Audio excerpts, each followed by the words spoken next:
bring the band in. Woo! Well, alright.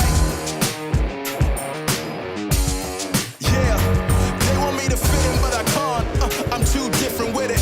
Too advanced to think, you know my intuition. I got bars and ink, but never in a prison. Too far gone, never gonna sit and listen. This is optimism mixed with the best, you get it. What you're seeing is a beast in the flesh, I'm vetted.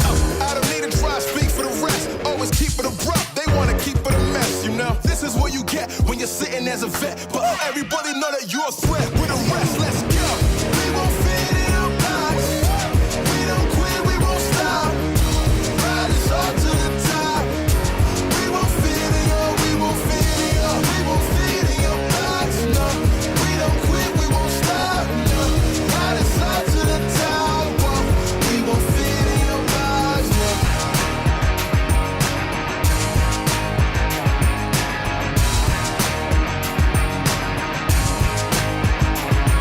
Look, I try to tell you we don't fit in your box. Why you try to box me in? I got the key to unlock. I know the locksmith, optics. Speak of the loss, I'm eating lobster, chopsticks, freaking the boss. You know, I'll never fit in where I go at.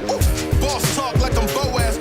Why fit in when you know you can stand out still? They remember you more when you hand out deals. Let's go. We won't fit in your box. We don't quit, we won't stop. Ride us all to the top. We won't fit in your, we won't fit in your, we won't fit in your box. No, we don't quit, we won't stop. No, ride us all to the top. Whoa.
Dragging us down, face on the ground, but still we so proud. Just look at the crowd, making some noise, making some sound.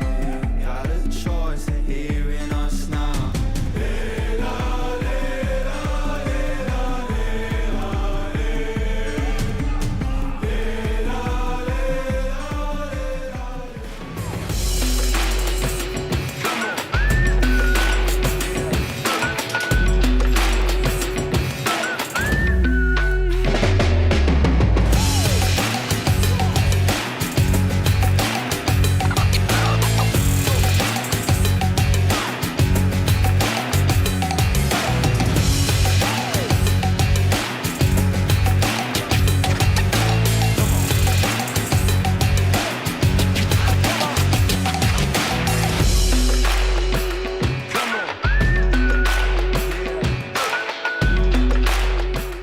Super. Dragon Ball Super themed mode will be available in Erangel, Livic, and Sandhawk. In this mode, we've incorporated Dragon Ball elements into the classic Battle Royale gameplay. All players will embark on a journey to find the Dragon Balls to summon Shenron. Collect the Dragon Balls scattered throughout the map.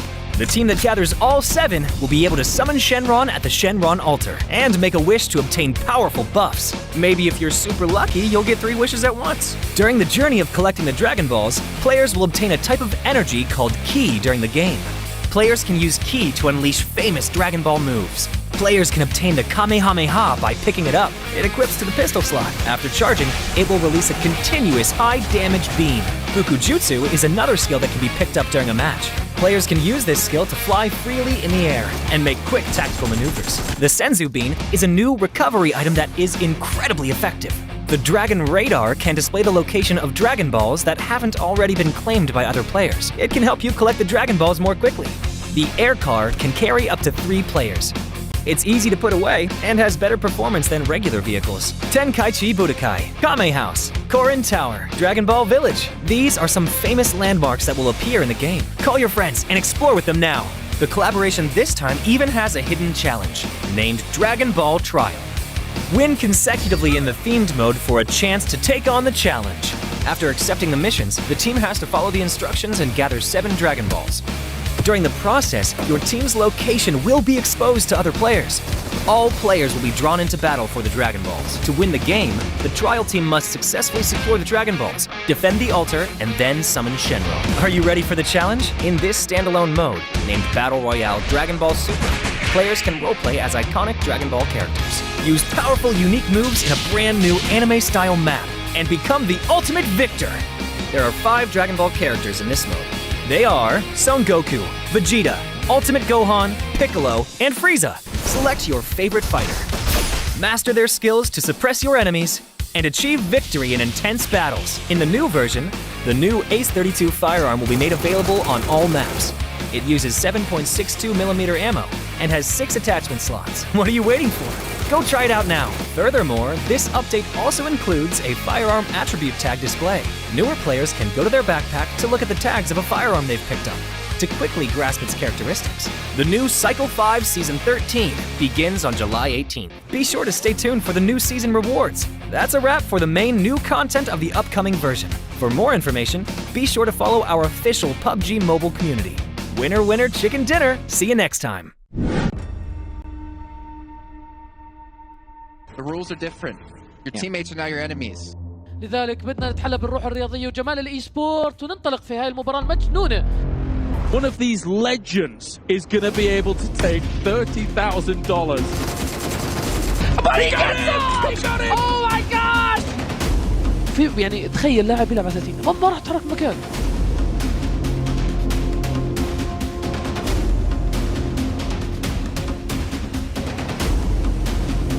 Beautiful. Beautiful.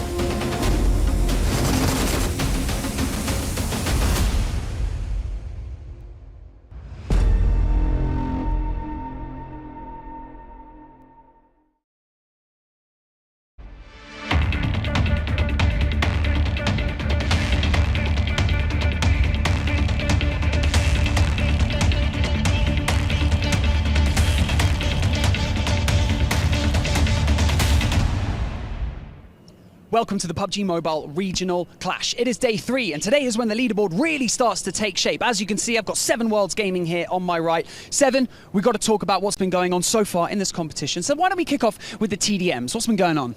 All I can think of when we talk about TDMs is EU. They've been absolutely dominating. I can see you being happy on the stage as well, especially at the start of the show. MEA has not been able to do anything in regards to TDMs, and something that I actually really enjoyed yesterday was next RÜYA, Seawolf. He ended up using the M24. He decided to get so many no-scopes that I was super happy to see that, and I'm hoping that a lot of players got a chance to see that. And today, we might end up getting more highlights, maybe some 360 no-scopes. Ooh, 360 no-scopes? I mean, you know, MEA have got a lot of work to do when it comes to the TDMs, but let's move into the actual competition itself, you know, the BR stage. What's been going on? Let's start in EU, because it feels like they've got a bit of catching up to do today. They do, and there's one team that definitely comes to mind, and you know what? I don't want to do it, but I'm going to do it for Jason. It pisses me off that G.GLADIATORS is currently sitting towards the bottom of the leaderboard. This is a team that's been here in Riyadh for now 2 weeks. They were able to get 3rd place in PMWI main event, and right now things aren't working out. Kitsune did give me a heads up though. He told me that they were going to be trying different stuff here in PMRC. So far it seems like that is the case considering where they are on the overall. But today I would like them to go back to their playing style. I would like them to put themselves in position where they can maybe strike for 1st place tomorrow. I don't want to see them at the bottom of the leaderboard. No, definitely not. I mean, okay, let's lean in towards MEA now, because we have some teams that are absolutely dominating over in that side of the leaderboard. So talk me through some of the MEA teams and, you know, how are they faring? I mean, we got to start with yesterday. What happened at the end of the day? Team FALCONS, back-to-back chicken dinners in Miramar. Absolutely insane. That team was able to make a huge jump in the overall. Now, the team that everybody's currently has on their mind, none other than, ladies and gentlemen, not just Coops, NIGMA Galaxy. This team has been on a tear, from Coops being able to output a lot of damage, him being able to get an insane amount of elims as well. They've gotten chicken dinners so far in Erangel. They've gotten chicken dinners in Miramar as well. I would like to see them get a chicken dinner here today in Sandhawk. And another team that comes to mind from MEA is GEEKAY. I mean, this team continues to hot drop. It's not working out for them. They went from 3rd place at the end of day 1 all the way down to, I believe it's 12th, 13th place. Something needs to change for this team. Yeah, they definitely have the capability, and NIGMA Galaxy have definitely come into day 3 with a target on their back. So let's focus in on day 3, okay?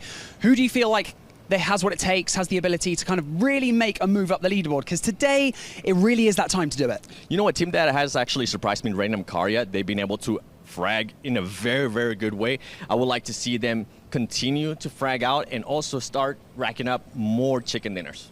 Okay, that's what I like to hear. Okay, then, well, you know what? We spoke about Jason earlier, you know, because you seem to be annoyed about one of the teams. I'm not going to go into it again. I'm not going to kind of lay it on them, but I know how tall Jason is. So what's been going on? I've seen you guys on the desk. What's happened? My box is gone. So you know what?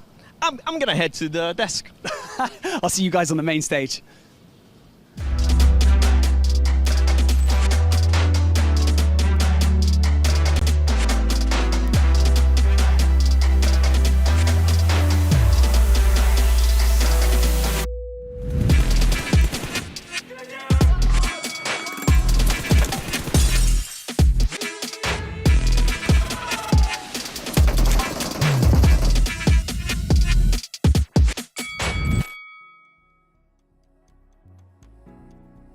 Ladies and gentlemen, let's go! It's the PUBG Mobile Regional Clash as we have MEA taking on EU. I'm your host, Jason Kaplan, and I gave that very energetic intro with Let's Go because it wouldn't be a desk here without our special guest, the king of Let's Go, HotJukes. Let's go! And Seven Rules Gaming, he just finally made it here, running over from the boulevard.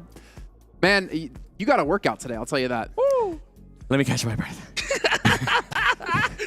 And the funny thing is, that's actually real. Yeah, that's legit. Just from the other side to here. But gentlemen, thank you so much for joining me on the desk. HotJukes, I feel like this is the first time in the history of PUBG Mobile Esports for me I've had you on the desk. It's about time. Honestly, I've been waiting to have some big boy here on the desk. I am glad that I am rubbing off on you in a little way, so I'm excited for today.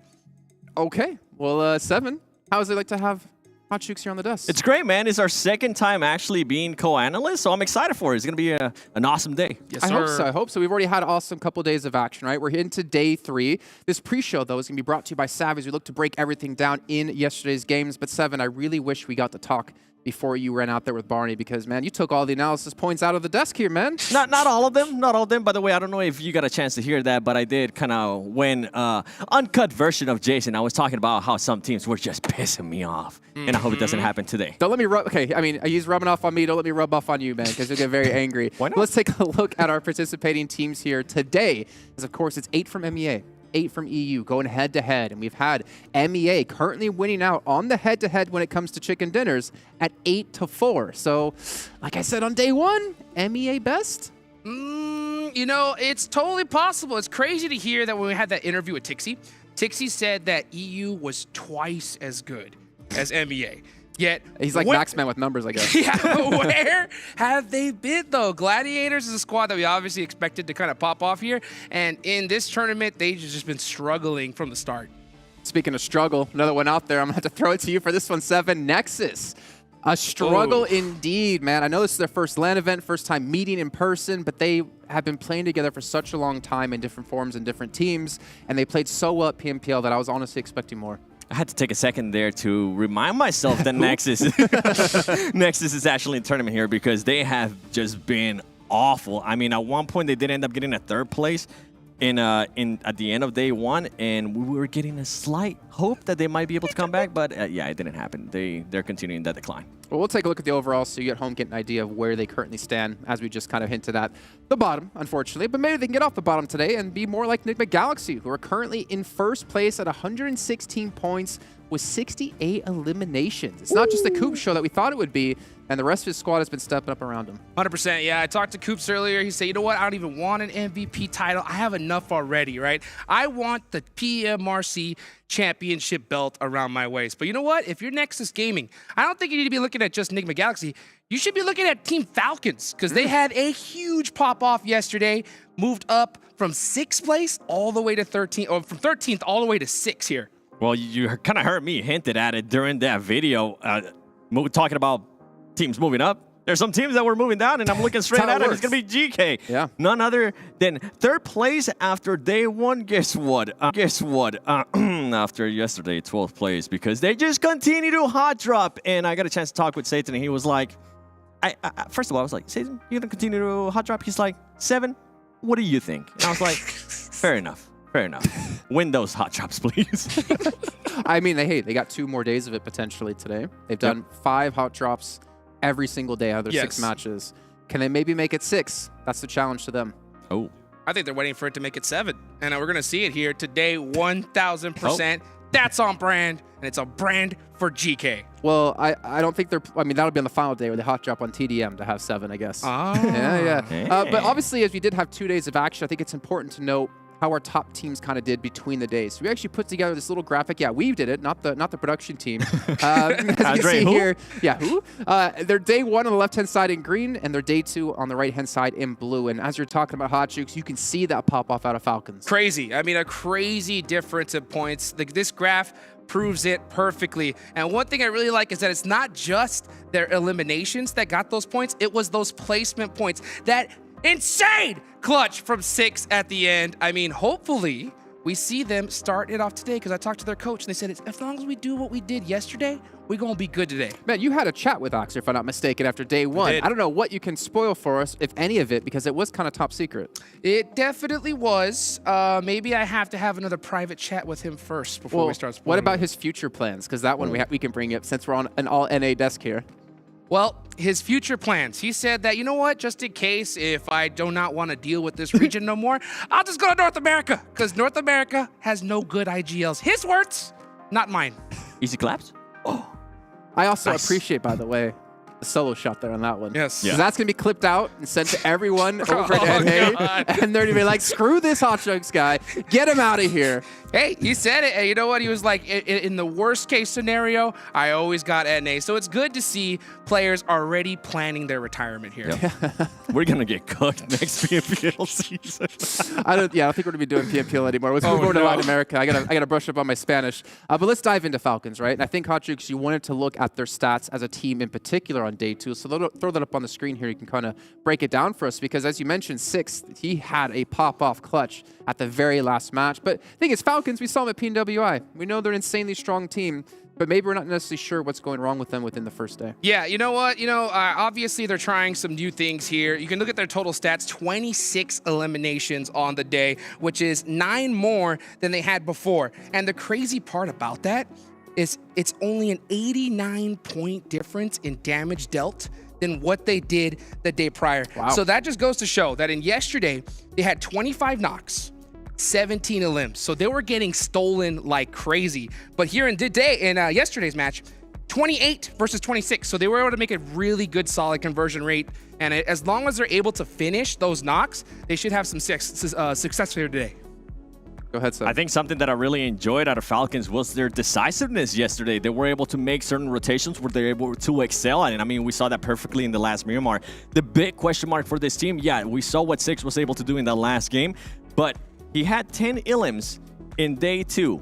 8 out of those elims came in the last match. So you don't want to have those roller coaster moments out of Team Falcons. And I think I want to see a little bit more consistency. As I mentioned, though, I do want to continue to see the playing style that they have where they were decisive with their plays and they were decisive with their rotations. We also need to take a look at a team who has been decisive, very decisive with rotations, sending Coops forward like the spearhead we've been talking about. NIGMA Galaxy and their player stats here on day 2 because 7, you wanted to dive into this because we keep saying it's all about Coops, but you know what? It ain't all about Coops. We talk so much about Coops. I'm getting tired of the Cooperang, all right? So we're actually going to be moving on, and it's going to be Lord. He had an amazing day yesterday, being able to put up 10 elims with a great survival time that we're currently not able to see on the screen, but it was 24 minutes survival time. When we compare that to what he was able to do in day 1, he only had 2 elims in about 19 minutes of average survival time. I actually got a chance to talk with Lord, and he was like, I was like, yo, man, I'm going to be talking about your day too. I thought you had a great day. And he was like, it was still not good. And I looked at him straight in the eyes, and I was like, then you want to talk about your day 1 because you only had 2 elims? And he just busted out laughing. But they are going to go like that to him, 7. Come on, man. It's true.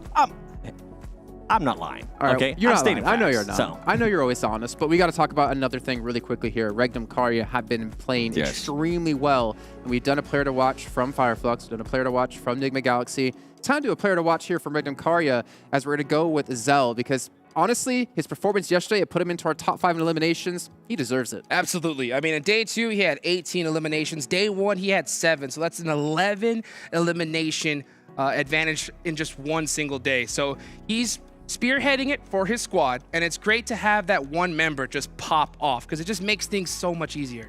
And I think, Sam, what's so important is there's a thirst. There's a drive to be the #1 team in Turkey right now because S2G, they were a letdown in the All-Star stage. FLUX, they were a letdown at PMWI main tournament.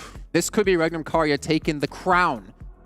Give it to themselves and appointing them the new kings of Turkey. It could be. We'll have to wait and see if they improve in their Miramars, though. They're awfully Miramar. All right, well, it is time to head down to the stage here to kick off day 3 of PMRC.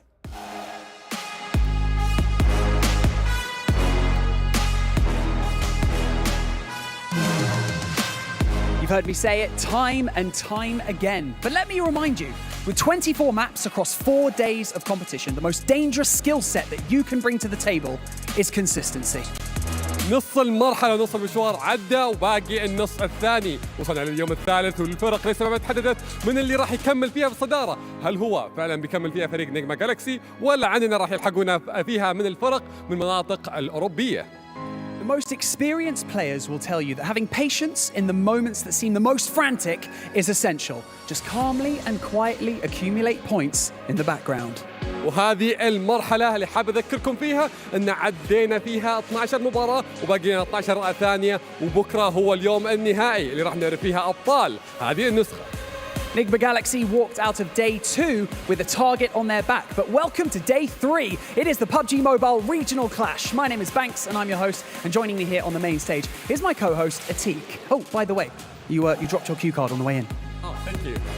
وصحيح ان الحين في المرحله الحاليه الفرق من المناطق الاوروبيه قدروا يوصلوا لمرحله جدا بعيده وقدروا حتى برضه يفوزون في مباريات التي دي ام، لكن في البطوله الاساسيه عندنا الفرق برضه من المناطق الشرق الاوسط وافريقيا هم محققين النصر الى المرحله الحاليه. Well, just in case you forgot, $100,000 is still on the line, the PMRC trophy, and of course, regional bragging rights. I still absolutely love it. So, with that being said, let's head over to our casters to break everything down before we jump to our first TDM of the day. والحين أعزائنا المشاهدين بعد ما اطلعنا على المرحلة الحالية ومنهم الفرق اللي وصلنا معنا الحين، فخلونا على طول ننتقل إلى الاستديو نشوف فيها باقي المراحل وبرضه في نفس الوقت نشوف منهم المتوقعين في المباراة. خلونا نروح على الاستديو.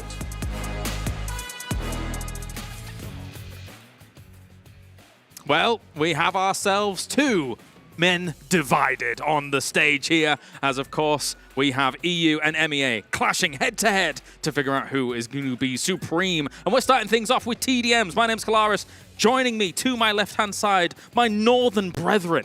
It's Mr. Blank. I can't believe it. What's going on? What's going on, lad? What's going on, laddie? What's going on? It's been just basically me sleeping, and then I've woken up and I'm back for some more PUBG Mobile. I'm very ready for it, Kalaris. Yeah. I love what the guys are going on there. It felt like, Barney had got the better of Atik there, but Atik had smashed back with the big old A4 Let's Go MEA on the back of Barney. He didn't see it coming. He didn't. He's been rumbled. He's been rumbled. And we're about to get rumbling here for TDM as well. I believe our first match is going to be MADBULLS going up against Brute Force. So we'll see how this is going to play out here for our first one. And then after that, I've got to say, I feel like it's the main event. We've got Gladiators versus NIGMA Galaxy. Ooh. You think it's the main event? The TDMs. I'm going to say that's a main event. I would say that's a pretty big event there. But MADBULLS over in PMPLU, they didn't really drop a ball over on TDMs. They were doing extremely well. I think they looked pretty terrifying, to say the least. So I'm scared. Brute Force. I'm really scared for Brute Force because they're coming against quite the intense squad, because that's even when they were doing badly in PMPLU as well.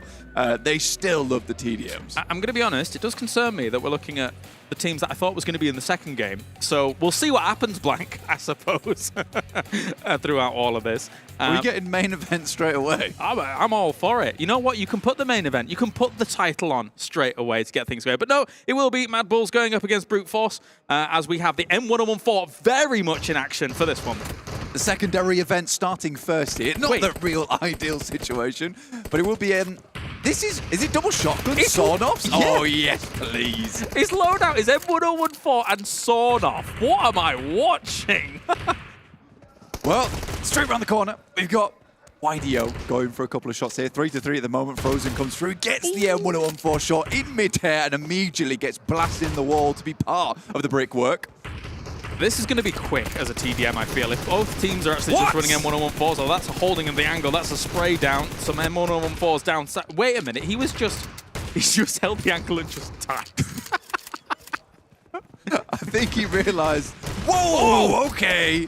That's a double. That's big. I think he realized that he'd come in with the slightly worse loadout and had to quickly change that. Yeah, maybe. All right, well, we're going to see a lot of jumping around, a lot of shooting, running and gunning here for this one. It's a double once again here for Brute Force. They're holding it down, but taking the lead. I think Neos actually has the M4 as well, and so does GEEKAY. So it is just currently a 3v3 as two players, I'm pretty sure, are just hanging back Yeah, over at stairs now. Again, Frozen was able to shut it down, but again, here come the returns as well. This for TDM is going to be very scrappy because with all shotguns in play all the time, there's not. I'm gonna be real. There's not that much finesse. There is just bulldozer and hit people with rams as fast as possible. Yeah, you know what I really hope? I hope this is a case of the golden M4. Like, the last elimination has to be the M4 of him. You go up against 3 guys with M114s, and the rest of the team is not allowed to participate. That's not going to happen. I hope it does. I mean, you guessed the old Let's Go MEA on the back. This is what I'm guessing in this game. I did guess that. I did call that. I didn't know it was a thing, but you know what? They pulled it off splendidly. And your intuition is out of this world. It's a wrestling thing. I know what's going to happen with the skits. You know what I mean? They always do them in wrestling and stuff. Yeah, I'm a nerd. I'm sorry. It's okay. We forgive you. It's not okay. But if you didn't know, this is live from Riyadh. This is happening right now. The MADBULLS going up against Brute Force. FLUX's gone. He's left the game. Has anyone used a sawn off yet? FLUX's had enough. Wait, he's gone. He's actually gone. There's no way. No, My guy came in, unloaded a full clip out the M4, and proceeded to elaborate no further and left. Well, you know what? If I have to stack up 4 M114s against 3 M114s, I'm going to go with 4. It's pretty good. Trying to play together here, Neos gets taken down, but 30-19 with only 10 eliminations to go, it will have to be an unbelievable performance coming out from the MADBULLS, and it just doesn't look like it will happen, Kale. Yep, nice with the iron sights here with the M114 once again. Another little flip around. Frozen trying to hold these stairs. He's very fond of this location and is actually doing all right with it. Shots coming in from the side, and it's going to be 5 more, only 4 more remaining for the victory. So far, you know, Brute Force has just been moving like an absolute unit. It's been hard to get past them. Zerich is trying to go for it. That was one hell of a flyout. That looked like he got some air there, just like you with the shoe. Thank you, thank you. I practiced that, actually. And likewise, so is he there. In the hotel room. I practiced the whole bit. 6 months I researched that bit. And it's only 1 more elim remaining. Red team victory. And that's it. Red team victory, but it will be the blue team that actually wins with Brute Force. Yeah, I guess that was just the overlay. Yeah. But anyway, Brute Force looking fantastic. Unfortunately for MADBULLS, losing 1 member early was not the best of situations. No, not at all. No. Silly announcer there as well at the end, but that's fine. We've got the best announcers here over on the casting desk. I'm glad you pointed at me. Thank you. No, it was kind of that I used my palm. No, I used my palm to know. Did you? All right, yeah, us. All right. Yeah. Okay. Anyway, we'll be going to the next TDM shortly, though. Yeah, the main event for my money. Main event. The main event. It's all been built to this. The pundits are calling it one of the best TDMs of all time. Maybe. Maybe. Maybe. It could be a legendary engagement. It could be. I mean, look at what NIGMA Galaxy's been doing in the main tournament, right? They have actually looked fantastic in terms of consistency. They're almost never dropping out below kind of that 10th place mark and stuff like that. And they're just constantly getting podium finish after podium finish. I'm excited to see this. I really am. I think this is actually going to be a really good TDM.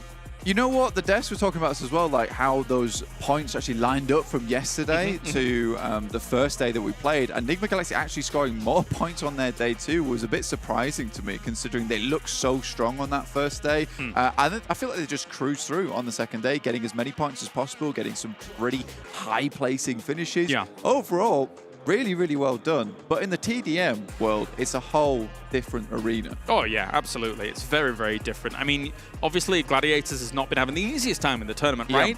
But do you count them out suddenly in a 4v4? No. They've got some of the best gun skill here, one would argue, especially since they did so well in PMWI. NIGMA Galaxy, though, has shown that they're fantastic. Now sporting a new logo on their jerseys as well, as of today. Wise Coop's got the best posture I've ever seen from any gamer ever. Did you see that? Do they teach that in America? I don't know. Posture? I don't think so. No? I've seen Jason. That's true. He's shrimping. He does look like a vulture.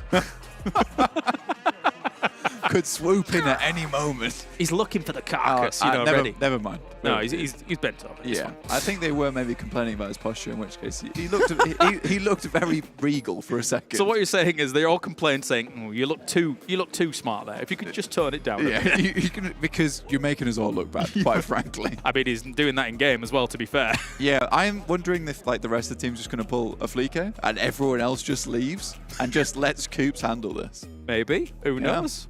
First place versus 14th place right now. I've got my money on NIGMA Galaxy. You think so? Yeah. I mean, again, looking at Gladiators here. Wait a minute. Brute Force just won. That's the first MEA TDM victory. In which case, it's on. Well. M24. M24. Let's get it. I'm ready. I need some Z-Wolf action in my life. He's going for the zoom in. I think actually Coops just took down 2 players immediately. Matic tries to get out, but Coops is too quick with it. Back behind the blocks. With the starting line for Gladiators once again. Ooh, was able to connect on Kitsune there. That was a brilliant nade here. NIGMA Galaxy's taking control very, very early in this. He's got the 4 times on that too. I don't think you necessarily need the 4 times, but you know what? Let's see how it goes. Tixie coming through. Nice little Groza spray there. Coops still has the M24. Looking to send it back that way. Does hit one shot onto Meku. Quickly slides away. It'll be 6-3. It did look a little bit dire at the start there for Gladiators, but this could be the second MEA win in a row. Kitsune, very low, still makes it happen. Yeah, the M114 on some players, but a lot of people have switched over to the Groza now. You were able to use a little bit of that this morning, Blank. We were playing some games. Groza is a powerful beast. It really is devastating a lot of times. It feels quite scary to come up against it. Nice little slide, though, coming through from Matic. Does break the ankles in the corner and will come out again, in which case will be put down by Ralph. Now Meku's coming through with the M24, looking to send a hole through Ralph. Oh. Nice. Not bad. Not bad. I think it was Tixie that was able to get it, but that one was fire. As Freak is gone down, but now look, you can see NIGMA Galaxy slowly taking control of the high ground. More frags will go down, but that high ground is punishing here on Ruins. Tixie heads round, will take some more shots. Surprisingly living a lot longer than I thought he would there versus Coops. 15 eliminations right now to the 11 from Gladiators, despite this being quite a monstrous start from NIGMA Galaxy. Kitsune still swinging out the side. Big flashbang. Nothing can be seen from both sides. Going to go for a spray around this left-hand side corner. Meku here once again, looking for the reload. M24, is he going to peek out for that shot? No, he goes for it, doesn't quite hit it. Lord likewise here as well to go. Meku does take free count with that M24, loving some of these shots. And Coops up on high. Oh, it's a nice actual flick there from Meku. Still looking for more from it. That is bold, and actually gets it to the Mad Lad. Told you, man, this one was going to be excellent. We've got 2 of the very best squads here duking it out. Despite this high ground advantage that now Gladiators has wrestled away, they're still a little bit behind, but they are catching up considering this started out 5-0. So NIGMA Galaxy's got to lock it down. Yeah, it's been pretty rough for NIGMA Galaxy trying to get things back on the right foot. It's slowed down. It has slowed down. Tixie jumped straight back out again into complete open. I think he was very confused there. And they did get thrown, and only clipped him a little bit there. Meku, once again, with that M24, sliding around, does go on. Of course, that is TDM special only, and trying to find extra position as quickly as possible. You can use it to transition across some of these openings, but the frags continue to fall. Here comes Meku with a sliding shot. Not able to get the bullet through, though, unfortunately. Did look insanely cool in the moment, 26-18, but unlike that, this game is starting to heat up quite a lot. Meku hit Coops. Will he go for another one? Lord's around that corner, going to try and go for it. He's low health. Any hit would take him out completely, but not going to be peaking. That high ground is cursed, Kalaris. The one that's gone on it so far has started to lose around the corner. On the ground with the M1014. Beautiful stuff. Gonna wait. Everyone's charging up the nades. Throws it. Not able to connect with too much by the looks of things. The reinforcement nades come along. Just moving on back. Quick moves by Tixie. Quick feet, quick feet. Yeah, he's in and out. He's tussling with them. They can't really handle him right now. You know, he's got those slidey shoes, making sure he can get straight back into position whenever he needs to. Meku, very low HP, hoping to send a whistling bullet through. Not able to do too much. Comes around the corner here with the Groza once again. Looks for a conversion. Looks for a transition on that spray towards 60. Doesn't connect it. Ooh, another one though. Meku actually able to hit with the M24 on the other side. Lord just refuses to die in that position. Finally, Meku sends around the corner.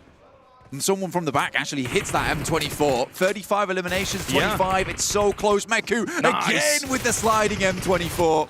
Very nice. They're going to have to do a lot more of that, though, if they're able to catch up. NIGMA Galaxy on the doorstep of victory. That's 2 more. They only need 3 more to get themselves the goal. A legendary match, as you said, Kale. The main event has not disappointed. And Meku has shown his worth with that M24 now, but it will be ended. And that's the double MEA victory here on TDMs. They're bringing it back. NIGMA Galaxy first in the tournament so far and looking great against Gladiators, one of the absolute powerhouses from the Europe region. NIGMA Galaxy looking very good, able to evade those M24s, the slide, the M24, the slide, the M24. Not enough to defeat Coops and the boys. Yeah, I mean, Meku was just sliding around trying to leave that slick trail behind him, but if anything, it sped the guys from NIGMA Galaxy up. That's what we need. When you slide, you leave like oil behind you and you slip over like on a banana peel. It is really required, you know, and the way Gladiators do is there's a go-go-matic. Go-go action-matic. Go-go action-matic boots. And just like, you know, usual situations where Matic's going for that off angle and not able to convert too much in this tournament just yet. Yeah. It wasn't able to be victorious here. Poor Matic. At least Meku looked really cool. He did for look quite cool. some time. And that's all that matters. No, it's not. It's the win that matters. All right, let's head on over to the desk here to talk about those TDMs and get us geared up for the BR. I'm not going to lie, the style points definitely went the way of Gladiators there with the M24. The sliding in, the M1104 switch up as well. I don't know, that was pretty hype. I enjoyed that. We need an all-sniper TDM. Okay, we need to see that sooner or later. I would love to. My heart soars just thinking about it. I thought you were going to say you'd love to participate in it. I would. You're talking lots of smack. Like, I could How take would you these do, fools. Jukes? I think I wouldn't do too bad. It's a TDM. Okay, now if this was a BR, I'm going to get bodied. If they have M4s, I'm going to get bodied. But with a bolt action, I think I can hold my own. I'll get bodied either way. Yeah, I was going to say, I'll be honest about it, man. I'm going to get absolutely wrecked. Let's take a look, though, at the regional points, because obviously that's what this event's about, right? The region's going head-to-head between MEA and EU, and let's see who's currently in the lead, and it will be MEA. So the points that they get from eliminations in these TDMs go into the regional points, and we're seeing here that's a gap starting to form of 30. We had it really close the first 2 days. And I think it had to do with EU winning all those TDMs right up until today. We finally got a chance to see pretty much a sweep from MEA. And now it becomes the big question mark of since MEA won the TDMs, does that mean EU is gonna be winning the most games today when we actually go to BR? I mean, we still have. Well, this is gonna be interesting. GANGSTERS up against NEXUS tomorrow, and then we close things out with GEEKAY up against FLUX. That's gonna be a tough one for GANGSTERS because there's no blue zone that they're gonna have to hide in. Yeah, where are they gonna hide? Where are they gonna play from, Hot Jukes? I don't know. Nexus could use a practice. Okay. So you're saying we should have put moved this them to solo the shot first on him day? again, please. Honestly. Yeah, break it down. Let's do the Hot Jukes hot take. Yeah, Nexus Gaming, what is going on, guys? Okay, I don't know, but if you can get a little bit of practice, get those fingers warmer just a little bit, I think it's gonna help you out big time. I'm just I already got enough hate on Instagram. It's shocking. That wasn't him squatting down. That was someone taking his box away slowly. Oh, no. Stop it. Get out of there, Blink. You're supposed to be on the caster desk. But let's start to focus up on what's coming today, right? The TDMs are good fun, but we got 6 matches. We got a Sandhawk. We got 3 Erangels. We got 2 Miramars all going on here before we kick off the final day. And 2 teams we haven't touched on too much. Excuse me. Of course, we have to talk about them. Thank you. Oh, yeah. And FLUX. Excuse me to me, has probably been one of the biggest surprises in this event so far. They've been popping off. I mean, the way that they performed yesterday was incredible. We finally got to see some big signs of life from them, and they put some major points on the board. And I think one thing that really helps is that average survival time. You know, just staying alive, making sure you're not losing players early on, and putting some points on the board. Yeah, I mean, the average survival time has pretty much stayed the same. Day 1, it was 20 minutes and 24 seconds. Day 2, it was 20 minutes and 34 seconds. So they're definitely being able to keep that What's actually impressive to me is the elims. They've been able to be consistent with those elims as well. First day, 28 elims. Second day, 25 elims. And on top of that, what's even crazier too is that they are keeping on track with placement points with REGNUM CARYA Esports, which currently that team has 2 wins, and right now, excuse me, is sitting at 0. 0 wins. Something Hot Jukes does not know about, because all he does is win. I was like, how mean do I want to be here? I don't want to be nice. Let's head into our first match today with our commentators. We drop into Sandhawk with Kolaris and Blake. Thank you, boys. Let's do it here, as there is a lot on the line here. There's only 2 more Sandhawks remaining, so you need to get boots on the ground fast for this one. The penultimate Sandhawk. And the penultimate Sandhawk. That's right. True. There is only one left. You're not wrong. You're out of line, but you're not wrong. All right, my first question to you, Blank, is what are we going to see from MUERTE? Because they get picked off left, right, and center on Sandhawk over these last couple of days. Yeah, they've had to really change things up massively. We can even see them up towards that northwest side at the moment. They're sending 2 players up towards Hatin. Realistically, I do think that you'd want to, as 3 players, in fact, this is a little bit better. I would prefer Tapok to actually head over towards one of the western compounds on that northwest side of the island. I think playing this spot over towards the east is kind of inviting that engagement between you and Tixi. It's one that he's not won in the past before. I do think that Tapok is probably one of the better players to go for in that situation. I mean, you're right about it. I mean, it looks like we may end up having a rematch or regame or restart, even I should say. It got there in the end.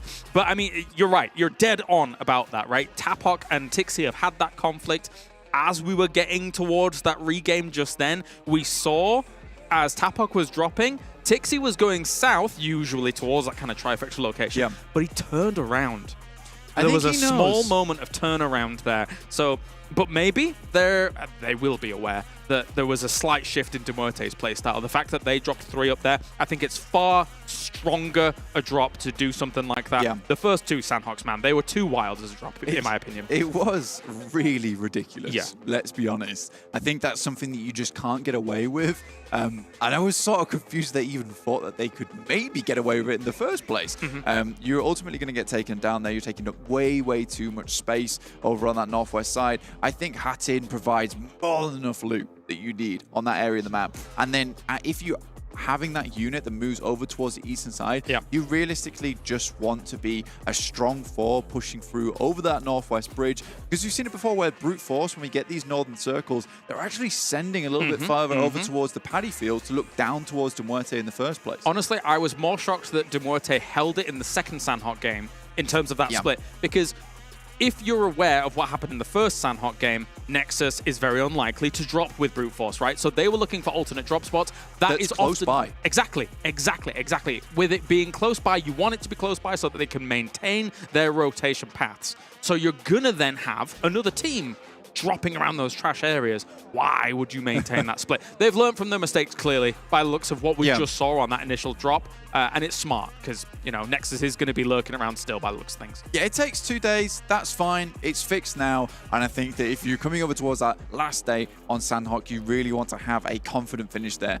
I am curious again to see this engagement happen between Tapok and Tixi. I think Tapok probably one of the strongest players on that squad of MUERTE. And with the way that Gladiator's been playing recently, maybe Tixi's not up to that engagement. Maybe he's not able to finish out that fight quick enough, in which case the rest of MUERTE can come help. Whereas if you're playing Gladiators up on that northwest island, on the mountain itself, it's much harder to assist quicker, I would say. It's going to be interesting, because if that conflict does go down on the east side of this island, in a ridiculous world, I sort of favor MUERTE being closer, because the way in which Gladiators does split across this island is very heavy over to the west. And they've not been looking so hot in this tournament. As you can see, the plane is now flying over. So it looks like we will be getting into the Sandhawk soon once again. I like the theory craft, though. I like what we're talking about, because just these small things, these small differences can make all the difference here in PUBG Mobile. But let's get to it once again. It is our technically penultimate. The previous one wasn't. Sandhawk to get it going. That was a lie. That was a lie. I told a fib. I'm sorry. We go again here. Gladiators moving down towards that northwest island.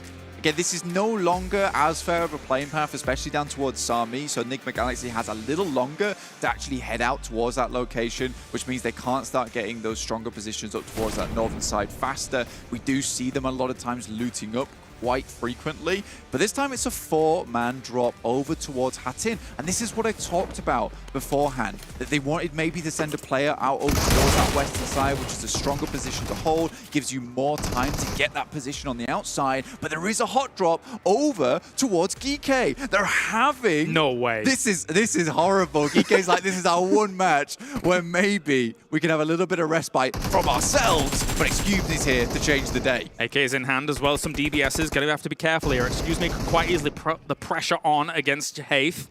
What will actually go down? Ragnar's trying to hold the angle up at the top here, but it's not going to be successful. They spotted him quickly, and that was important. Otherwise, they would have tried to make the cross. Again, GEEKAY probably has the most experience out of any team. That is true.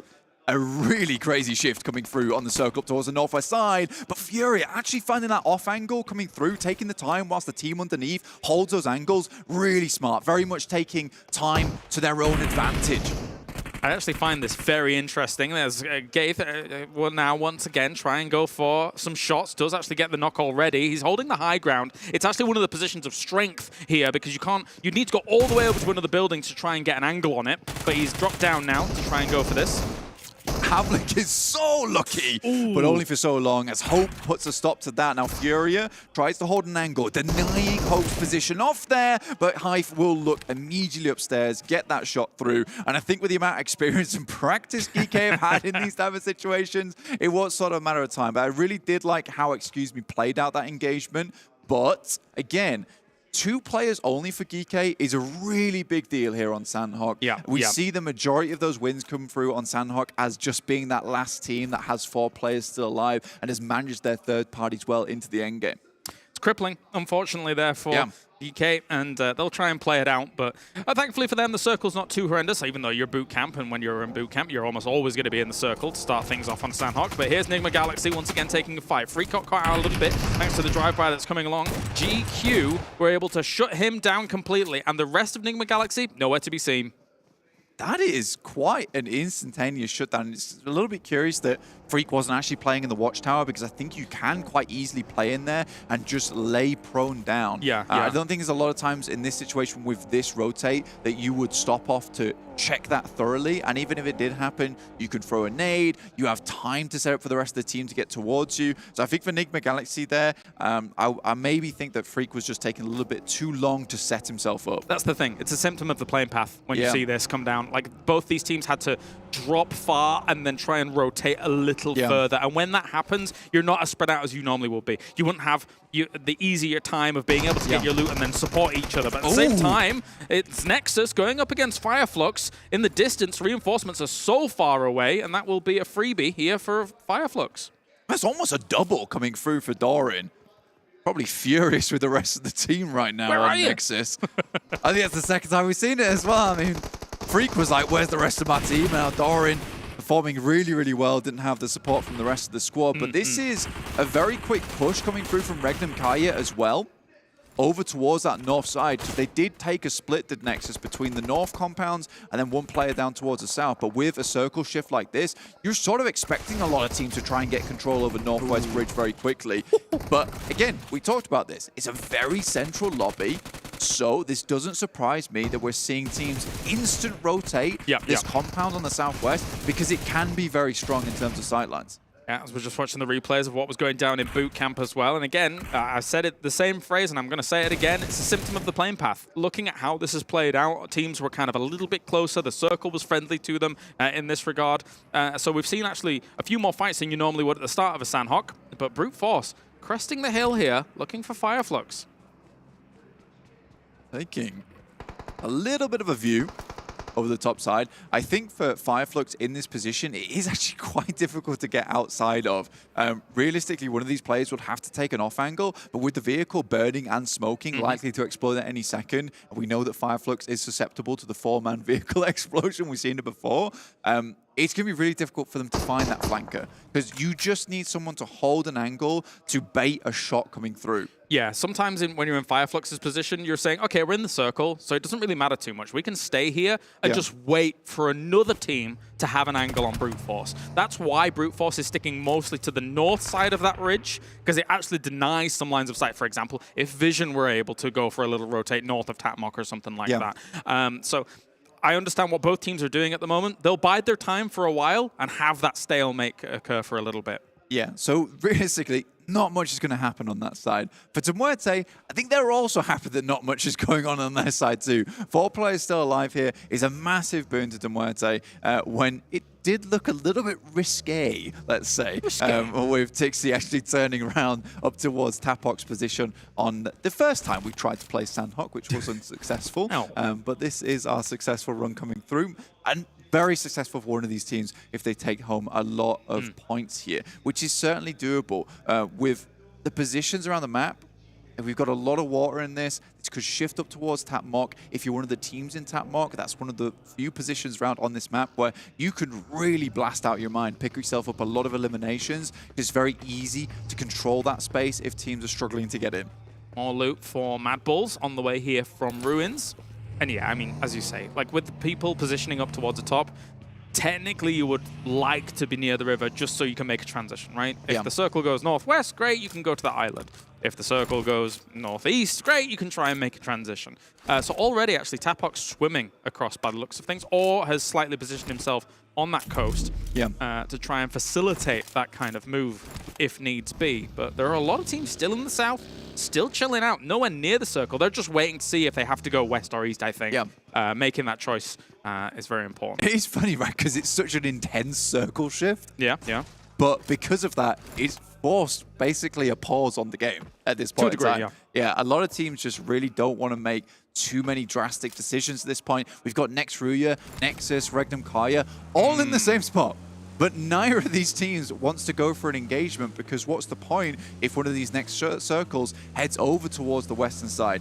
Not very likely at this point in time, but at some point, these 3 teams will have to go at it. And a third party is going to be on the cards for at least one of them. Probably. And there's a lot of good compounds left available in this circle. I'm already seeing Falcons moving to what I would consider one of the pivotal compounds. I think they've actually driven past it. So they're trying to go even more central, but that's going to cause a conflict quite quickly, I think. We're looking there. You can see in the kill feed already, they're gearing up those DVSs to try and get on in. A big push onto RÜYA. If they can dislodge them from this location, it is technically, right now, could be a winning location, but Molly's all over the place. They spread on this floor, and he is caught. He's going to go down. Doka Machine starting the Sandhawk barbecue here as the Falcons just go up and smoke the feathers charring away. That is real depressing news for them. On the wooden floor, the double Molotov is absolutely disgusting. And you have to crash onto just one of these buildings. And I think RÜYA took a really good position here to hold them down. It was a strong defense. And I'm going to be honest with Falcons, it's a very reckless send here. I don't think they had information on this whatsoever. There are options. They're gone. They could have stopped on the compound east of this. About 300 meters in terms of distance. So, because I mean, you went past there, you heard no shots. Probably going to be, a bit too reckless for my money. Yeah, it's a great spot as well, that compound that you highlighted, because if the circle does move away from Tatmok, it is one of those winning positions, Kalaris, just because you have great sightlines into Tatmok, and it's quite difficult to push down the slope towards that compound as well. So it is curious that we would see Falcons just go for what I would probably call an insane push across the map over towards RÜYA. I think my wording was a little more friendly. Insane. I mean, we've had troubles with Falcons in the past. It's like, why are you guys not taking the opportunity to push? Why are you guys not going for that instantaneous regroup where there's an opportunity there available to you? I didn't mean this. Sure, yeah, absolutely. I mean, don't get me wrong.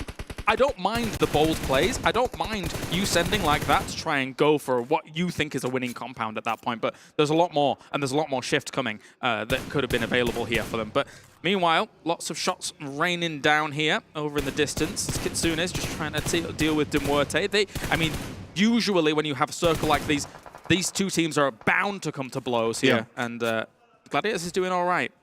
Yeah, I think that is kind of the difference between the way these teams are playing these circles, which is more towards that center focus, especially here on Sandhawk, where you really just want to pick up one of these compounds in one of the most heavily peppered areas of the map of these buildings, right? So I think for Gladiators, they've just moved instantly in. Usually they would hang fire over towards Hatim for a while, towards these compounds, try and get some sightlines across towards some of these eastern compounds. This time they just moved straight across. And FLUX, because of this, are suffering massively. Like you said earlier on, they wanted to just carry on this stalemate between them and Brute Force. However, they are being pinched very hard.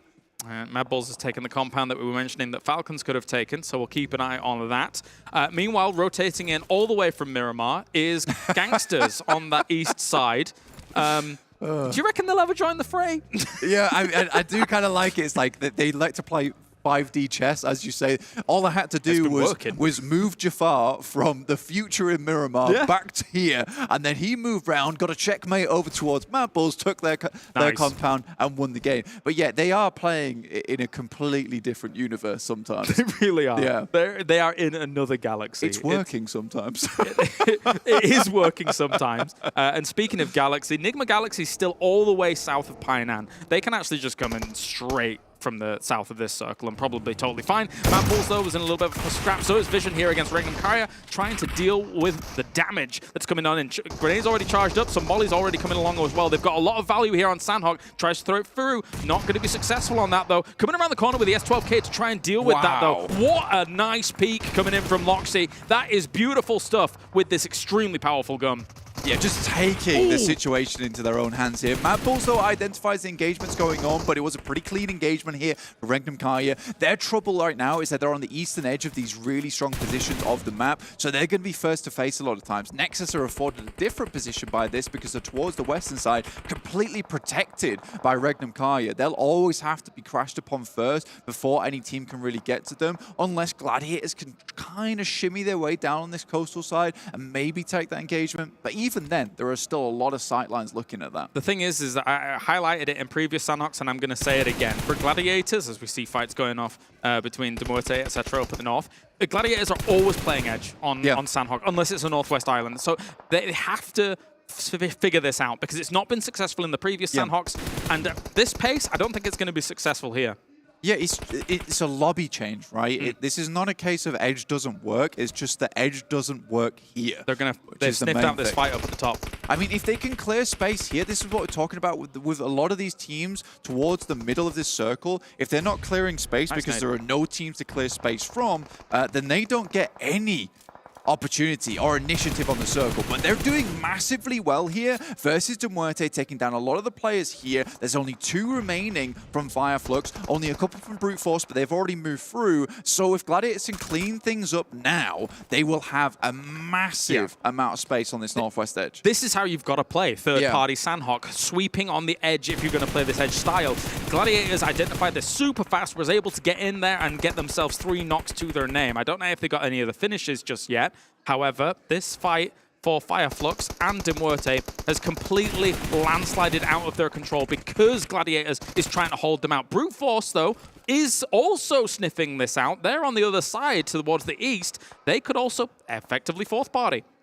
Yeah, with just 2 players there, but it looks like one of the players from Gladiators did spot them out immediately, so Pre-Pod's not able to go out. So it's good that Gladiators are watching their back here, and it's really necessary. The guys from FLUX will find it difficult to move in, but medical supplies for Gladiators at the moment are really lacking, honestly. Tixie will be tossing those smokes out. But again, you said that getting this play in was very important, but it's one of the few times where they've been able to sniff out that third party in the first place, so they were hungry for it, they moved on it, but I just don't think this is happening a lot of times. This is just purely because we got the Brute Force and the FLUX stalemate that this was allowed to happen, with MUERTE also moving in there, and I think it's benefited Gladiators in a big way, but they've overcommitted now. They've lost 1 player to this engagement. Meku, I think, was a little bit too far in.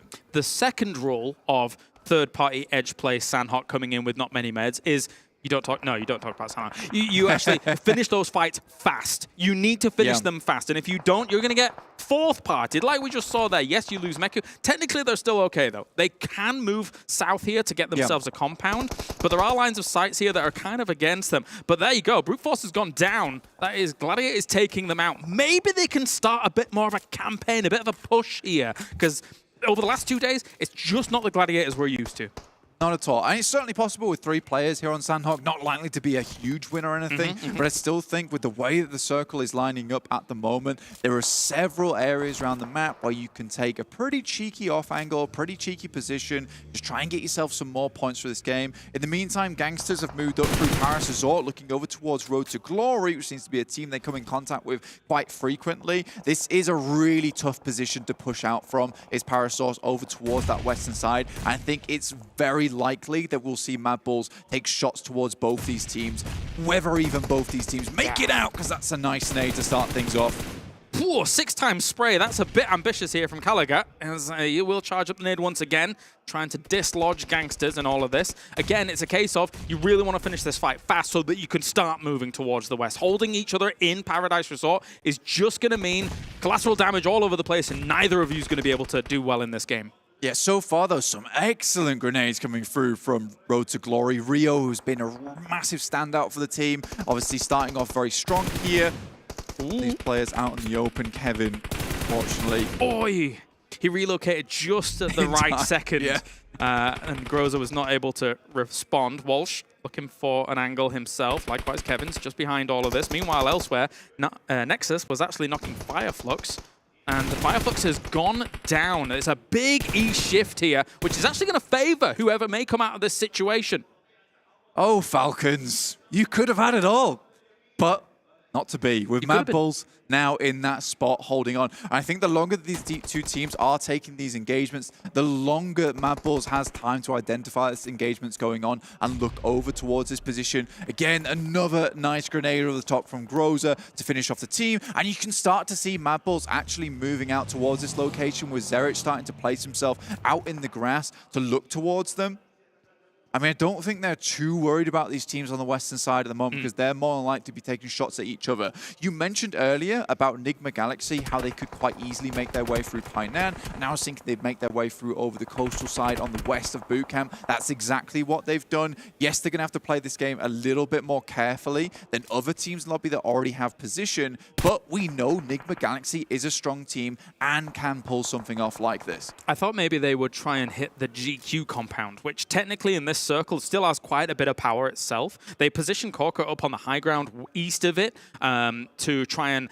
It's the one vulnerability is the slight high ground above that compound that GQ has. Yeah. But so they're still doing okay for themselves. But yeah, I mean, as you say, with NIGMA Galaxy only having 3 alive, they've still got to play this a bit cautiously. So I do get why the Coasters to play. Yeah, I think it's difficult to go for. This is weird from NEXUS, and we've seen this in the past from several teams that play this compound on the western side, and it's just an inability to get away from it. And it's like there's a calling to this compound where you just cannot leave. And I think NEXUS has had one of the stronger positions for a while, but they have to move at some point. It's a great smoke train coming out from NIGMA Galaxy, but at this point in time, it is so difficult to leave from here. REGNUM CARYA's got them in their sights, and this team has been absolutely pumping. This compound has a lot of power, as Ezel once again is going to be looking across here. He was one to watch, going up against another one to watch in previous days. It's Coops in the distance. Ezel's just going to hold him dead to rights here. That's unfortunate. Technically, it's a great circle for Coops, and GQ's also flexing out, but Ezel in this compound, he's just going to be holding him here for a long, long time. It's so sad that NIGMA Galaxy set up this smoke train to leave a position that actually was technically still playable. I mean, if you're going to have one left alive, I would go with Coops. Yeah, I would go with Coops as well. I think this guy can hold on. And, you know, we praised him being able to get those top 5 finishes. I think if anyone can do it, it is Coops. I want to see him go all the way here. 0 eliminations so far. Oh, wow. That is the road to glory. Let's do it all the way through the sky. That's quite the crash forwards here for them. GQ scrambling. They don't know what to do with this. It's not exactly the most conventional approach, as the DBS is in hand now, and they've taken this away, but GQ's wrapping around for the fight. That was wild. That was very wild. Toffees, though, like you said, went for a wide wrap here over towards a rock in the distance that allows them to take shots at Road to Glory as they move into this circle. It's a really important wrap from him as well, because if they don't go for that, you know, GQ could have just been completely left in the dust by this wild play coming through from Road to Glory. MADBULLS still has some angles here against next RÜYA is going to try and transition forwards. Likewise, so is MADBULLS, but they have some rocks to work with. They need to make sure that they take this fight strong against GQ, because otherwise GQ is going to hold them out completely. MADBULLS, I must realize that they need to maintain pressure over this eastern side. It's one of the positions they've had the most control over, or could have been at least the most amount of control they could have had. Tries to go for it. Not going to be careful. Not going to be careful at all here. Just going to be charging up the nades now, trying to dislodge Evo Station, who had the angle on him. That's not bad. Ooh, nice. That was very fortunate for Evo Station. Very fortunate. Walker moves up behind the tree now. GEEKAY tries to take these shots quickly up towards Evo Station. Nice. What a shot that's coming out from him. And immediately there's a response coming through from the rest of the team. It's looking dire for MADBULLS, but they're bringing it back. But with that knock over towards Frozen, it's looking bad. It's not bad, not too bad. There's a MG3 in the play, but Evo Station is down. He can't really make use of it at all. MADBULLS going to move forward. I wonder how much of this REGNUM CARYA is sniffed out, because they're heading in this direction here to try and control the rest of the circle. They know they have to get involved to try and lock this down. REGNUM CARYA is just so good at timing. A lot of times it's something they do really, really well. And they instantly finished up with that fight with NEXUS on their northern side, and then immediately transitioned to over this. This is very, very good from REGNUM CARYA. And again, we've praised their timing in the past. I'll praise it again here. We saw it on Erangel. It looked great. Checkpoint to checkpoint gaming, and it was looking very nice. Loxley going to try and throw a nade forwards. Groza in a bit of the firing line at the moment. And actually, they will get taken down. It's MADBULLS from the distance, shutting down GQ. GQ doesn't have a leg to stand on. Oh, he's going to burn! It's the second time REGNUM CARYA has pulled out the old barbecue. This is horrible stuff here. And now MADBULLS down to 3 players, 3v3 with NIGMA Galaxy still in here, getting towards a top 4. Coops and Groza as solos here could cause a lot of problems. MADBULLS is trying to hold a line strong here against REGNUM CARYA. Lox is going for some jump peaks here to get some information wherever he can. He just goes for that, tries to take some wild shots through this smoke. But REGNUM CARYA has got a good spot, but so does MADBULLS. It's close, man. It is really close. Double stun grenade over the top here. Coops. In comes Coops over towards Tron. MADBULLS have to engage on this, the point. They have to get in on the confusion, the chaos. But if he can take down 3, that'll be the most unbelievable play coming from Coops. But that might have just stolen it for MADBULLS. Of course it was going to be Lox. He's done 1,158 damage already in this game. That's pretty much unheard of when it comes to Sandhawk. Now, though, they need to deal with Tron. They're not getting him up. They're going to have to deal with this alone. DBS out in hand, going around the right-hand corner against Fleek here, trying to hit him. Wild with a great shot here to deal with that 2v2, but Groza still in the back lines. He's right behind them. I mean, they're one player that dealt with REGNUM CARYA and really gave them a nasty blow there, but now Groza could be the one to do it. I think he has some decent sight lines, at least, over towards both of them. No way. Take them both down. Going down goes Tulika, now just Frozen. Can he find him? No, he won't. He might say, they literally saved Groza, but they know where he is. They're just going to spray through the grass, and that's going to be it. REGNUM CARYA able to take the first game of the day here on Sandhawk. And you know what? What a belter of a Sandhawk, actually, to watch these teams be able to transition from the compound to compound. Some of these fights towards the end, the snakes still populating the circle at the end as well. I loved that. That was unbelievable at points there. I mean, Coops getting himself into a top 4. We said that. We set it up straight away. It's like, if we wanted anyone from that position to play forward, it would be Coops, and he did marvelously well with it. MADBULLS, though, they don't consider the possibility of another solo, go behind that rock, allow themselves to be taken down. And I think if you're not engaging on REGNUM CARYA and taking that side of the map, you should be looking to clear out solos on your side. So it was a bit strange for me, but I think MADBULLS just got caught up in the commotion. Honestly, I totally understand why they forget about the solo. Think about how we saw the crash onto that compound near GQ. It was absolute bedlam as R2G were able to try and cause that. But anyway, thank you very much, Blank. We could talk about this forever, but let's head on over to the desk to break down that Sandhawk. Oh man, watching Groza there, I was getting real antsy thinking he could clutch it out, just spoiling the day for MADBULLS. But eventually, REGNUM CARYA do close it out and get themselves another victory here on the board, another one for EU, lengthening or trying to close in on that lead. It's currently 8-5. EU lost the TDMs, and 70 said before, they typically win the TDMs, but they lose the chicken dinner war. Well, today, it's going to be different. It is going to be different, but the way REGNUM CARYA, an absolute tear over everybody. Before we give him praise, Road to Glory, yes, nice second place finish. But I felt like they could have possibly ended up in first place. They decided to wait too long to third party some fights. And the fights I'm talking about is actually between MADBULLS and GQ. I thought they had the game, honestly. They were on the top of that hill right there towards Paradise. If they would have just worked together, been a little bit more aggressive, they could have easily had it. But that's the chaos of Sandhawk. You kind of have to just flip that coin as an IGL. Do we go now? Do we go a little bit later? And unfortunately for them, it didn't work out.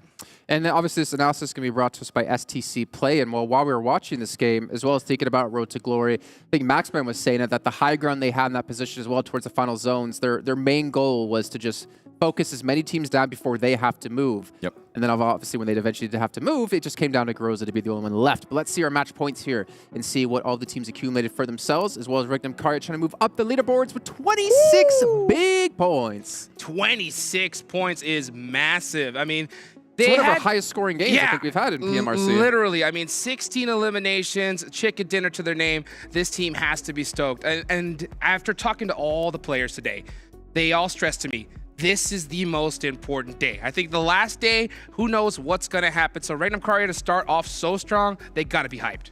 And something that I actually enjoyed out of Sandhawk here is we're not seeing a big grouping in regards to points with the teams at the top. You can see even out, right?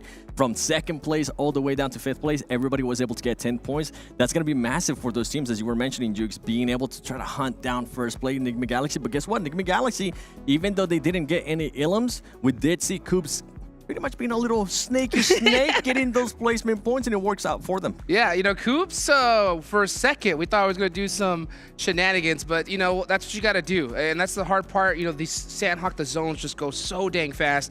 You got to be on point, and he was able to get a nice little extra little cushion for his team. What about Glad? Oh, okay, go ahead. We'll switch to Gladiators in a second, but what's up, Seven? It starts with the G. Can you guess which team I'm going to talk about? GK! No. GQ! GANGSTERS! I was getting there eventually. Okay. This team, I think we finally got a chance to see why they got so lucky yesterday in the Sandhawk. They had no idea. They were like chickens without a head, running around. They went north, they went south, they went to the west. They tried to go into Paradise Resort, which was a horrible idea, and they ended up getting picked apart. Gangsters, if you're watching this, please stop staying outside in the blue zone for such a long time, because it puts you in just such a bad situations when they actually try to approach the zone. I think John was saying while we were watching this game as well, that them collectively as a team have over 1 hour more in the blue than any other team collectively. That's wild. You know what? Honestly, it reminds me of season 1, season 2. When the placement points were so huge. Younger. No, yeah, I mean, back in my day, you know, it's crazy because that was the strategy. You know, just go, try to get those points, and to see them do that. And I heard the casters talk about it, right? They were saying it's not the fact that it's just outside edge play. It's the fact that it's outside edge play on Sandhawk. You know, that is not the place where you want to be in the blue zone at all. So, yeah, very shocking to see them continue with the strategy. Were they watching N-Hyper and NA a while back? Oh, remember that? Don't follow that strat. That's not a thing anymore, guys. You know, and I think that's what comes to what the Arabics were saying, Arabic casters were saying to me a couple days ago, is that like MEA region is just not adapting like they need to. They're too used to their old ways. They're too used to having to be able to heal off in blue, play in this outside the zone, play edges the whole time. And we're seeing Gangsters be like the epitome of what they were saying. Yeah, and I think with the opposite, right, we're starting to see NIGMA Galaxy. This team is willing to take those risks. We saw them being able to do a botation, which at the end, it ended up working out. It's not with the aliens that they wanted to have, but 4 placement points for them out of the horrible situation that we're in, that's a win for me. That's all they need, honestly. Like, they have a nice little point cushion, so just putting some points on the board and making sure that you continue with that, you're going to be solid. The vampire strat, right? Yeah. We have a 60-point lead. Oh, a thick gap, boy. I mean, that was, if they can do the same thing, they're going to be excited. You were definitely from Texas. Oh, yes, sir. Let's take a look at REGNUM CARYA's player stats here in this last match as well, so we can highlight individuals. Loxy going to be the one here with 1,251 damage. I mean, he has been one of their biggest damage dealers, one of their high eliminations players, but 9 limbs and then go down to 3-2-2. And also the damage he did compared to the rest of his team. Honestly, out of all those stats, the most impressive is the damage received. Only 45 getting 9 eliminations. That is ridiculous. This guy was just striking fear to the hearts of everybody that he was facing. And I mean, from one of the players to watch that we had, right? Estelle 77K. We're talking about what he was able to do yesterday with the great performance. He was able to put up 18 elims.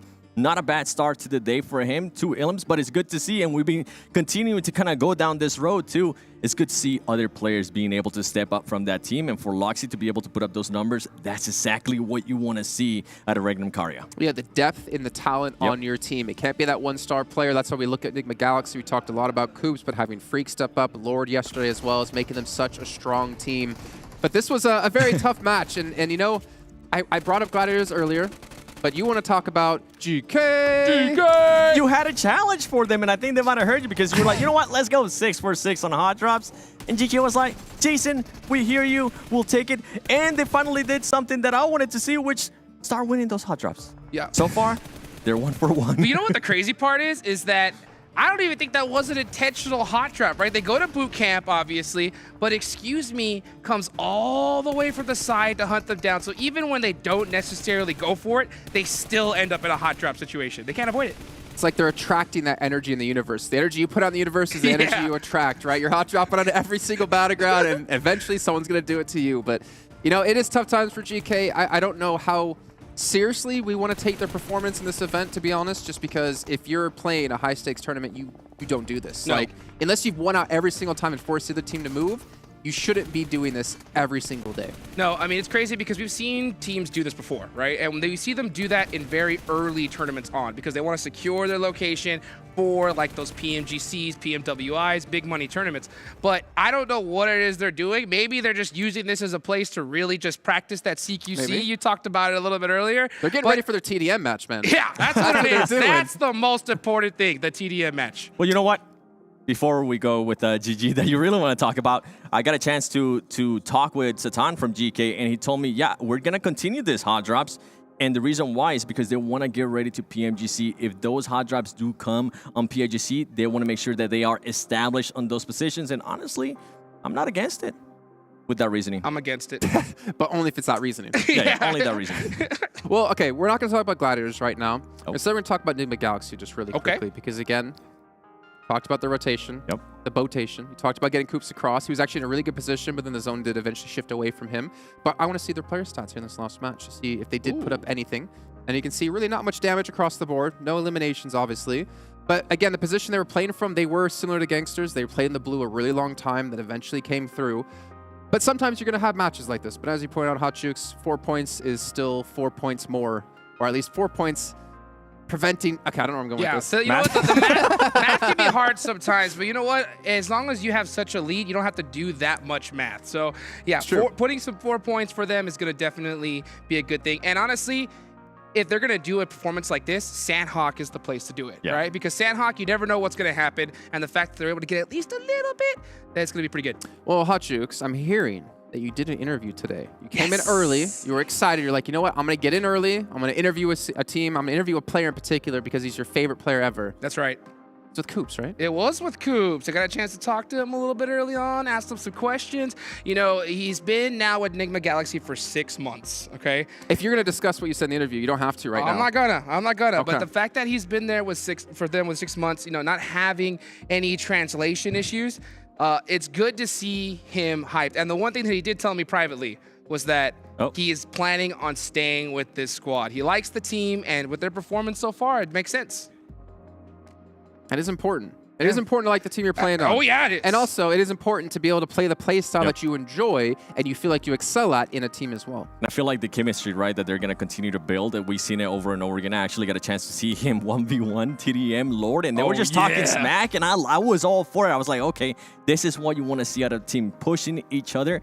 And I'm glad, Coops, that you're not going back to NA. Continue to be here. You're currently performing really well. I'm kind of sad, though. I'm sad, too, but it's the truth. Yeah, and for all you guys out there it's like you send your kid off to college, you know, onto a better life. Like, go ahead, man. Gotta let him cry. Yeah, a little tear in your eye for him. But yeah, obviously having a great time over in MEA, and obviously curious to see what he'll do with the rest of his career, to maybe get to see him at PMGC one day, maybe get to see him go head-to-head against Paraboy and show him what's up. Who knows?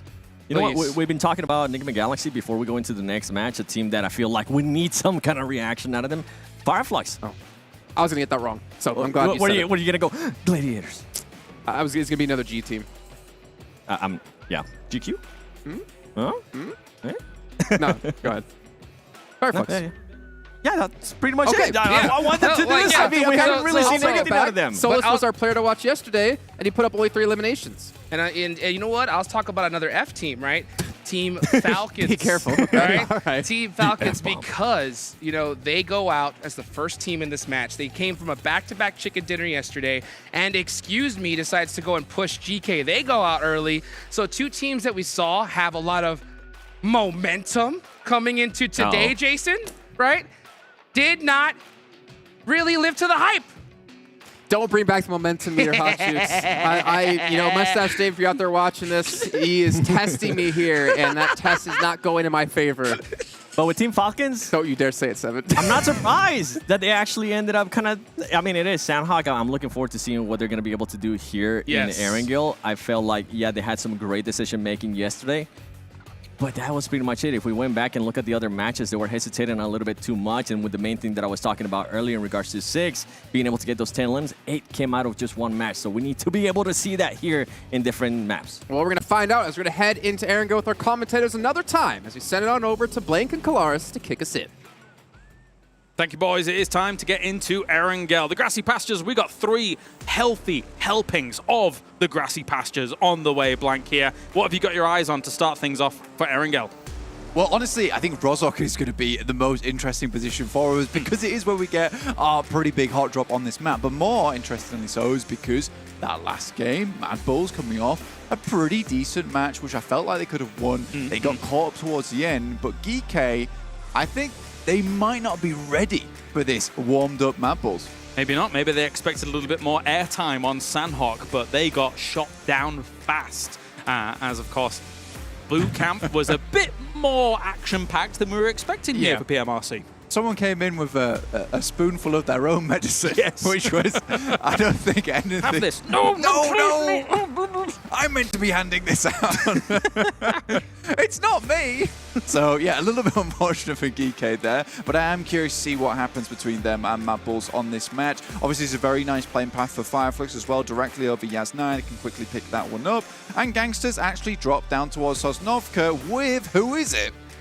Ooh, okay. Yeah, with Gladiators down there as well. I mean, I do think that usually they would just find vehicles and go away, but I do hear shooting already. So maybe that is in military because, you know, they were boots on the ground very, very fast.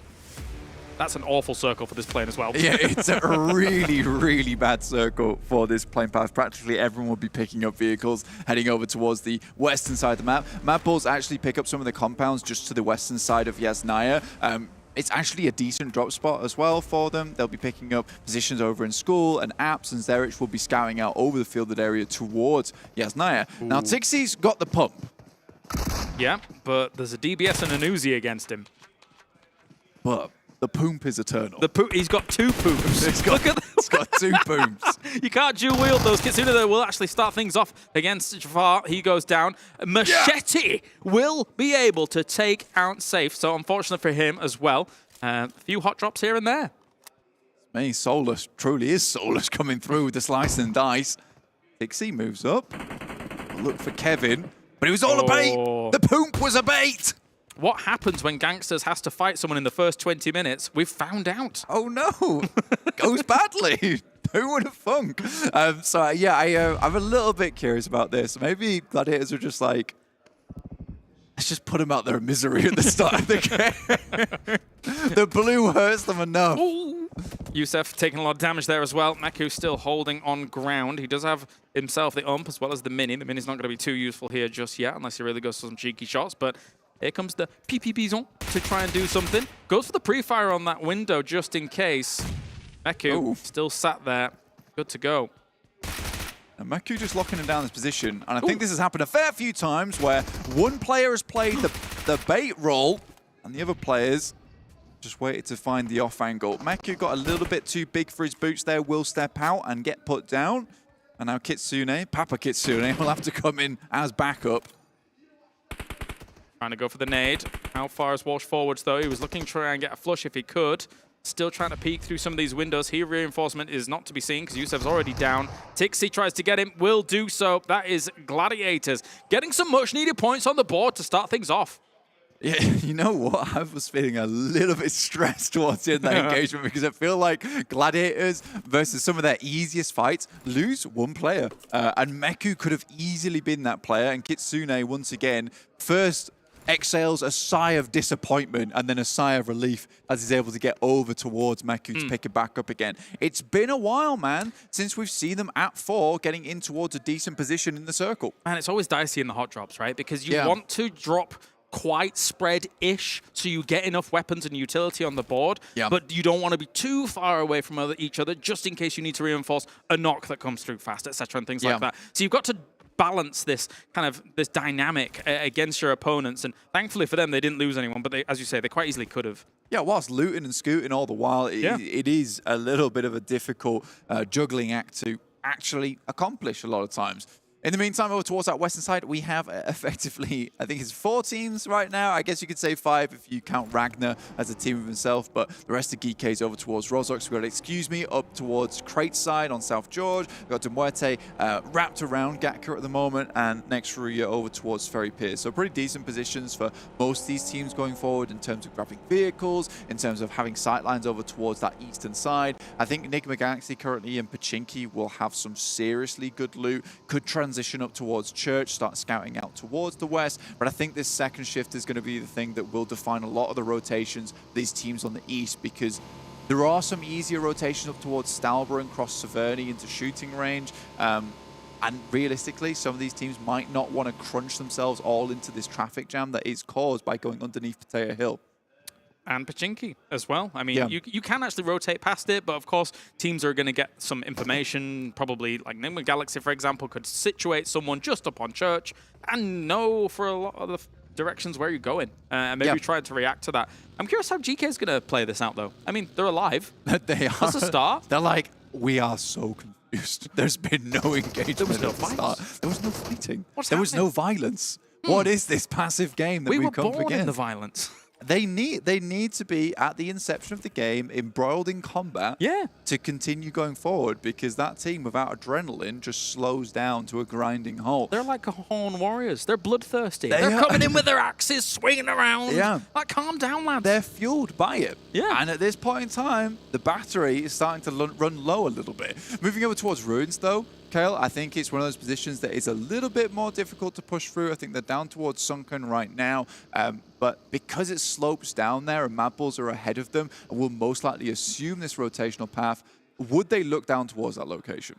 They won't look down towards there, but they're rotating to get some of the big priority compounds south of Everest, right? Obviously, we would normally actually see Gladiators as a team that would normally take those compounds, but MADBULLS, they know exactly where they want to be, so those are very valuable. I mean, we've played there a few times, Blank ourselves, and we love those compounds. They're so good. You can see them here. You know, just being able to look down eventually into those fields, etc. They're awesome spots.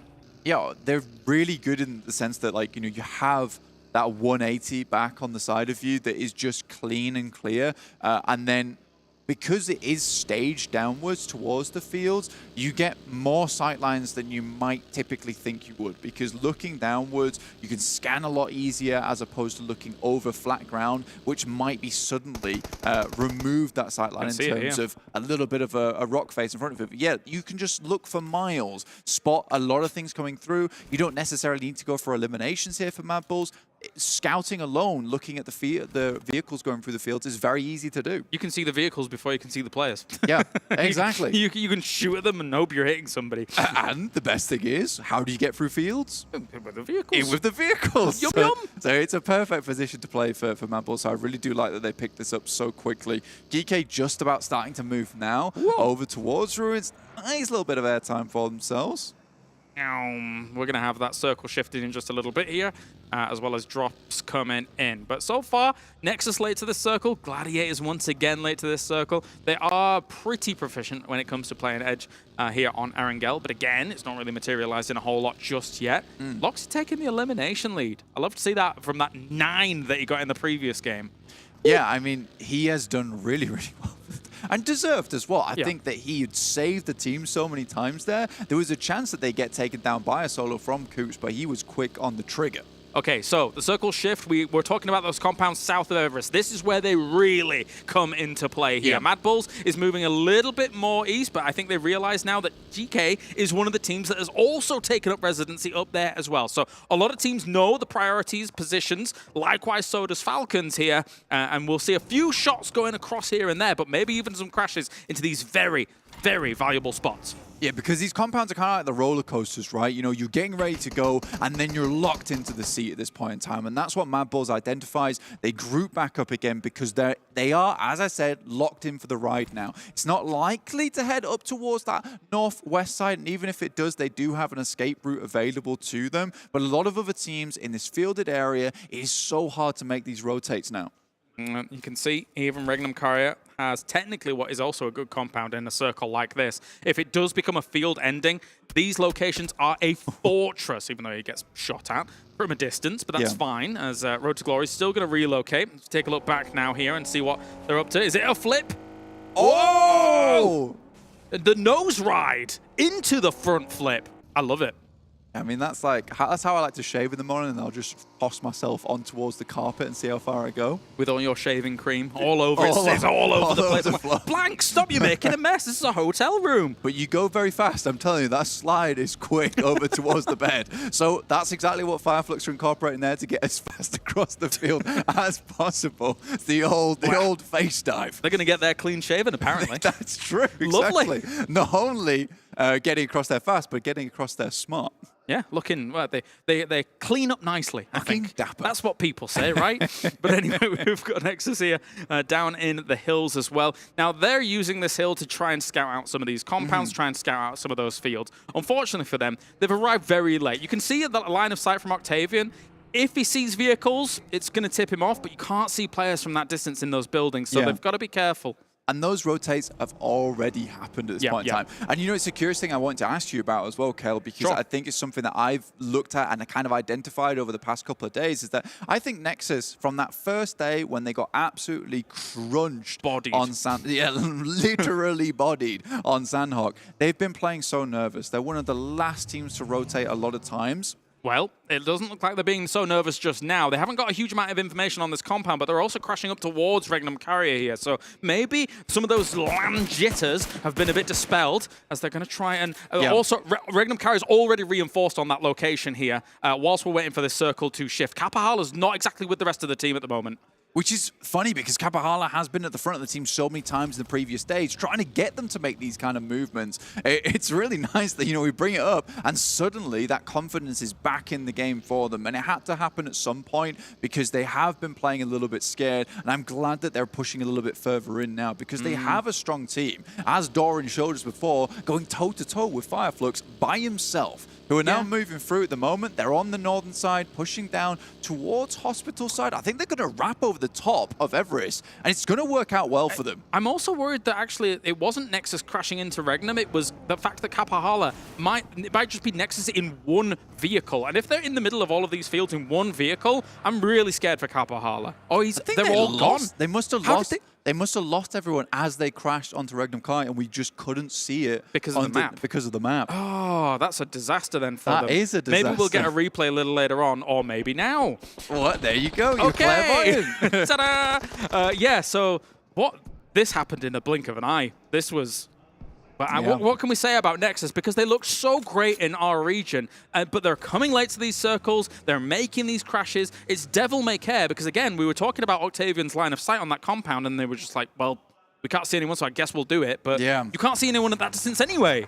And again, as we brought up earlier, those fields, you're rotating through them. It's so visible. So difficult to do. Ooh. Okay, well, rough stuff, but likewise, MUERTE is in a little bit of rough stuff as well. Wolf, up from the top, was able to get a few pot shots in himself. Likewise, trying to help out Frozen, knowing that need to get these guys up as fast as possible on the high ground. Probably in that compound. Yekta, not going to be salvageable here. No, I think it's pretty much done so at this point in time. Yeah, I think so too, Blank. That was very deep, man. Look, it's because I'm sad about it, all right? Leave me alone. I'm also, you know, I'm crunched up in the chair right now. I'm actually doing my stretches. Oh, yeah, I could see. Yeah, of the lungs. Okay, all right, all right. That's the only reason. Come on. I like to pretend I've got a deep voice like Seven. Over towards Team Falcons, who did make their way through, and just underneath Everest is another decent position on the map, actually, for them. Looking down towards the field, towards NIGMA Galaxy. I think they could potentially have a good game from here, but it's the MADBULLS also who will have identified this position. At some point, this is one of the spots that MADBULLS might take if they need to crash somewhere. I think it's realistically one of the only places to go other than the top of Everest. You know, it's funny because you bring up this compound that MADBULLS is in. I was going to be very picky and would say that usually I would take a compound more east of it because it actually has even better lines of sight where brute force is, for example. Like that is really a strong spot. But anyway, that's by the by here as we're waiting for the circle to shift. And Road to Glory is also looking towards next RÜYA, who are being slow about their entry point. Where are we going? Dead south. Wow. Okay, there's a lot of hill involved in this circle here, alongside those compounds down to the south. So we'll see how it plays out. Vision could use that to their advantage on the top of the hill eventually.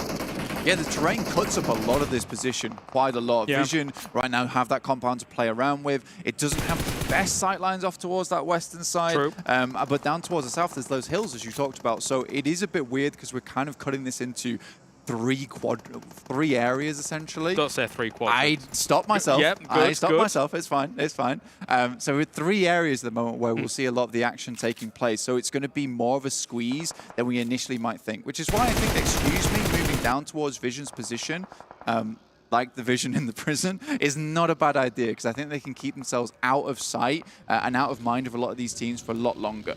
And unfortunately, here for the victims of FLUX, brute force will be out of mind, out of sight very swiftly. The run over for now FLUX to try and find themselves a spot. This dip's okay in terms of kind of a defensive position against where NIGMA Galaxy is going to be shooting them from, but you've got to be lying down. You've got to be careful. Here comes MADBULLS though, with a big send through some of these fields. Where are they going to go? They were on that far west side. Now they're going to try and absolutely bolt it through. Where are they going to go? I mean, is this the REGNUM kite? Actually, that's not a bad position to actually go for the crash because there are these buildings in front where you can get towards it and push through.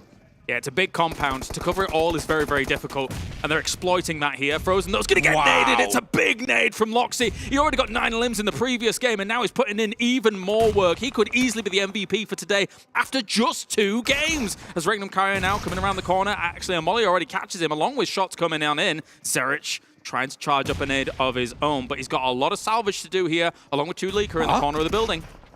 I thought, okay, Tulika's inside. I thought he just named his own teammate. No. Very worried for a second there. Wild looks to go for the res here, and I think they have to put pressure on the MADBULLS by threatening these reses on the outside. And if MADBULLS aren't going to go out, you know, this is just going to be a full regroup for REGNUM CARYA, and all that work at the beginning is for nothing for the MADBULLS. These windows quite important for Wild as well. They do know exactly where Zerich is. Goes in, throws the nade around the corner. They can't get to Tulika too easily. Some of those windows are boarded up, which makes it a bit harder to dislodge. You can see on this right-hand side here. So it's a bit harder to get rid of them once they're implanted in that building. I think it's a really smart play from REGNUM CARYA to go straight outside, drop some smokes, and go for the reses, because the way that MADBULLS were playing is almost for REGNUM CARYA to push into them. Yes. But I think MADBULLS forgot that they're the ones that crashed onto REGNUM's compound. Well, that's the thing, right? Because you can live in this compound as in a symbiotic relationship. But that's by the by here. GQ taking a bit of damage here against FLUX. Sulky's going to have to do something, but the S12K around the corner finishes him off. And that'll be GQ picking up a lot of control over towards that northwest side. Nexus still have an in on this game, but it is just Kapahala has been driving around constantly at the moment. Team Falcons up to the northwest can push down, but again, pre-pod as well as GQ might have some sight lines over towards that way. And, you know, excuse me, and Vision still just chilling over towards that eastern side. Great shots from Loxy again. This guy is disgusting. Yeah, helped out by Wild with that. Move Will forward with the DBS to try and get a little bit of extra damage. Will finish that off. So now slowly chipping away at MADBULLS, who I think for all intents and purposes might end up getting crashed by NIGMA Galaxy as well. They might get sandwiched here. NIGMA Galaxy, like you said, starting to move through, and this is a long compound. Like, it's got a lot of positions you can pick up on, and with MADBULLS losing the amount of members they have, REGNUM CARYA using utility, I think by the time NIGMA Galaxy gets towards here, potentially REGNUM CARYA is burnt out. Yeah, they could be out of a lot of utility. You can't then go to the body boxes fast to get that on board to then try and stop that push from coming along. But GQ in the distance taking the fight against Falcons, and already Falcons getting a few knocks here and there. GK sending it through. Hello, Satan, as he tries to get to the rest of his teammates. Not doing too well right now, unfortunately, as he gets sent away off towards the eastern side. Will have to rethink his choices. 6 yesterday, who had a fantastic run towards the end of the day, trying to keep his teammates up in action. Evo Station, though, still a really strong player for the team. Did get taken down. Now it's all up to CARYA to try and finish this one off. In the meantime, timing is going to be very important for NIGMA Galaxy. Yeah. They need to wait for REGNUM CARYA to re-engage onto MADBULLS. I mean, you're right. I thought they were going to go a little bit faster, but they've bided their time. They don't have too much pressure against them. Yeah, the Blues eventually going to push them, but they're calculating, how are we going to approach this? Yeah. I won't be surprised if they've thrown some smokes near the road and eventually we'll make that transition. But we'll look a little later on. Falcons still embroiled in this fight. CARYA looking for a CARYA. Will it hit? Yes, it will. Absolute back of the net. That was nicely done there. CARYA able to finish that one off. Tulika, Frozen God, over towards the shack side. I think this is about as far as possible as you can get away from REGNUM CARYA. Please leave us alone. I'll see you guys in a little bit. Tomorrow. So fairly difficult to play around with. Yeah, the smokes are coming down. And I think for NIGMA Galaxy, this is where we're going to start to see the push coming through. And I think this is one of the first locations that you would check if you are NIGMA Galaxy. I've seen it a fair few times now. They could even just toss a nade in. Yeah, yeah. And that is less of a case of we know players in there, but more of a contingency plan. Yeah, it's weird, right? Because if you throw a nade in there, do you hit the counter, which then they could hide behind to try and kind of avoid that nade? Yeah. But again, you could even, in theory, some people throw 2 nades in, one against the counter, one over the counter, and try and dislodge them that way. But anyway, as we have CARYA here with his baseball arms, throwing, doing the thing. But yeah, NIGMA Galaxy has wrapped all the way to the center of the circle. I thought they were going to take it a little slower, but they have gone bang center. Yeah, I think... What do you think? I think with NIGMA Galaxy and Ralph, right, with Freak going out here as well, it's one of those things where you send 2 players through as an anchor point for the rest of the team, and I think they hope to third party, or at least take shots towards REGNUM CARYA and MADBULLS as they left this compound because they don't see the value in it anymore. But obviously with Ralph going down on the approach, I'd rather they'd rotate it together into one single position, so if one gets knocked, there's at least a potential for the smoke and the res. They're going to use some of the fields as well. So they have spread themselves out to try and kind of subvert a little bit of the expectations here from the lobby. We're going to have that circle pop in just a moment. Vision still has this compound, and depending on where the circle goes, they might have to move through the hills. One team we haven't talked too much about is RTG, who I really like what they've been doing in terms of gathering information. They've been slowly flexing out north or ahead of that road, trying to get the information themselves. Technically, we've sent it all up. It's going to be Beck and Freak chilling in the field. Weasel, though, spots one. There will be a knock on the refrag there from Frozen, who's starting to step up just a little bit, but there's still more players to go as Loxy comes around the corner. An absolute disgusting player. Rise for it. Going around once again. No, the DBS will take him out. I think I might have figured out what NIGMA Galaxy's planning. I think they wanted an anchor position in the middle of the circle, but thought it was a little bit too early to transition the full team, and has now moved, even though it's kind of a bit piecemeal. There's just too many guns looking that way. Yeah. So I understand kind of what they wanted to do, but there's just not enough cover there. Yeah, I would agree with you 100%. Whoa, because, wait a minute. You know, I think genuinely this comes down to indecision of like, do we send anchors out towards the center and try and take center circle, or do we crash onto this compound? I think that if will they lose value. I think if they crash onto the compound, it would lose value. And did it earlier, cleared out both MADBULLS and REGNUM CARYA, and just went for the confidence play. There's then that potential that you're moving slowly out into the circle. You're not facing as many guns, and then you can play the center later on. So I think for this game, I would honestly say NIGMA Galaxy has given up one of the potential winning positions and just allowed REGNUM CARYA to get out scot-free. Maybe. We'll see how it develops here for now, as also MUERTE is in the south, and they're trying to push on forwards. GK Satan is down. Ragnar looking to try and at least even position himself in front of some of his teammates here to create a little bit more of a car bunker.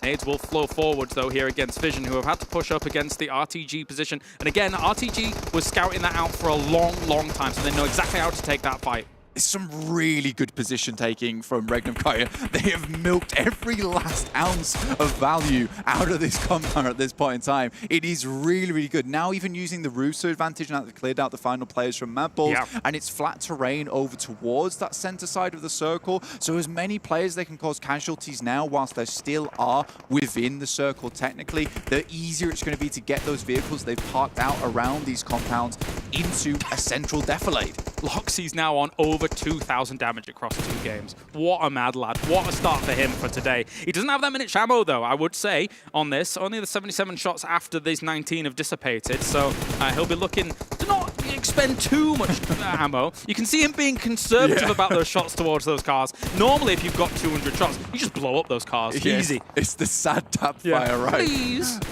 Anyone got any 5.56? Please. Drop me some. I've got 2k damage, lads. Please. It's essential to our victory. Right now, though, Vision finally making their way out from that slope. Obviously, they do have to come slightly uphill here, which has denied the sightlines from RTG. You mentioned earlier how, you know, they'd been playing this circle quite well. Yes. And I think that I would agree with you that they've been slowly taking their time with the hillside that they've had to gather information slowly, whilst just poking their head out now and again to not allow Vision to get the better of them. You could have just stayed in the compound they did all game long, but they didn't do that. They were looking at this side and knowing that they would have to defend it eventually. And look at that, the circle has favored them as well. I do think RTG's played an excellent information game here throughout this one so far. Mon is weathering a billion nades.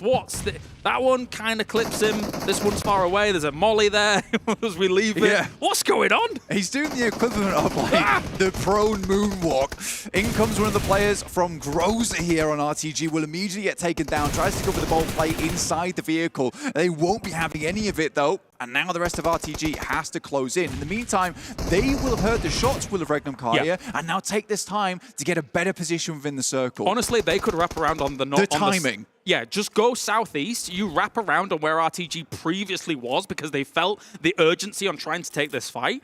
That could be an amazing play, but we'll see how it goes. They might just stay down on that southwest. Yeah.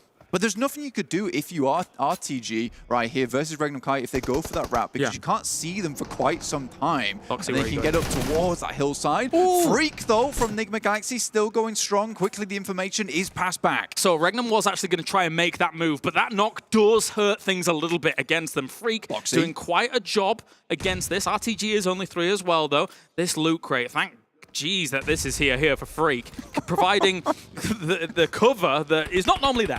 It's indestructible. It's taken 7 grenades at this point. Finally, Easel spots at least generally where he is, but the element of surprise is now gone for REGNUM CARYA, and that was the big thing they wanted. In the meantime, RTG has passed back over the road with RÜYA to set up some kind of defense against this. Beck had a Groza and actually knocks one of RTG on the other side. So these snakes, once again, it's not a dissimilar situation from our previous Sandhawk. These snakes are having big impact at the moment.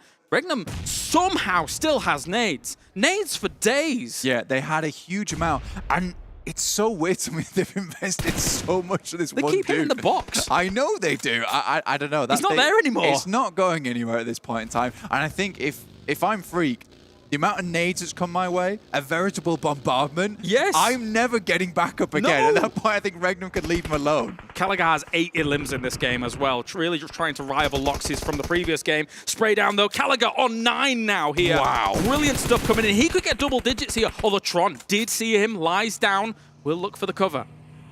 Comes a vehicle. These were protected from earlier. They have played that compound on the southwest side so well, and immediately they move back. They see the circle shift. They know they have advantage with the tree line here. RTG has to move into them, but I think the only thing that RTG right now can do is what RÜYA has immediately done, is to reposition straight away to not allow REGNUM CARYA to get set up on this side of the circle. Please don't think Freak is still on the box. Please. I mean, I think they've expended all of their nades, to be perfectly honest. Got nothing left. Yeah. I mean...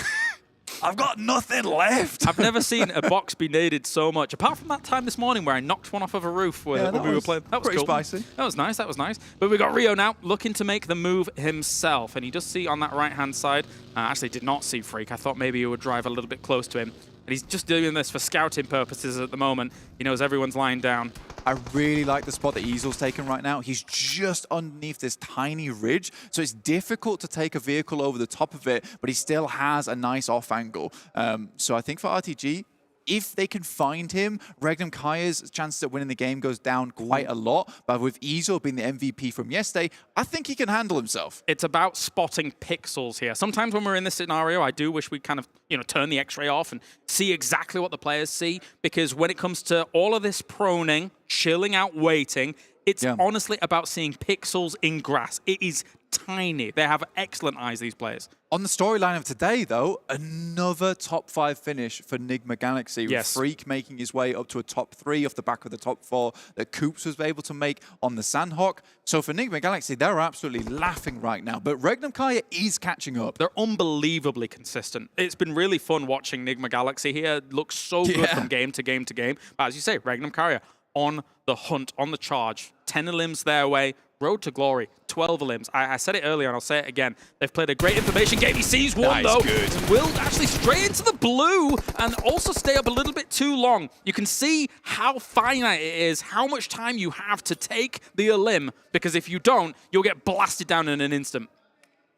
I wonder if they even have time to go for this res, or even if they will go for it here with RTG off in the distance. Freak could still win this. Yes. Look, that's the crazy thing. I think he will get spotted eventually now on this flank round, but who knows at this point. I think RTG maybe even thinks he's one of the players from REGNUM CARYA that might have gone for a long wrap, but I think so far REGNUM CARYA playing... Not the box. He's not there anymore. He's not inside the box, that box either. So small, okay? It just doesn't matter at this point. It will not fit. Freaking a box in there. RTG sees him. That's a big play as they're able to take out the snake. That really brings down some of the pressure that they're going to be hitting. And Tron got hit as well. Somehow they spotted him through the grass. Another nade. I don't know where they're getting all these from at this point in time, because I swear they threw about 10 players worth over towards that loot crate earlier on. This now becomes quite difficult for RTG with 2 players. REGNUM CARYA with a great lineup, and they managed to get that res off too. That's impressive alone, considering that RTG was not able to punish something like that. Goes for the spray, sees him through the grass here, and it's just going to go for a wild spray through the rest of it. But does spot him, and it's going to be taken down. It's REGNUM CARYA with a victory here from the compound. They were able to hold off MADBULLS and then make the transitions happen. That was a great victory. It's a great endgame from Tron as well, because I think he must have spotted a tiny something of RÜYA over towards that top side. The second player, he had no idea, so immediately threatens with a spray as if he does know, which forces one of the players from RTG to fire back, in which case 2 players can go immediately for the refrag, knowing the general location of that guy. It is so well played. And REGNUM CARYA, they're making a massive stand here in day 2. They are. What a push from them. Back to back. Yeah, I mean, looking at the fact that they were able to do that here, I mean, yes, they had a great compound in Sandhawk, but they made great transitions. This game, once again, a good compound, great hold, great transitions. When it comes down to a field end, well, a pseudo field ending like this, it wasn't quite a field ending, but I love what they were able to show here. Just across the board, they're looking really spicy. A little bit barren, couple of trees ending. Yeah. 1 box, 20 nades. Why? 1 box, 1 freak at the end of the day. But he was not to be found at the end of it. The fact that he lived for so long, though, and you're right, unbelievable consistency from NIGMA Galaxy. We cannot forget it. I'm going to be real. If actually that box doesn't exist and Freak isn't there, REGNUM CARYA wins this game much harder, because they just use all of these nades anywhere across RTG and absolutely blitz them. So, an interesting end in that regard. 9 times out of 10, you would win that without Freak being involved, because they had 100 nades. Their setup was so much better, and they wouldn't have had to use all of them either. It was interesting, though. That is it. REGNUM CARYA with the back-to-back. Let's go to a break, and when we return, it's the desk to break everything down.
All new Honor Magic 5 Pro. Freeze even fleeting emotions in just milliseconds. Take marvelous night shots with lightning-fast exposure. The display reveals more details in bright areas with an astonishingly long battery life that just keeps going. The latest flagship chipset brings you exceptional performance. Unleash the power of magic. Honor Magic 5 Pro.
And REGNUM CARYA again take themselves a chicken dinner back-to-back, and I sure as hell believe that pushed them into first place. And I don't want to be stupid, I don't want to be wrong, but we'll find out as we break this down in our STC analysis here of this last match. Hot Jukes, Emeralds Gaming, I haven't scared you off, more importantly, Hot Jukes, yet. This is the first time we're doing the desk together, but it's going pretty good, I think. I think it's going amazing, dude, and it's going amazing for REGNUM CARYA. Are you kidding me? I'm not. 29 eliminations so far in just this day with 2 games. Nexus Gaming starting out the day at like 39 points. So it's crazy to see how well they're doing so far. And I mean, yeah, road to 23 glory? points on this match, man, with 26 from before. This is getting ridiculous, 7. It is getting ridiculous because guess what? NIGMA Galaxy, the team that was in that first place, they got 4 points in the first match, and now being able to only back it up with just 8. I can't wait until we see that overall. A big surprise, though. GG, am I seeing that right? GG there with 7 points. And on top of that, I mean, they dropped on military, they caught gangsters, then they got 3 more later. It's something. And talking about hot dropping, a hot drop that we didn't see was GK against MADBULLS, and he ended up working out for GK. Yeah, MADBULLS went towards school like they did at the end. I think the last airing of the day yesterday, and then they eventually re-engaged in that one. Here, they just avoided them. They got a lot further on, but then they got stopped by a Turkish team. Yeah. REGNUM CARYA. Man, these guys were just on a rampage. It was crazy because for a second, I thought that the rotation that GK made right there from the side of Everest, going down to those 2 compounds, I was talking to Maxman at the back, and I was like, dude, this is a bad play. But they actually survived for quite a long while. But then REGNUM CARYA just came in and said, no, not today, brother. Shut it down. Well, let's take a look at their player stats then here on the day, more importantly, to really highlight the kind of performance they've had. 12 eliminations for Loxy on the day, 6 for Wild, 6 for Tron, 5 for Azel. You know, it seems like our luck here predicting the player to watch seems to not work the last 2 days. But you know what? What's up? We got the team right. Okay, we might have not gotten the player right, but we got the team right. Horseshoes and hand grenades. But for Loxy, I mean, this is an insane improvement because yesterday he ended up with 10 elims. So far today, he's being able to put up 12. Yesterday, 10 in 6 matches. Yep. He's got 12 and 2. Imagine what he can do in 6 today. I hope it keeps going, though. One thing that I didn't like about REGNUM CARYA the last match is they took way too long to actually take care of MADBULLS. They were way too passive there on that engagement, considering that they actually had the numbers up on their favor, and it allowed NIGMA Galaxy, especially Freak, to kind of leapfrog them, and it ended up gatekeeping them at the end, and I felt like it could have cost them the game. I think it was the perfect amount of time. They Okay, let's hear your shredded. side. I mean, it was crazy. I mean, to put up that many points is ridiculous. I mean, I think NIGMA Galaxy personally just moved into the center of zone just a little bit too early and just got picked apart, because that is a really hard place to hold, especially that tractor. It looks so appetizing. You think those tires are big enough to protect you, and then your ankles are blown out and you're crying. Well, I think they replaced the tractor with just a stack of those boxes that Freak was hiding behind, because, dear Lord, those things are indestructible. But let's take a look at another team as well here in a head-to-head between REGNUM, CARYA, and RTG. Road to Glory have been honestly surprising us, coming in 8th place to the regionals. They placed 8th in the respective PMPL as well, but they have been having a tear here in the last 2 days. They definitely have. I mean, 17 eliminations so far for today. If we went back and look at this team with what they were able to do yesterday, they ended up with 16 eliminations after 6 matches. So that is a huge improvement already with what they've been able to do. And something that I really enjoyed about this team was their 2-2 split that they had west of Pochinki. I feel like they were controlling a lot of ground, and it forced teams to not even try to crash on them. They decided to keep on going. And then for the teams that kept on going, it was kind of goodbye Irene in a way, because they ran into the MUERTE, they ran into REGNUM CARYA as well. Not a good sign. Yeah, I mean, it was a really good push from them, and it's crazy to see that they had such an amazing performance. And normally it would be like, dude, these guys are going crazy. But 2 games, 5K damage, 29 eliminations. This is a performance that we have not seen this tournament so far. Well, like we talked about, right? There might be a new king in Turkey, because S2G. Uh-oh. FLUX. FLUX, who? Fire who? Who? Fire who? Flux? Who? Huh? I don't know, man. But let's actually see Road to Glory's player stats here. If we're obviously to give some props to REGNUM CARYA, you do the same here to their counter opponent. And Caliga, as we did say, I think this was from, I want to say like almost last match, but I mean, Caliga had 9 eliminations last match, if I'm not mistaken. Yeah, I mean, he was crushing it. I mean, we saw him, like you mentioned a little bit earlier, coming from that Pochinki side. It was way less congested, and they had that hill to kind of just look down on everybody and shot. At the end of the day, it just came down to who was the better snakes. Yeah, but look at the damage, Hot Jukes. I know. Whoa. You want to know what's crazy? Yesterday, Caliga ended up with 766 damage after 6 games and only 4 elims. For him to be able to put up these numbers, that is another great improvement.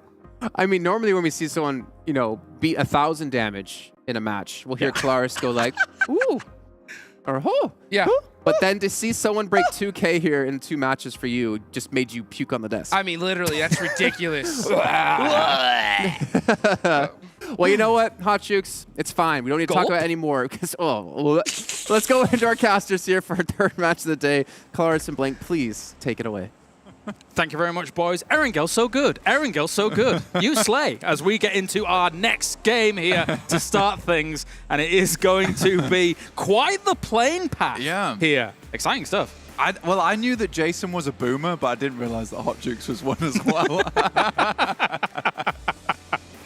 But yeah, heading over towards Erangel right now with military base once again. We're going to have the gangsters heading in towards this position.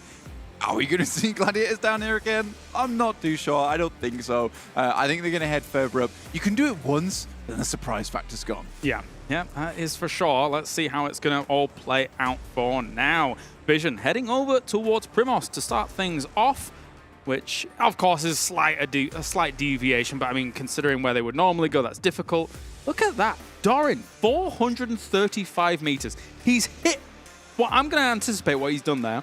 He's seen a car in the distance, shot at the window, and hit someone. Yeah. When he's not really been able to see them that well. Still, and it's really, really difficult shot to hit, honestly. That is like somehow wanted. But I think that at the end of the day, right, I think 435 is genuinely a record. I've seen it a few times now, and I think I've not seen... You mean in this tournament? Just in all tournaments.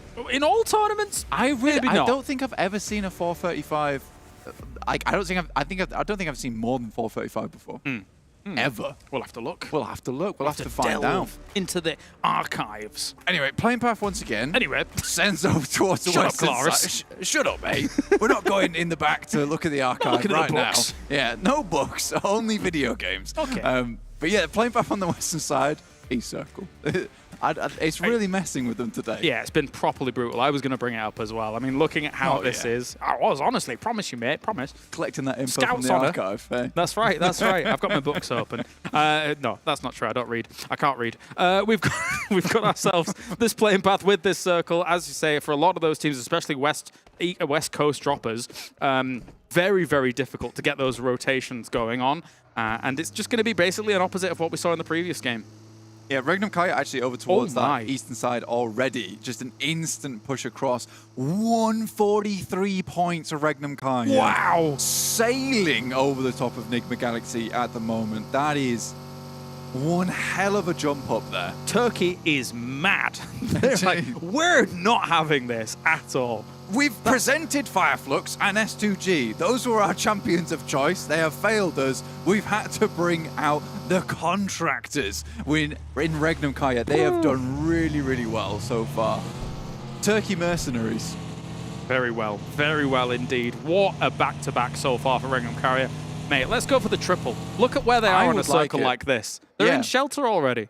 It's a great spot as well, just in terms of being able to gather information around this area. But what a send out from REGNUM CARYA almost immediately. It's just, I think they identified that there's no one really challenging these central positions other than them at the start of the game. And so they just pick up a really strong spot in the middle. Yesterday for REGNUM CARYA, it was all about the case of the circles were so bad for them that they had to play that edge side, and they showed us that they could play from outside the circle, slowly work their way in. But today, we're going back to basics where they're like, right, this circle favors a little bit, let's just send it. Yeah, there's been games where they've looked relatively flawless. And if I want to contest... That's not even a joke either. Exactly. I mean, even this last game, for the most part, if I want to contest something Seven brought up on the desk, he was talking about MADBULLS kind of taking a while for them to dislodge them as we watch another car flip. The production loves these. That's actually a lot of car flips. All right. I don't do that on the, the face first slide. No. That's not involved. Well, last time you were in a car, you flipped us and we had to run through the fields of Erangel. So, just saying. Well, the face first slide. Can I go back to my point? Shut up. I want to, because of course we were talking, Seven was talking about REGNUM CARYA and MADBULLS. Technically, yes, you could dislodge them quicker if you wanted to, but they have them dead to rights in a building like that. There's no escape paths really for MADBULLS. So if it started delaying your move into the circle later on, I would understand. But for the most part, yeah, they were just biding their time. Yeah, and I think when you are REGNUM CARYA there and you spot the smokes train coming through from NIGMA Galaxy, you don't want to invite a third party by getting involved with MADBULLS. So it's well played. It is well played. MADBULLS, in the meantime, do not take another engagement with GEEKAY. So it feels like the hot drop has just been... subsided. It's subsided, right? And I think GEEKAY realizes this is not working. And it's almost amusing that it stops after GEEKAY gets hot dropped on. They're like, yeah. We didn't like that. There's some coincidence to this for sure. Treat others like you would like to be treated. That's right. You know what? Wise words, Blank. And I mean, even Max was saying on the desk yesterday, or was it on the desk, or was it on the cast? I can't remember, but he said it, that, school and apartments is open. So why on earth not just kind of flex out over there? It's a very open spot and a great spot when it comes to loot, when it comes to vehicle potential of being able to have them there and just moving on. I mean, even they've got like mini Pachinki, I should say, north of Pachinki. So they've got loads of loot available. It's great. Yeah, it's a position that we saw Major Pride take a lot over in PMPL EU. It works out really well. It is a little bit of a split drop, but it does mean you're gathering more information overall. And I would say quite safely, honestly, with the position you take him. Are we going for more of these mad car rides? Or is GANGSTERS have rotated... Wait, are they not in the blue? This is an early rotate from GANGSTERS. I'm confused. All right, regame. Something's wrong. Yeah, get the re-host going. I'm not having it. This ain't right. I don't like this, all right? Here's REGNUM CARYA as we're on board with them. They did see MADBULLS in the distance moving away. But likewise, I think that there was a potential conflict brewing with FLUX. They can see them up to the north, and they're going to be looking at their way, making sure that they're not going to be moving down on their position. It's actually quite the wide split, technically, on a circle like this for REGNUM CARYA at the moment, the 2-2 that they have going on. But they're going to go back to each other, rendezvous, get things back on board in Alamo. Yeah, a really good position, honestly. With that ridge behind Alamo, it's one of the most valuable spots to have that when it comes to... If you can control the ridge. If you can control the ridge, right? If someone gets on top of it, it becomes a little bit more difficult as they're shooting down towards you. But just being able to move out, which we know they do because they were very proactive teams at a lot of times. So I think REGNUM CARYA can certainly do something with that. We are REGNUM CARYA stands now. I guess we are, yeah. They're really cool. Go, you guys. I mean, you're making really flawless games look very, very easy. But I'm going to have to get the old REGNUM CARYA foam finger out. I think what's cool about their position as well is that they rotated slightly east of this, saw how much they could get away with going west, and then if the circle moves east, they have access to things like heaven still, which is insane. But yeah, that's just kind of what you get with a playing path in a circle like this. But some shots coming in. RTG, oh, they were doing so well in the previous game, but going to lose one early on here. Yeah, this is the alternative GANGSTERS. This is the one that actually holds you out inside the blue, rather than... Because they don't want anyone else have to blue them to themselves anymore. GANGSTERS is the only one that can be the one true love of the blue. So I think that this is an interesting play from GANGSTERS. It's worked out, and I think for RTG, who are on a good streak so far over the past 2 days, it is an unfortunate place for GANGSTERS to suddenly decide that they are a good team. Yeah. Sure, yeah. I was like, but in secret, GANGSTERS forged another blue. Yeah. We control this. Like, no! RTG's going to have to run away another direction. That is a hard shift. Oh, my days. It's the 9 circles for the 16 teams of men. They can't control them. They're going to turn into ring wraiths. It's going to be bad. NIGMA Galaxy, though, this is a very rough position to be in right now with Evo Station. They have to leave right behind. Oh, no. Oh, that is depressing. That is. Shots down. Evo Station doing the biz. He's on fire. Let's, you know... Heavy Park. Yeah. Wow, okay. Oh, rocket up on next RÜYA. Will he be able to do anything? No, M4 across the road, and it's not going to be anything, though. The DBS shredding up NIGMA Galaxy. They are going to fall in 16th. That is their worst game so far in the tournament. We have said in the past the next RÜYA's had really strong timings on pushing into compounds, but that has to be the quickest compound setup I've ever seen. They rocked up, they had 2 people behind the wall, one guy was already running up the stairs in the compound. I've never seen anything like that before. GANGSTERS looking to take a fight with Team Falcons now, who tried to hold them out, but they were having none of it. Meanwhile, the true bearers of the one blue are trying to hold this off against Falcon. Walsh down this ridge line, trying to hold off that angle. And no, he will be able to deal with that. And even reinforcing shots against RTG, who are still here. So third parties abound. Falcons looking to finish off RTG as well, as you say. CARYA with a really, really strong performance from last game. Send a grenade over the top, looks for the airburst. It goes just a little bit too far, and I think he got quite scared there as Axa came over the top with a grenade in hand of his own. Moving on with CARYA, let's see you challenge for MVP today, because he got himself 9 in that previous one. You're going to have to do a lot to challenge Loxy, as Kevin still on this high ground, having a little look over. They just want to negate the blue. Just get out of here completely. Being held on this bridge is just not fun. Going to try and go for the spray, realizing that he's going to be moving forwards, trying to still hit CARYA, but he will be able to get away. You can see the shot still raining in his direction, but he's fine. He's okay. He's okay. Yeah, Kevin remains, and the Falcons fly away. Don't do your impression again, please. I don't need that again. That on the desk was diabolical. I'm just saying the Falcons fly away without Kevin, who remains with the precious, the one true blue. You like this, don't you? I do. I like that the Falcons actually fit into the end game. Why didn't they just fly into Mordor? I don't know. Oh, dear me. Anyway, Kevin will face the brunt of the blue as the rest of the teams leave. But looking on a more larger scale here towards the circle, we do see next RÜYA towards that central compound, with REGNUM CARYA actually holding 2 positions, looking up towards brute force. Where's he going?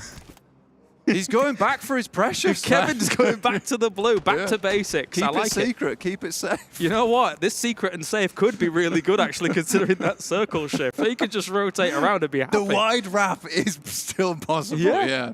You're not wrong. You're not wrong. I would say this is actually a little bit of a rough circle to play in.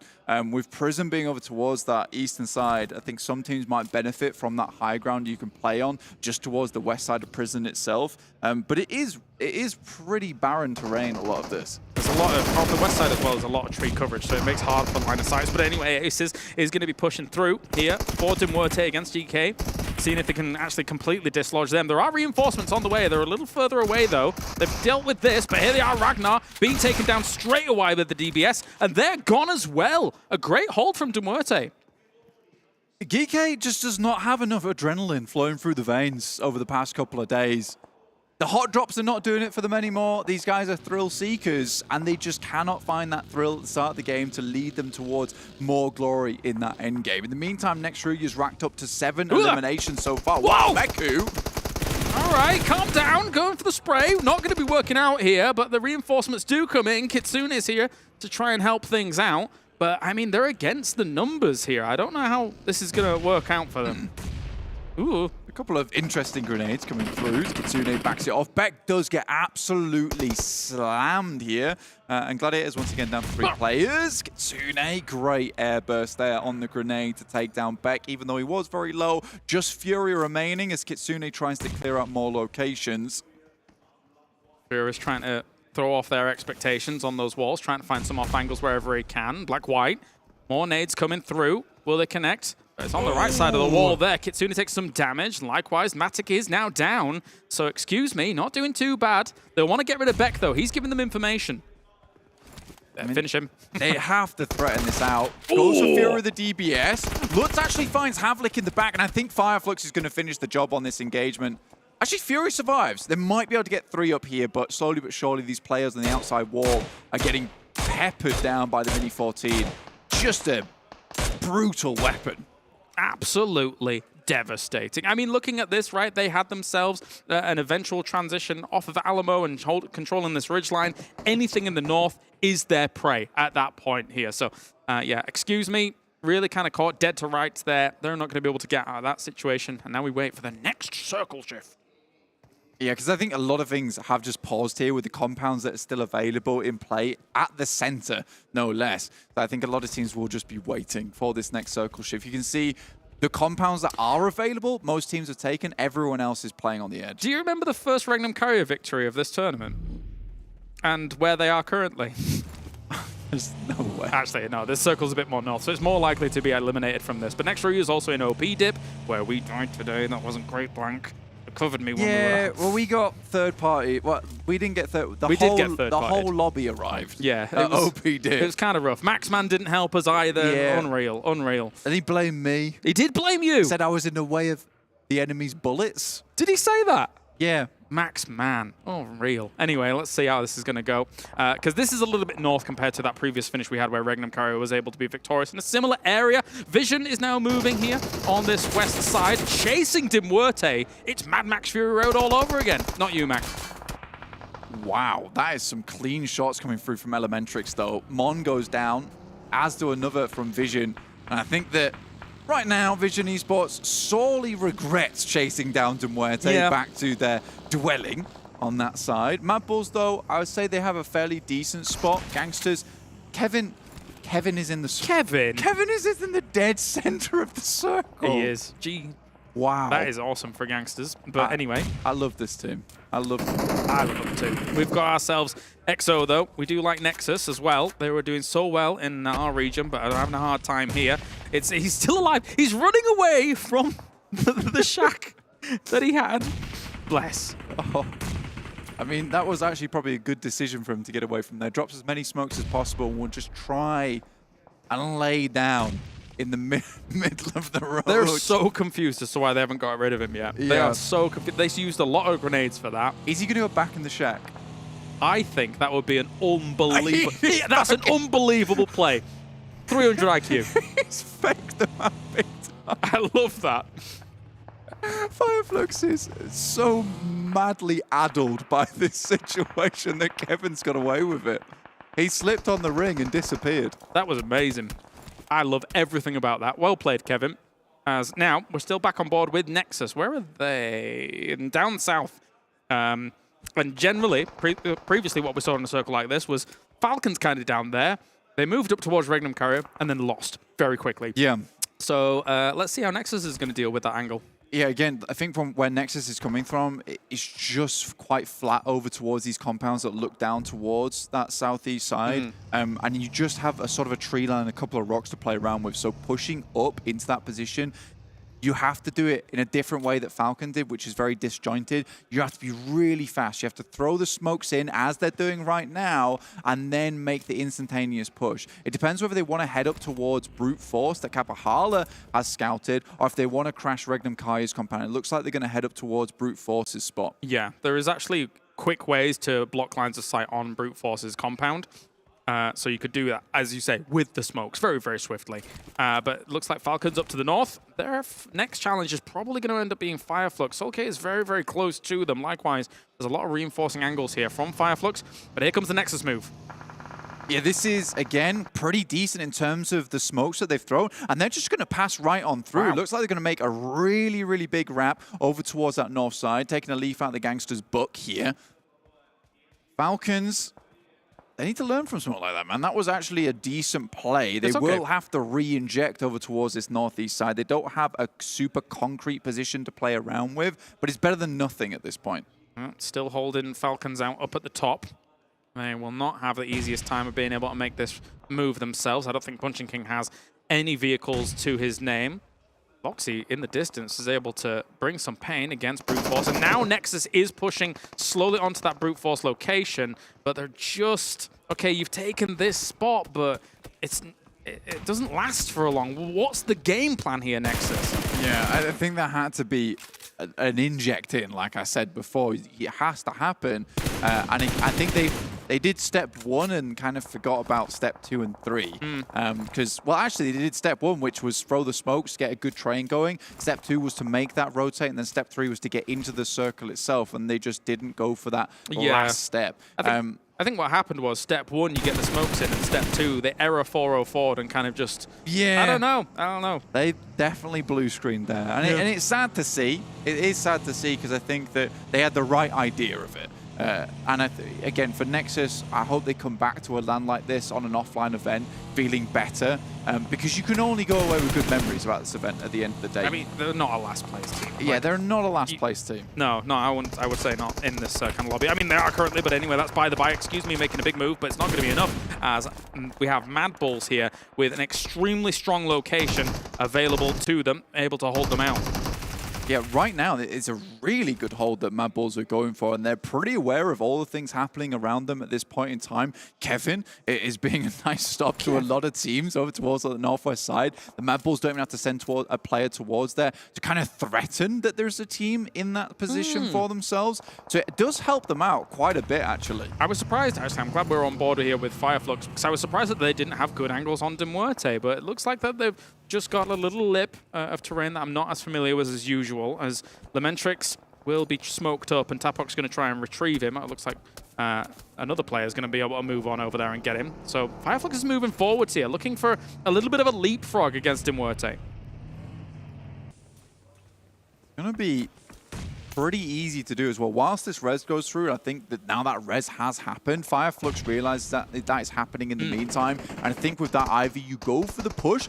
Kevin just hit a nade up towards MUERTE, actually. And that makes FLUX's push over towards the eastern side even easier. This is what I was saying. The decision is either you push onto the team or you use that opportunity during the res to get away. And next RÜYA here, trying to make their moves as well. Against Vision, who's holding out this. There goes a molly through, but he's trying to deal with this. Dokkan Machine will go down. The DBS doing a lot of damage, but it's not going to be enough. Difficult to make that work alone here, as Wolf as well is able to deal with it. REGNUM CARYA taking shots over towards next RÜYA as well. These guys are on a swivel at the moment. They're taking shots up towards Brute Force. They are threatening so many positions at the moment. MUERTE also is struggling because Kevin is tossing grenades their way, in which case FLUX has actually come back in to re-go for this engagement. That is an interesting rotate coming through from REGNUM CARYA. They're taking names. It's a big move. It's a big move to try and bring some damage here against NEXUS. I guess they realized that they would end up rotating south if they were to be left alone. So a big push on over there. Meanwhile, FLUX going up against MUERTE. Just so many smokes. It's going to be a stalemate across this ridgeline for a while. I'm very curious to see how REGNUM CARYA is dealing with on that south side. Yeah, Wild's already found another nade here. This is so interesting. A lot of times, these long-range shots don't come to anything, but REGNUM CARYA is so good at making these instantaneous decisions. They've just sent 2 players over here to deal with the remainder of NEXUS. Like you said, that southern rotation could be problematic for them in future, but this has really put a stop to it before it can even start. It's not a possible move if you don't know the lay of land really, really well. The fact that they know that they can get away with a 2-2 split like that, but then again, being said, Loxy's down in the distance by the looks of things. They really want to get him up fast. He's still near the compound. They could do. I think they've given this up. I think they realize they have to get back together, try and find some spot in the circle, but it is going to be difficult sending from this compound north. I think they've delayed NEXUS more than enough, though, right? Maybe, yeah. The res had to come through. It's going to be difficult to get healed up and then get back on your bike and moving. They at least put fear in them, right? It did, yeah. So that will stop them forcing themselves down towards that south side. And they have stopped short of the road here and are just pressuring onto MADBULLS. And actually, by doing this, causing NEXUS to have to move further east, they've essentially caused a pinch between 2 teams, themselves and NEXUS, onto MADBULLS, which is the true threat here. Yeah, because they have the spot in the circle. And then, you know, if you dislodge MADBULLS, then you 2 can fight over that spot a little later on. But at least it gives you that potential of getting somewhere in the circle, whereas prior, it might not have at all. The blue is going to be pushing them, though. As you can see, Loxy's reinforced the 2 at the front to try and help them out. NEXUS is playing scared, man. They're all lying down. They need to make this push happen quickly, otherwise the blue's going to be nipping at them. I love this play overall. I mean, it's good. Yeah, it's REGNUM CARYA just drew the line in the sand and have now forced MADBULLS into a horrible engagement. It's a big move, trying to move on up against the MADBULLS here. They're going to try and go for this, but big spray is coming out across it. Loxy was still up there for a moment. He's going to try and salvage, but it's not going to be the case. That's a big scalp to take for MADBULLS. But REGNUM CARYA, I understand what they wanted to do, just wasn't successful. Yeah, it's a massive defense. I think they'd hoped that MADBULLS was more preoccupied with NEXUS, but you have to give mad respect to the MADBULLS. The fact they were able to hold on to this as long as they did, it was sort of helped by MUERTE, who are still on this northern side, who have clear sights down towards NEXUS as they were pushing through, because they were constantly having to stand up and run away from the blue at that point in time. But Brute Force now has probably one of the best positions in the circle, the high ground that they hold. Goodness me, there has to be some shots over towards Frozen. Tries to go for the double spray against him and actually divides his attention a little bit too much. Will be shot at and taken down by Tulika. MADBULLS still continues to weather the storm, and now in the distance, you can see Brute Force trying to take extra angles to apply pressure to that dip. Somehow they've taken a knock, though, as they push further down towards this circle. They do get it back up, but Zaccaria, extremely low HP. MUERTE with 12 eliminations, you know, they have weathered the storm on that north side. It's not been easy. They've taken multiple knocks as well. FLUX has really made their life very hard, Galaris. Despite all that playing on basically a plateau, they've done amazingly. Yeah, some of these locations are kind of terrifying because exactly of how flat they are, right? So you're constantly having to go prone, try and keep yourself alive. Actually, a really cheeky angle here for Brute Force against where MADBULLS is. You won't be able to see him too easily through some of that grass coverage. But MUERTE now moving up with the smokes. They realize, though, the angles are very against them. That's gorgeous. They're going to have to, yeah, it's a very nice smoke wall. Well, will it work, though? Will they be able to make and find themselves a solid spot? That was instantaneous, you know, that really is just one after another from 2 players coming over. Frozen takes a lot of damage, will be taken down by Prepod. Tapok looks to finish it off. MG3 here before YDO. That is a dangerous weapon to come up against. Aces started off on. And Brute Force is taking fights against 2 different teams at the same time. I mean, they know they have a strong spot. Yeah, it's going to be difficult, though, with these nades raining down on this position. Still has 4 left to go. MUERTE, they made an amazing smoke wall, but it's not going to be enough. Sprays through into the smokes as well, and they're almost able to take down the rest of them. Not only with the but there was also MG3 in play, as we were saying, and that's them gone. There was a valiant effort here from MUERTE, but the terrain was very against them. MADBULLS, if they saw this was just 2 teams remaining, they might have pushed onto the knock they found towards Prepod and Neds way earlier. I think they think there's more teams involved here at this point in time. But for the MADBULLS, as soon as that knock goes through, you hear the engagement happening on that northern side, you just push in towards Prepod and Neds. And they just didn't take that opportunity while they could. Yeah. And now Brute Force can really take control of the circle. They're trying to suffocate MADBULLS here. They're trying to suffocate them. The one thing that could cause them problems might be Solus. I think they realize, though, they can sense there is still a solo over there. Spots him out. Really good eyes on that one. And now that suffocation play. Look how little MADBULLS has to play with. This should be Brute Forces. Yeah, there's nothing MADBULLS can do. They are playing around with this tiny little lip. They need to find a knock, and they need to find it now. And it's so unlikely they'll find either of them because from both sides, there is a crushing amount of damage coming through. GEEKAY takes the nade, and there's another, and it will be the finish. Brute Force take a chicken dinner, and it is a well-deserved one because the way that they spread up in that end game, very good. Very nice. Not only the suffocation of MADBULLS towards the end, but as you say, holding down that east side and not allowing teams to rotate into them. It was a good divide, it was good control, and it's about time they've got one on the board here. I love that Prepod's got a bit of confidence in him. I mean, he has carried the team a lot of times towards these victories.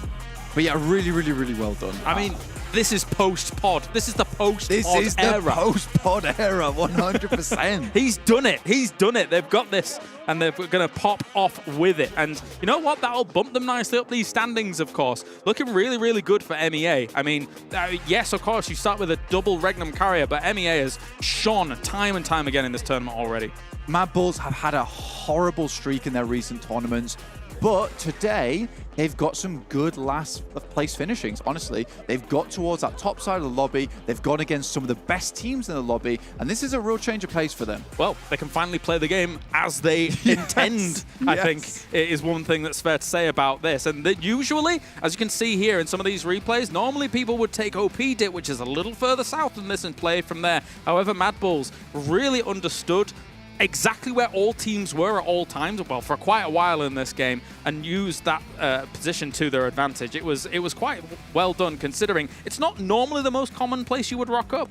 Yeah, I mean, you can stay at the back of OP dip, but it really denies you some of those big sightlines. And I think MADBULLS understood, with the way that circle was, they had to take more control in that meantime. In the meantime, for us, though, we're going to head to a short break, and we'll be back with the desk just after that.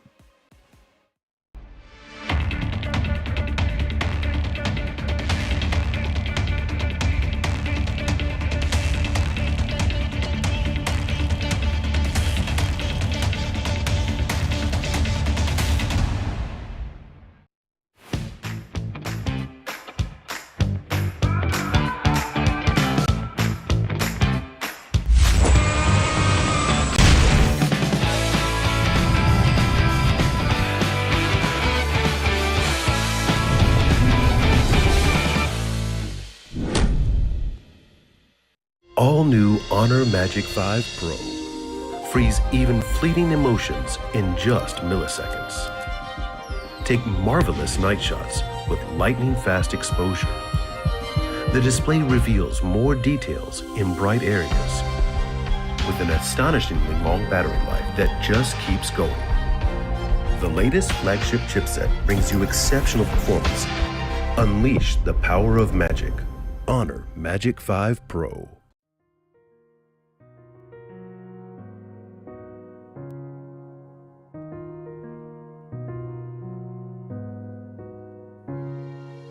الحياة لحن، ولأننا جزء من مقطوعة عظيمة تحركنا، تلمسنا، تصنع من لحظاتنا ذكريات بديعة. لأن الوجبة، التجربة، المغامرة يعطيك بعد جديد في هيلتون الرياض.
welcome back, everyone, as Brute Force have closed out the match, getting themselves a chicken dinner and hopefully some extra points on the leaderboards because they kind of need it. I'm just joined by Hotchukes and Several's Gaming here on the desk to break down that last match. And that one, it had potential for REGNUM CARYA to take another one, but MADBULLS had a different thing to say.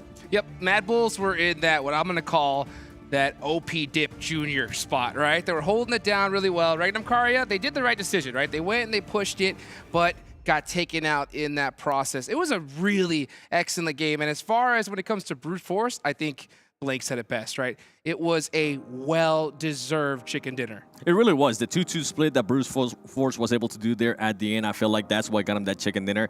We saw, I know you were mentioning it, we saw the MUERTE smoke wall, which we thought they were going to end up, it's going to end up working out wonders for them. But I feel like it backfired because they were just starting to peek one by one where they could have just peeked all at the same time. And I felt like they could have gotten the angles there on the Brute Force players. It was tough. I mean, they had that high ground, Brute Force did. I mean, that smoke wall was gorgeous, but Brute Force was just waiting for them. And then those nades came in, not much they could do. But overall, the MUERTE, you got to be excited for them because they put a heck of a lot of eliminations on the board. Yeah, they did. And again, this is a team that I didn't really have high expectations for, but we have. What's so funny about that? I agree with you. Okay, we'll don't laugh about that. Be like, I agree with you, Jason. Yeah. But you know what? Like, they've shown they can pick up big elim games. And I think that's really important to see teams that can pull off those pop-off games. But the question is it going to be enough for them to be satisfied? And obviously, we're not going to be able to know just yet. But gentlemen, did you know? What? A couple days ago, well, I know Seven knows because he was here on the desk with me, that we had a solos tournament. Oh, yeah. I remember that. That was some insane times that we had. We all enjoyed it. It was 72 players, $100,000 on the line, all solos. One knock, you're out. I enjoyed it. It was 30 grand. 30 grand just per for winning. Chicken dinner for a player. It was insane stuff. But my question is, you guys like to see more of that in the future? Yes. I wouldn't mind it. Would you play in it? I would. I wish that flares were allowed there to bust out that BRDM, because if you're in solos, having that BRDM, it just mows down everybody. And you could just be shooting at it like crazy, but if you're only one player, you're not going to be able to take that thing down by yourself. What if you got somebody with the AMR, though? Ooh, now that's something. Now, see, that's what I want to see, Seven. That's what I want to see. No. No? M24. I want to see you do some M24 no scopes. I'll take it. I'll do it. I'm ready. And you get an extra $1,000 per no scope. But funny enough, there actually is a potential for more in the future. And we have a little video to get you guys hyped up on what potentially to come here in PUBG Mobile Esports.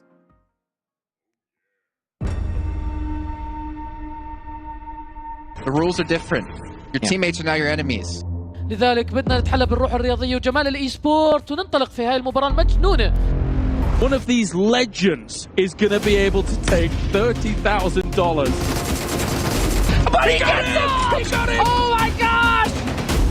في يعني تخيل لاعب يلعب على 30 ما راح تحرك مكان.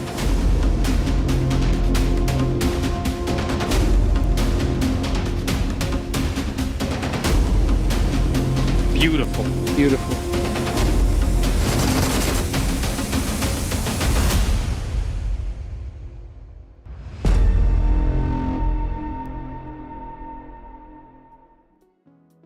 Honestly, beautiful indeed. Clara said it perfectly. These legends in PUBG Mobile history going head to head. I mean, you could go into that, win 30 grand for yourself, and that's more than you can win in an entire event or potentially a year.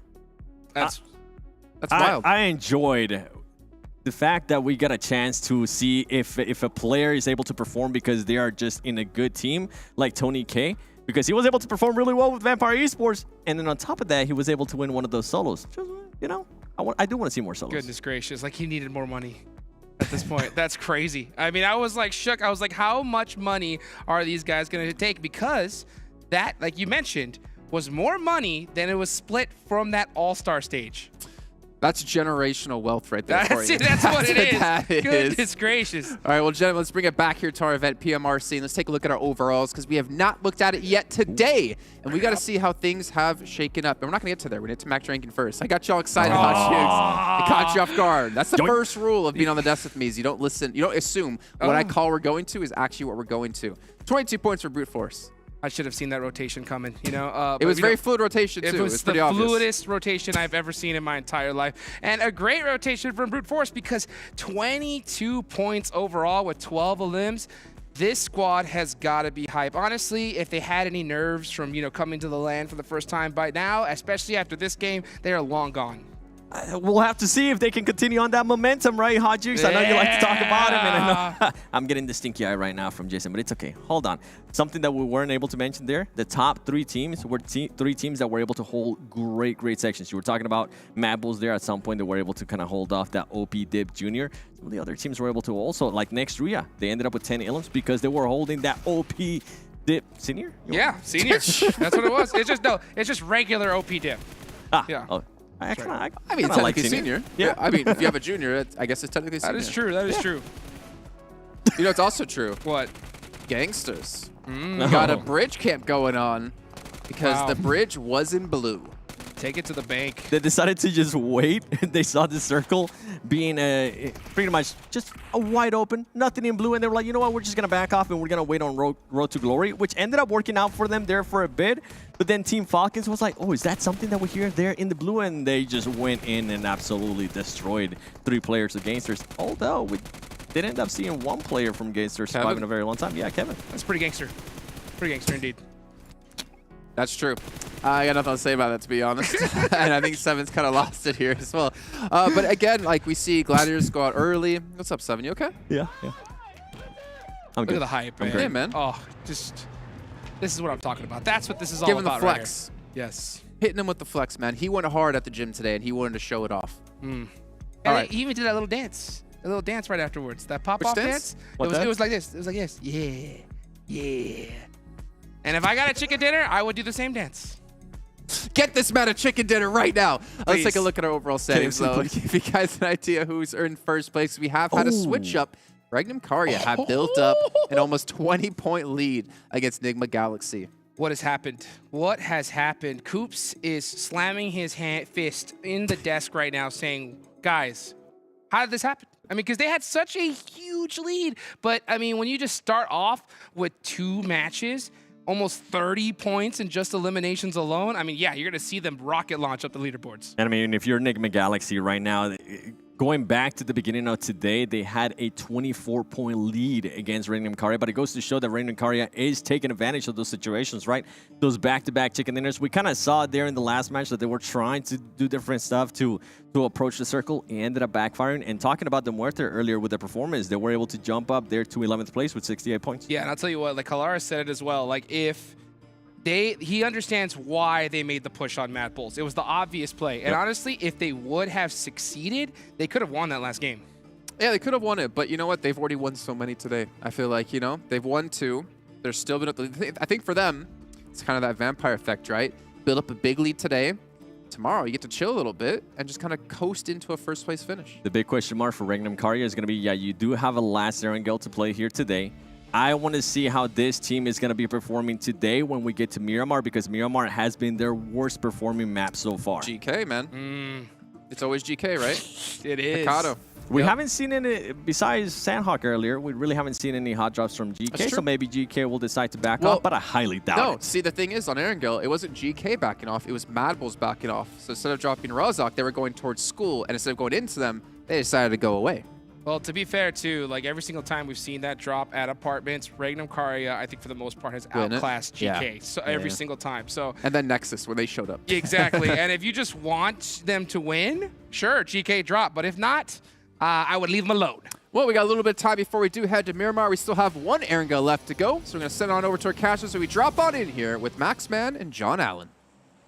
We have these legends ready to take on one another once again over on Erangel. Max, we're going to be taking a look at the match number 4 on the day. We're going to be going from Severny down to the west point of Sosnovka Military. Pretty decent. At least we're not going to have some weird drops happening for Gladiators. They can easily make it to North George Pole this time around. But yeah, we had some great matches. Of course, REGNUM CARYA secured himself the back-to-back win at the start of the day. Loxy in particular, John, has been an absolute standout player after how Azel played in day 2. So good stuff from the Turkish teams, even though I would like to see some OG Western European squads maybe rise up to the challenge.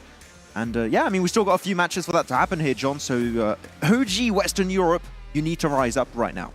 Absolutely. Looking for a little bit more performance there. We've seen these MADBULLS drops around the GK department go a little bit smoother for them this time around. Actually, a wide split here. Ragnar and Satan both sending away quite far from the GK drop. Gladiators might have a little bit of an off angle to deal with Ragnar. Yeah, very split away from one another, actually. Satan, Ragnar, not willing to get close to Rozhok has been just unfortunately the cause of many bad memories for them in that compound. Actually, MADBULLS kind of leaving it, kind of going towards that school and apartment complex that we mentioned multiple times that has similar rotation path, and you're just not going to mess around your early game too much. So I do appreciate that from MADBULLS. Thank you very much for that.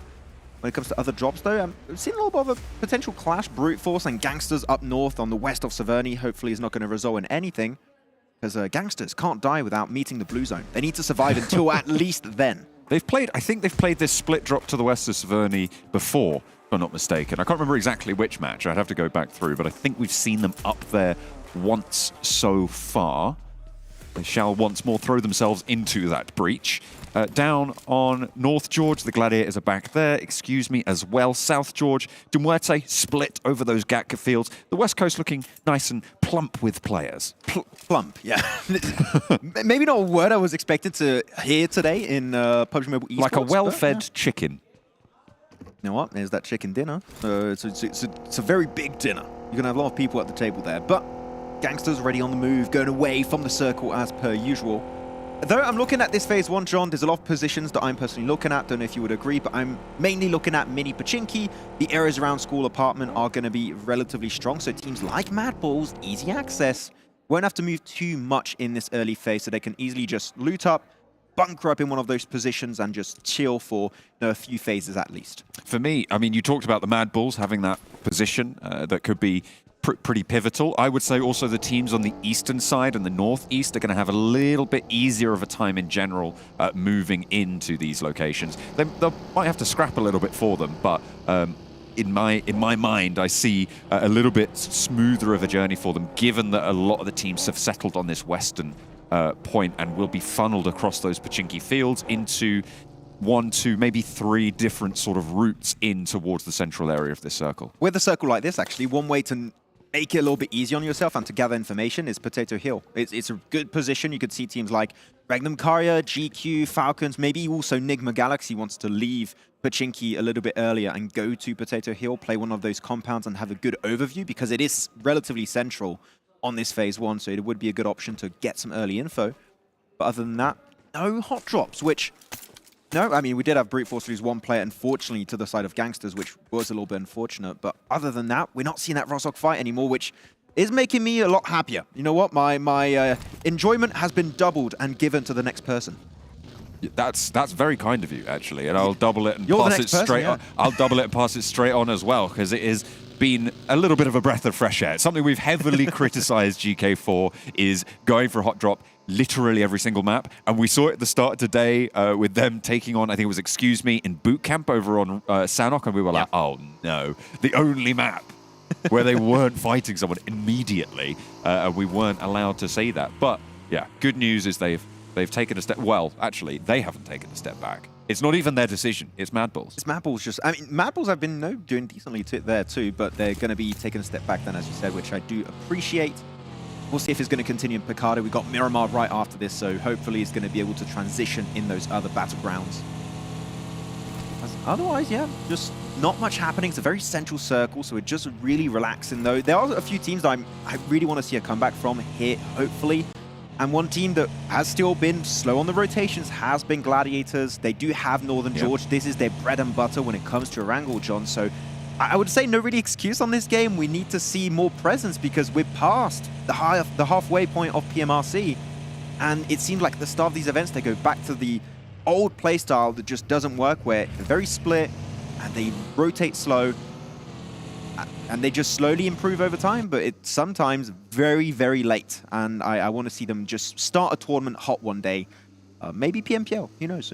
Well, I mean, they're definitely not starting hot here. I think is the underlying story for them. Hopefully, a better showing. Meku has been poking his nose over towards the GANGSTERS in Zaki. So a split position for them. Definitely have that information.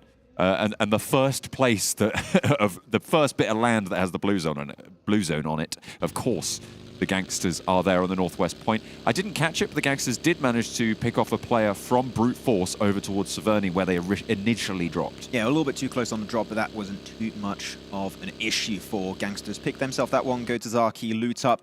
Might clash into Gladiators as they rotate towards shooting range, which is their typical rotation. We'll have to see how that one unfolds, though. Here you go, NIGMA Galaxy started leaving Pachinki, leaving Lord as a little bit of a scout, checking out the Headshot Valley, or I don't know how you used to call it. It was blank.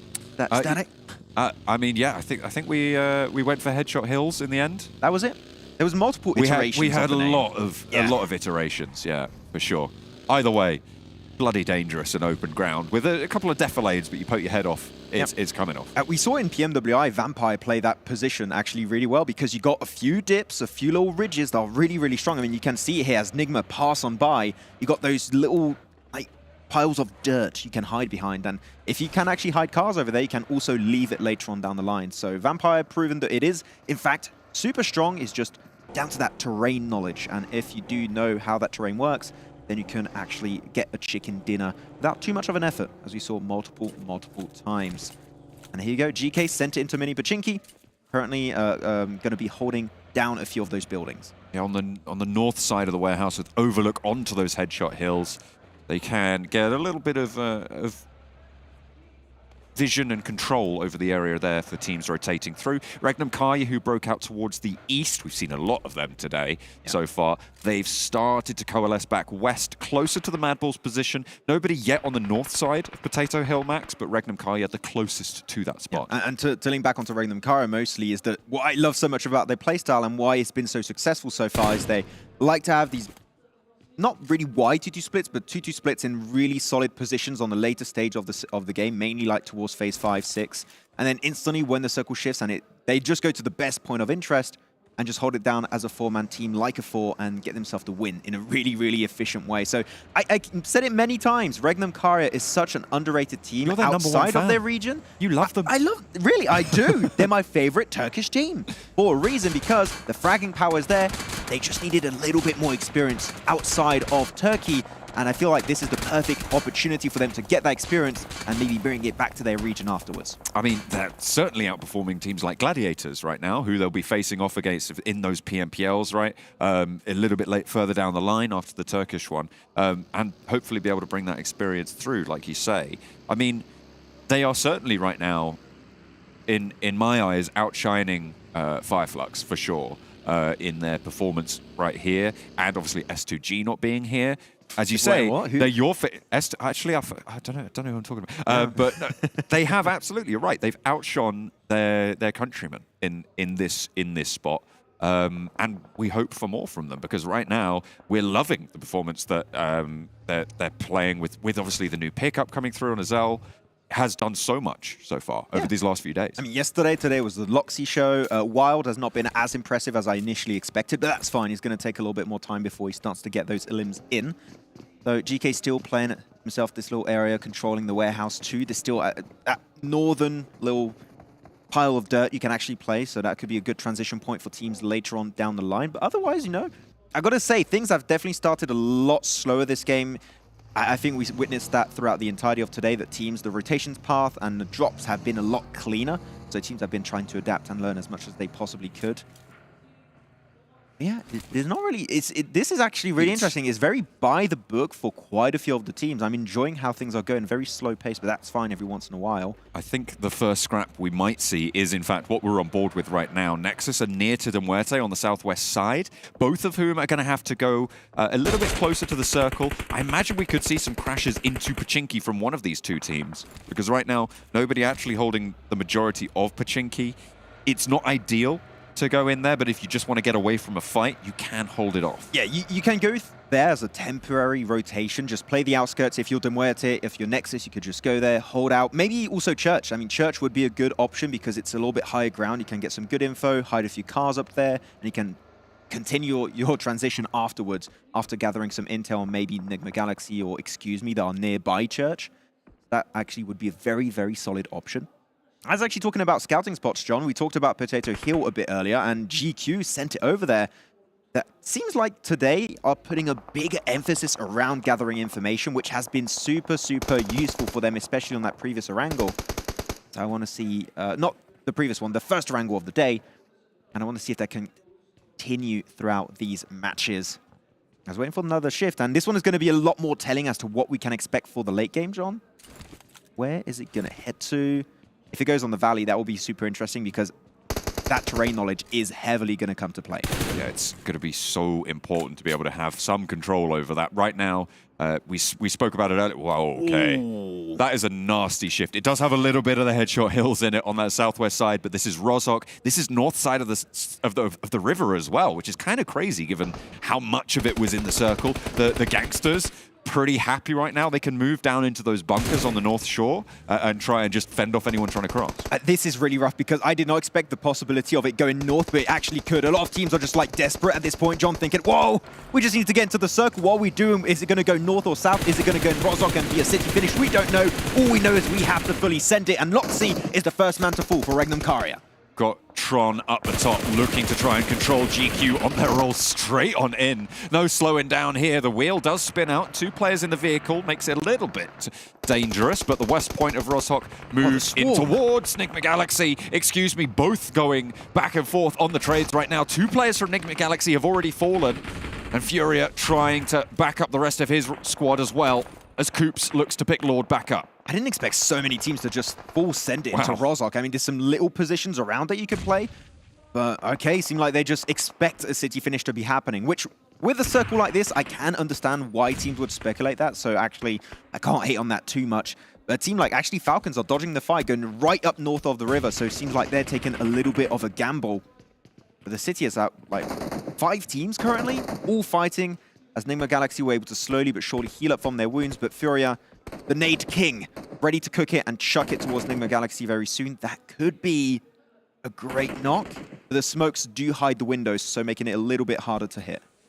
A lot of teams just sending in for those buildings. REGNUM CARYA looked like they want to leave from that high ground, the South Rozhok Hill, roll down as well the slope, try and gather some speed into it. Playing a little bit split right now. Road to Glory, doing a lot more today and impressing us overall in general.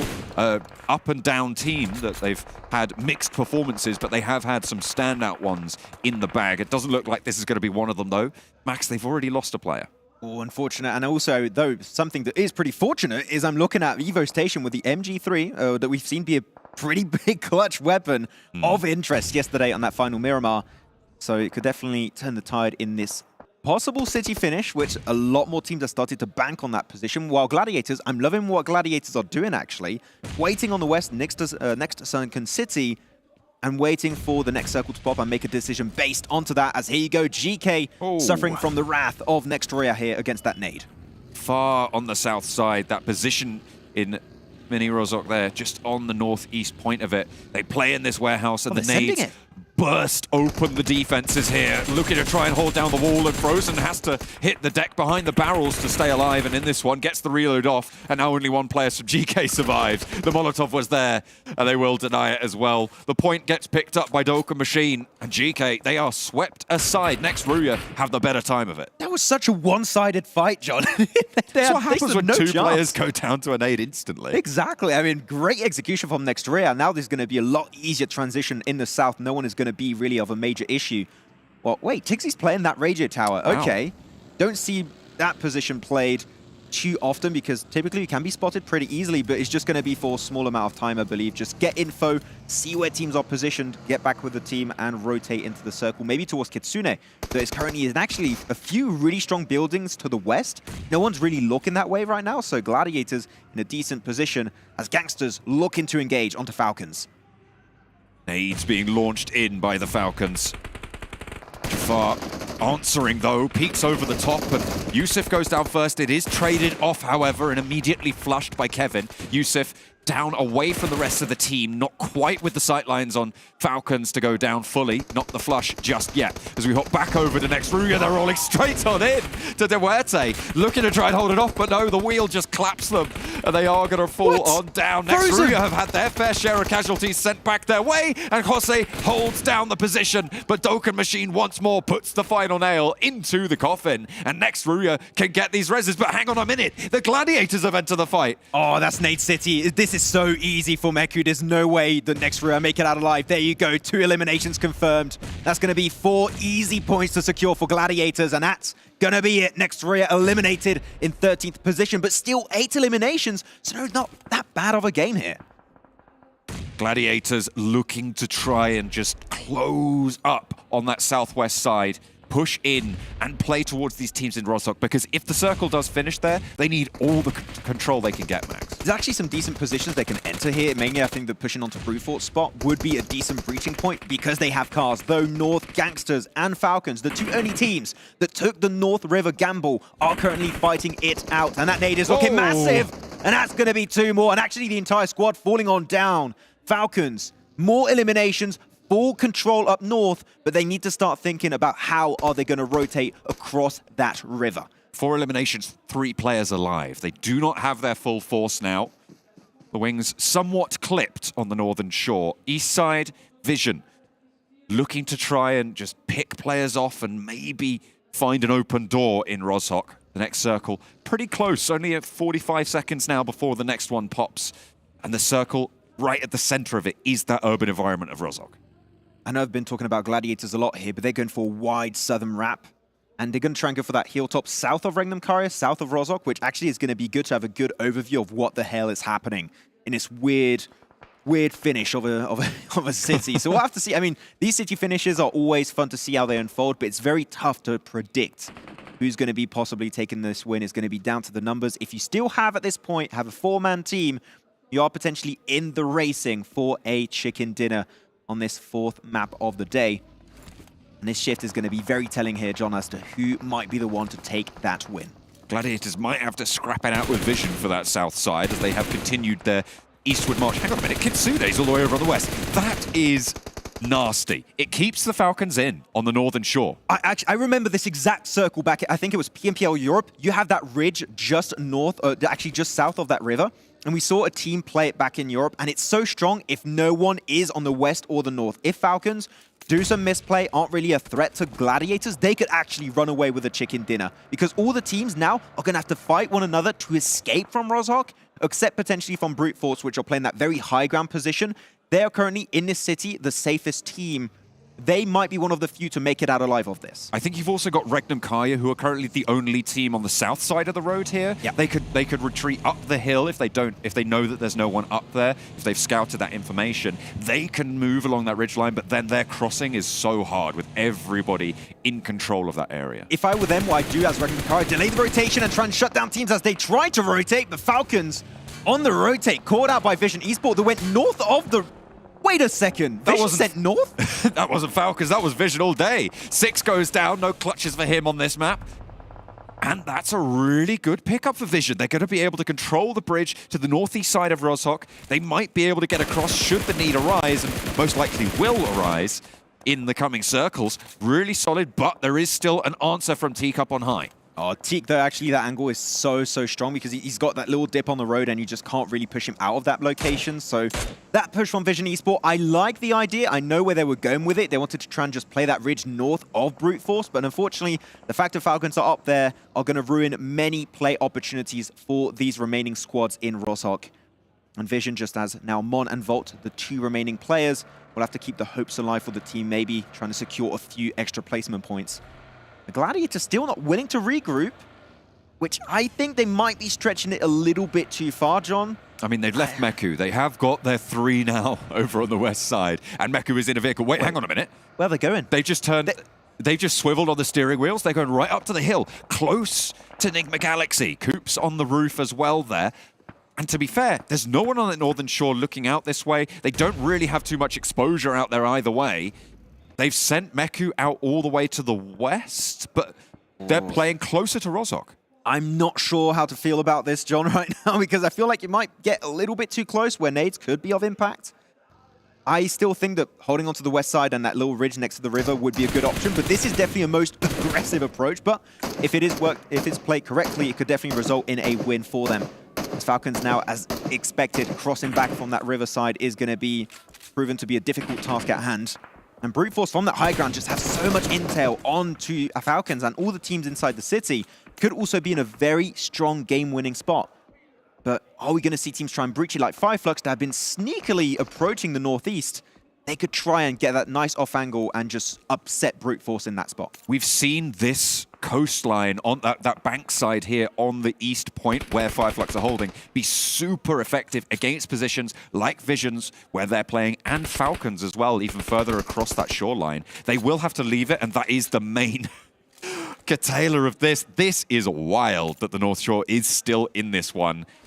And it goes away from so many of these teams. It is going to be absolute carnage with these legends of ROZOK. We just reached that breaking point, John. Every team is going to start to engage, pushing on over. REGNUM CARYA is going to have a bit of a tough task at hand because they're going to have to cross that road. And the teams are not going to allow that to happen for free, at least, as Mon spotted out Bolt, the last remaining player of Vision. Also spotted out by FLUX. They know he's not going to be able to make it out for too long. Falcons also trying to survive a little bit further in this match. But Gladiators need to try and regroup and send it to the west. Just to bring it up once more, this is a big opportunity for them to maybe initiate that comeback in PMRC after a bit of an upset of a start on those first few days. FLUX, that nade could be massive, but a little bit too short on the throw. REGNUM CARYA looking to make their way out of the south side of ROZOK, but they are getting cut apart by the Gladiators.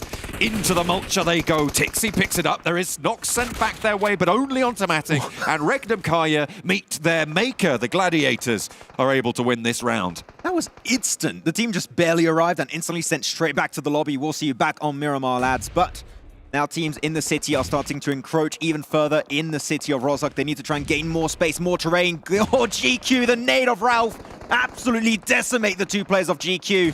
AC trying to hold on, maybe trying to get the res, but I don't think Ralph is going to allow that to happen. And the off angle also of Coops will be there to get 3 easy points for them, but a little bit greedy on the side of Coops. Corker able to get some sort of retribution, but already his team has fallen apart at the seams here as they fall to the face of NIGMA Galaxy out to their west. The res onto Coops should be easy enough. Garoza goes down, and Corker has more to play with. Great nade. They're able to just get the bounce over that wall, makes it in, confirms that elimination, and the team squad, the whole squad, should I say. Still waiting to see Brute Force. How are they going to do this one? Because now, normally this is an easy position to defend because you've got those little ridges, very nadeable, but now a lot of teams are going to be setting their eyes on that position, wanting to try and overtake it and breach it. As Furia sees it, going to go for the 11. Steps out. Furia wants the challenge. Corker plays back behind the cover there, and the DBS will not have the shot on the door just yet. It's being denied. The door shut as well to get the cross over towards the window. Can get an extra angle, but you step up to a DBS that close range. It's going to be a coin toss either way, and Furia comes up heads this time. How is the north of the circle still in play? Falcons could literally steal this one away. Oh, dear. This is an actual possibility that Falcons just waited out, and the teams are trying to leave the city, and they just pick up everyone piece by piece. FLUX taken out, down to now 5 teams in this game. And NIGMA Galaxy still have 3 players, Lord, Coops, and Ralph, that have been on a tear in the past few minutes. And now with the extra loot they've been able to secure, maybe able to move even further. And though unfortunately Gladiators not able to go for that position west, and will go out a little bit earlier than what I expected. They tried to play too close to ROZOK there. Yes. Sure, they took down REGNUM CARYA, and that's what they were hoping to do. This is wild for the circle. Okay. That's what they were hoping to do on the west side, is just stop all of these players from leaving ROZOK, because they expected more to try and fly out from them. But in the end, their time ran out, and they had to go for the crash, and they just fell. They fell down. But these circles, they keep centering on bloody Brute Force. They just stay in there. Teams are just not able to get there because they're fighting one another, and they might just pick up the last few players at the very end. Falcons, actually, because Brute Force are going to be focused on NIGMA Galaxy, MADBULLS, all the other squads might be able to make that cross happen. So Falcons have a chance, but MADBULLS trying to survive that roof position from Lord is absolutely pivotal for NIGMA Galaxy on gathering information and trying to take down as many players as possible before going for their push. Brute Force should have the upper angle on Lord's position as the backstop AXA for Falcons getting peppered away. Will finally have to cross that river, but you can see there's cover being supplied by the team. 10 eliminations already on the game. NIGMA Galaxy with 7. Probably, I would say, the team that has come off best from this Rozhok position. The Falcons just trying to cinch everyone else in as well. They're just playing tower defense here for Brute Force. That's just all they've been doing. Ado in particular on that roof has been getting so much intel for the team. FURIA, no way he survives that one. That's it. See you later. The blue zone gets him, actually. Okay, so elimination denied out from MADBULLS and NIGMA Galaxy. Excuse me, in 5th position, but 7 elims for NIGMA Galaxy here because they've been losing that lead earlier against the side of REGNUM CARYA. This is a huge game to reclaim that top spot. These ridges are really hard to push through.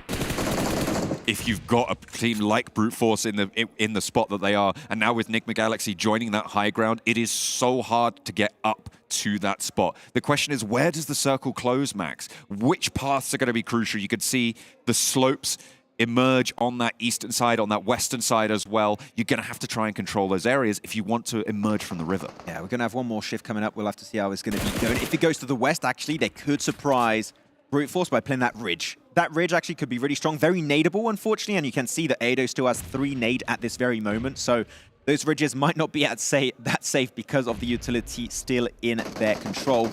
But Acer slowly sending it a little bit further, but the nades, here you go, John, they're coming out. They could ruin everything for Falcons and MADBULLS. Sends it up for 3. Comes back with nothing, but it does hit. The damage is there. They do tag it. So they'll be aware of the team down there. They should have been aware already. Teams start to bide their time. It's the teams out on the east. That's Falcons on their east spread. NIGMA Galaxy going to have to move, and the MADBULLS just about eking into the circle. You know Falcons want to eliminate MADBULLS. This is so important for their late game, but they can't because Brute Force are just constantly eyeing out that ridge, and they can't peek their heads over it. Otherwise, their head is getting blown right off. They can't do anything. Here you go, NIGMA. Make it inside the warehouse, a little bit of a safer position. They're going to be sharing it, for now at least, with Brute Force. Ooh. But they're still going to have to keep moving because the center is not coming their way. It goes hard west. Brute Force still currently looking like the favorites in this match. 6 gets to the cover. Ralph not quite able to tack on. A lot of ammo still in the backpack for NIGMA Galaxy. They are well supplied. Falcons not so lucky though. Teak now last to stand. No, wait, hang on a minute. They've still got one more. A little bit further out there. 6. Playing along this ridge, and these are the nades. This is where it starts to hurt so much. Coops cleaning up MADBULLS in the meantime. And now Brute Force, probably their only major threat is NIGMA Galaxy in that warehouse with Coops down the hill as well, being backed up. I think that's Ralph with him. Yeah, this was in a stalemate position for so long because there was no utility, but now NIGMA Galaxy arrived. They have that utility, nades, mollies, and all that, so that's definitely going to change the tide. But NIGMA, they have to full send it, John. They need to clear this team, otherwise it's going to be rough with Brute Force looking on the side. 2 players from NIGMA Galaxy have now isolated themselves in a pretty tricky position. And look at the pre-position from Prepod. Massive. Swinging down and getting a side swipe onto this fight, Max. It's absolutely pivotal. Could be, certainly, for Brute Force with the nades on the high ground. Ralph looks to line one up, but Coops goes low here. The Falcons looking to emerge. They still had nades? I didn't expect that. Okay, they just could eliminate the entire team. This is so nadeable. There's nowhere NIGMA Galaxy can escape. I think that was actually their last nade, John, so they can't do much with it. But this is a fight for second place. It's going to be between Falcons and NIGMA Galaxy, with Brute Force normally securing this chicken dinner. And that ridge is slowly getting pushed out of into the blue zone. That nade is huge. That might just be a double if they get close enough. Over the top. Oh. Nexa dodges it. NIGMA Galaxy still not under pressure just yet. Plenty from the blue, though. Ado joins. He joins with Prepod. They're just really locking down this game. Such an important sideswipe angle. This is the ridge that I was talking about. You need to get control of this. And that's exactly what Brute Force have done. Coops, first out now, stepping up to the fight. Neos shuts back the Falcons. They are answering with knocks over onto Coops, onto NIGMA Galaxy. They get that flush, but they cannot peek forwards either because the rooftop is so dangerous. Teak last to stand and they fall down. And in the meantime, NIGMA Galaxy swept aside. Brute Force take a second, double back-to-back. Yeah, it was so quick at the end. NIGMA Galaxy just got a 3rd place and a 2nd place over to Team Falcons, but we knew it, John, the fact it kept centering on that high ground of Rozhok. as many times as they actually did in this match is mental. And they were playing it passive. Okay, props to the side of Brute Force, playing it very, very slow, holding onto those resources because they knew how important it was going to be. And when teams got close enough, easy nades around those ridges and just controlling the angles, especially Neos on that rooftop, was really locking down the game so that chicken dinner was not going to escape their grasp. Absolutely pre-podded them on that angle. Oh, yeah. He's done such great work. What a pod. Yeah. For Brute Force on that spot. Really well controlled in those final circles. However, those final circles were so heavily favored. If they didn't win it, that would have been a massive mark against them. Look, if I was good at math, I would try and calculate the odds. But I can tell you the odds of this happening, going north as many times as it did, is extremely slim, which is even more surprising because Falcons survived way longer than I think anyone could really expect. So good on them for also securing a second place. That's 2 back-to-back chicken dinners we've seen so far today, Max. What Also, more yeah. does the rest of the day have in store? Well, we'll find out in a bit. Let's head back over to the desk. Brute Force, what a perfect time to pull this off as well. Neos, more importantly, after having a horrible first day performance, I think he had 1 elimination for his team, ends up clutching things out here on top of the roof, giving them that angle they need to shut down Falcons, to shut down NIGMA Galaxy, and to take home a chicken dinner. That was gorgeous, honestly. I mean, I've been waiting to see Brute Force finally start to pop off, and they did. It's crazy. We've had 4 matches today and only 2 different winners. I mean, like it. This is what I'm talking about. I mean, they finally stepped up right when they needed to. Brute Need to Force add with their that to position. to your repertoire of let's go to.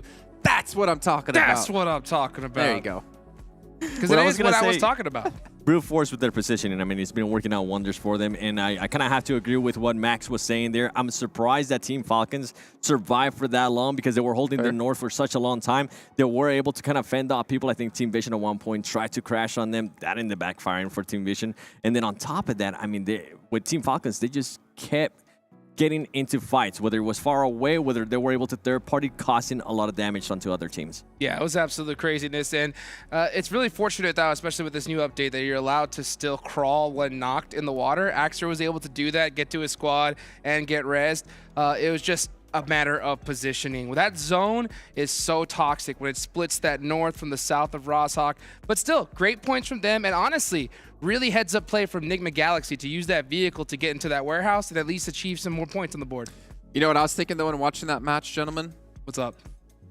You know what I was thinking? What were you thinking? What were you thinking? What were you thinking? GK! Yeah! Oh my gosh, they've dropped Rozhok every single time, and then they don't get the chance to play out Rozhok. I was broken. I was shattered. By the time that they wanted to actually go back to Roshawk, we saw the minimap and everybody and their mom were just going to Roshawk. And RÜYA saw an opportunity. They decided to crash onto them, and RÜYA took care of GK very, very quickly. Makes me sad. But you know what doesn't make me sad? You guys at home giving us feedback here about the show. Just make sure you check the chat. There's a survey link for you guys to fill out. Again, now that we have him here on the desk finally, he can tell us about it. Take a picture of you completing the survey. You send it over to him, Summer Worlds Gaming. And he's going to give you some UC. Let's take a look. Give it to him. Give it to him. He's looking for the codes right now.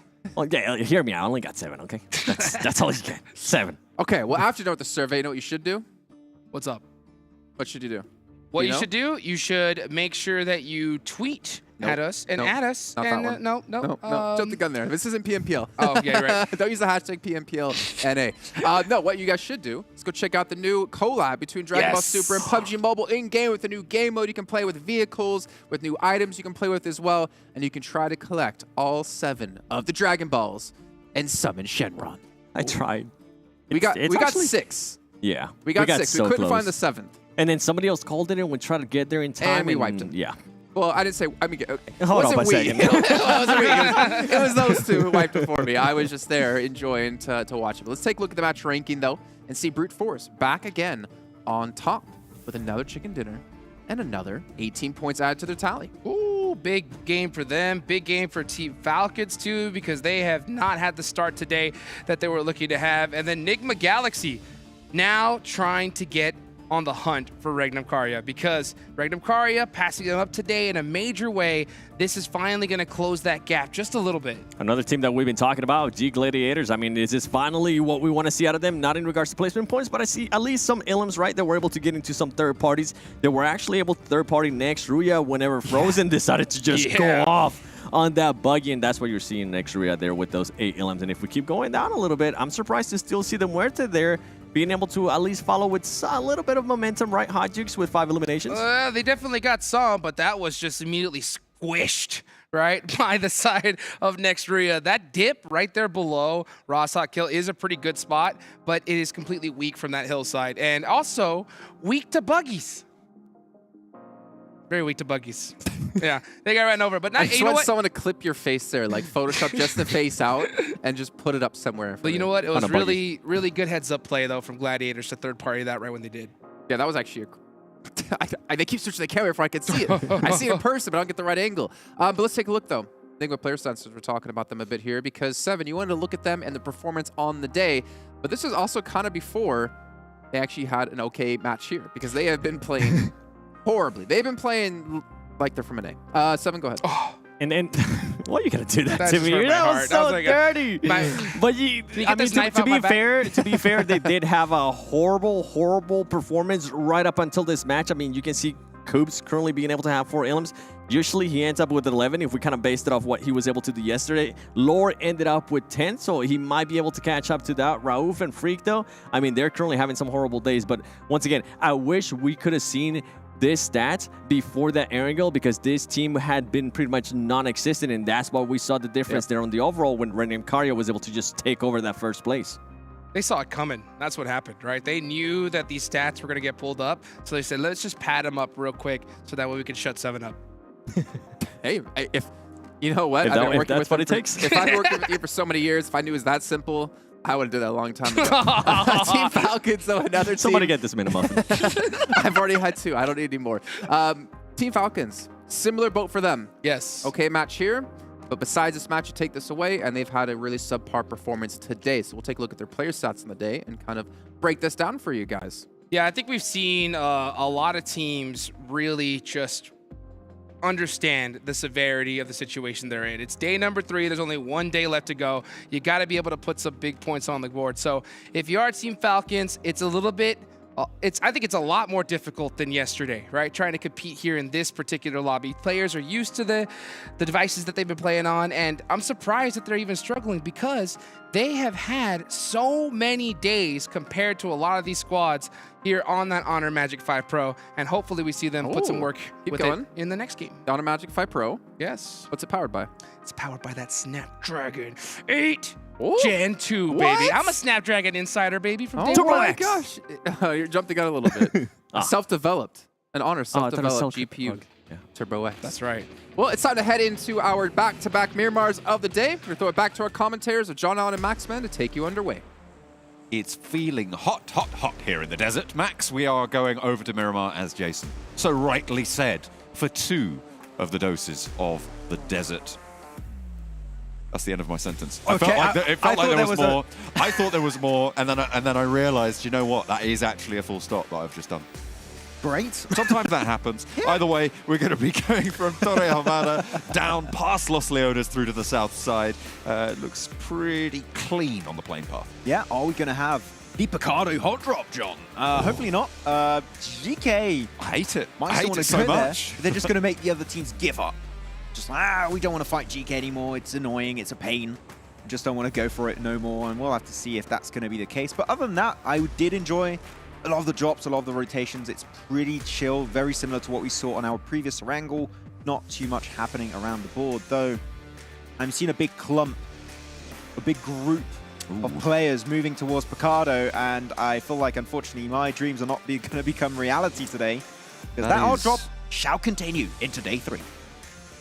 That is one REGNUM CARYA playing on top of GK. Once more in Picardo. It is my least favorite hot drop that exists in the game. I agree. I hate it so much. They just go into those 2 buildings and then sit there for 15 minutes. I'm really annoyed too, because Picardo used to be my favorite position. I would drop there in my own Miramar games, and yeah, it's been happening for so long now. Not only in this tournament, in multiple other tournaments. And I'm just angry, so I just avoid it because there's so many bad memories I want to avoid at all costs. Though we do see a southern-western phase 1 circle pop. And actually, not many teams are in there, so actually you should have some pretty decent entry points. No teams can really complain they couldn't get in the circle, because if you do, you will be a bit troublesome.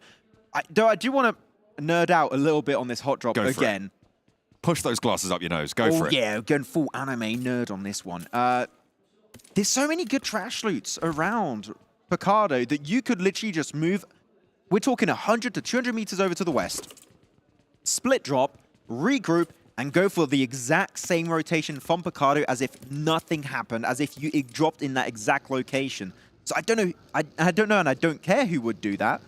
One team has to go for the initiative, send it over to the side, and you will be A-OK. So we'll see. Maybe. Yeah. Maybe. Monte Nuevo currently unoccupied as well, so potential to try and move out there on this game. Obviously, the plane path was a little bit further over to the east.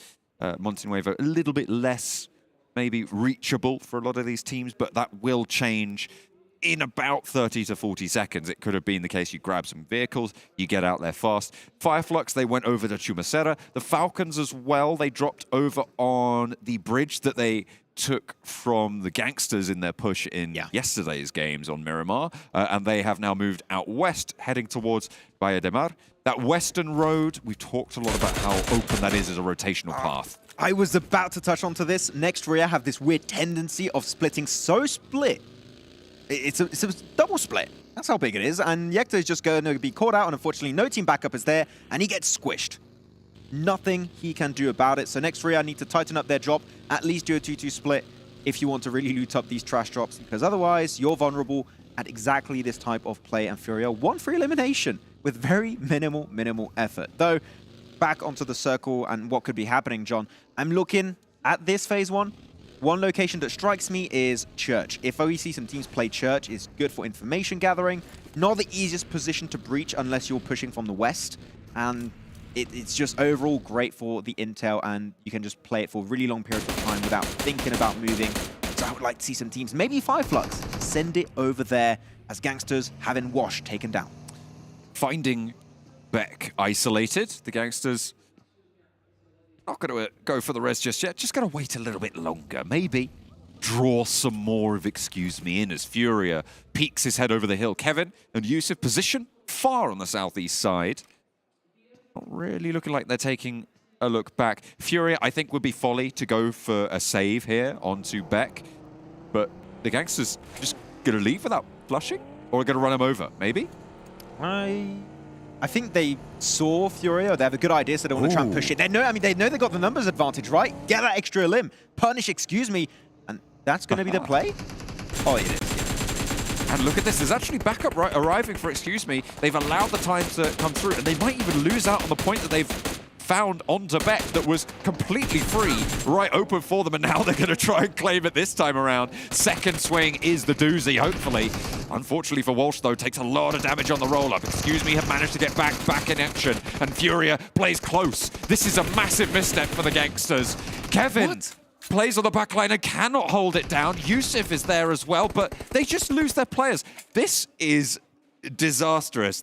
Honestly, that play baffles me, Max. I don't think it makes any more sense to you by the look on your face. No, I am extremely confused. They started pushing together, then like, how about we don't push together and just send 2 players solo in pretty much a 2v3/2v4 at the time. Gladiators? And Tixi has actually an inkling of information that this madness, whatever the hell this is happening, maybe we can snatch a few eliminations along the way, and GANGSTERS going to push up once more. Yusuf goes down to a vehicle explosion. Now it's just Kevin in the mix. 3 players from Excuse Me, and here's the third party. Tixi from Gladiators finds the top of the ridgeline and will just start opening that magazine wherever anybody moves. A pixel peaks. It's going to get that crosshair trained on it.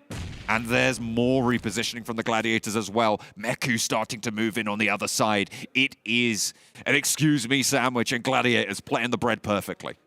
I prefer seeing GANGSTERS in the blue zone every day of the week compared to seeing this again. I don't know about you. To be a bit brutal, go back to the blue zone, lads. This ain't it. This ain't it. And trying to get the smoke road, trying to hopefully bring Yusuf back to life, but I'm not sure if they're going to really allow that. I mean, they do have some time brought to them because Gladiators are going for the third party. And look, they sent 2 players across the road. Currently, you have, who is it? I think you have Matic. Matic and Meku, I believe. Exactly. You have Matic on this position, just pinning down the entirety of Excuse Me. This fight, I feel like, could last a really long time. No one's going to be wanting to peek out. Kitsune's here as well. All 4 of the Gladiators. They've seen like 7 eliminations in a valley, free and ready for the taking, right before the plucking. And that is exactly what they're going to try and find here. I think it's, yeah, there's 5 points potentially for the Gladiators right here. Well, Tixie was a bit in a risky spot. Great opening nade. You need to breach it right now. This is Gladiators' fight to take. They do get the res down onto Gangsters, so they're back as a 2-man team. What are they going to do? Are they just going to try and get a few eliminations and leave because the blue zone is on top of them right now? Here's the thing, though. They can't. There's no vehicles there. By the looks of it, there were none out the back of the building. They are trapped. I think they're going to leave it. I don't think you want to take too long. You need to be on the move. But Gladiators have been known for being slow on the rotate. So maybe they want to try and stretch this one out. The blue zone right next to them at this very moment. I feel like the value of 5 points, though, is really quite something. Meku moving in to try and get a lower angle, find some more in those windows and get some nades in, crucially. This could be what they were looking for. Meku pops one into the door, just about finding that door frame rebound, but not long enough on the bounce, unfortunately. Yeah. They're behind boxes, so it makes it a little bit harder to hit those nades. And there's no window on that side, so actually a decent position to hold.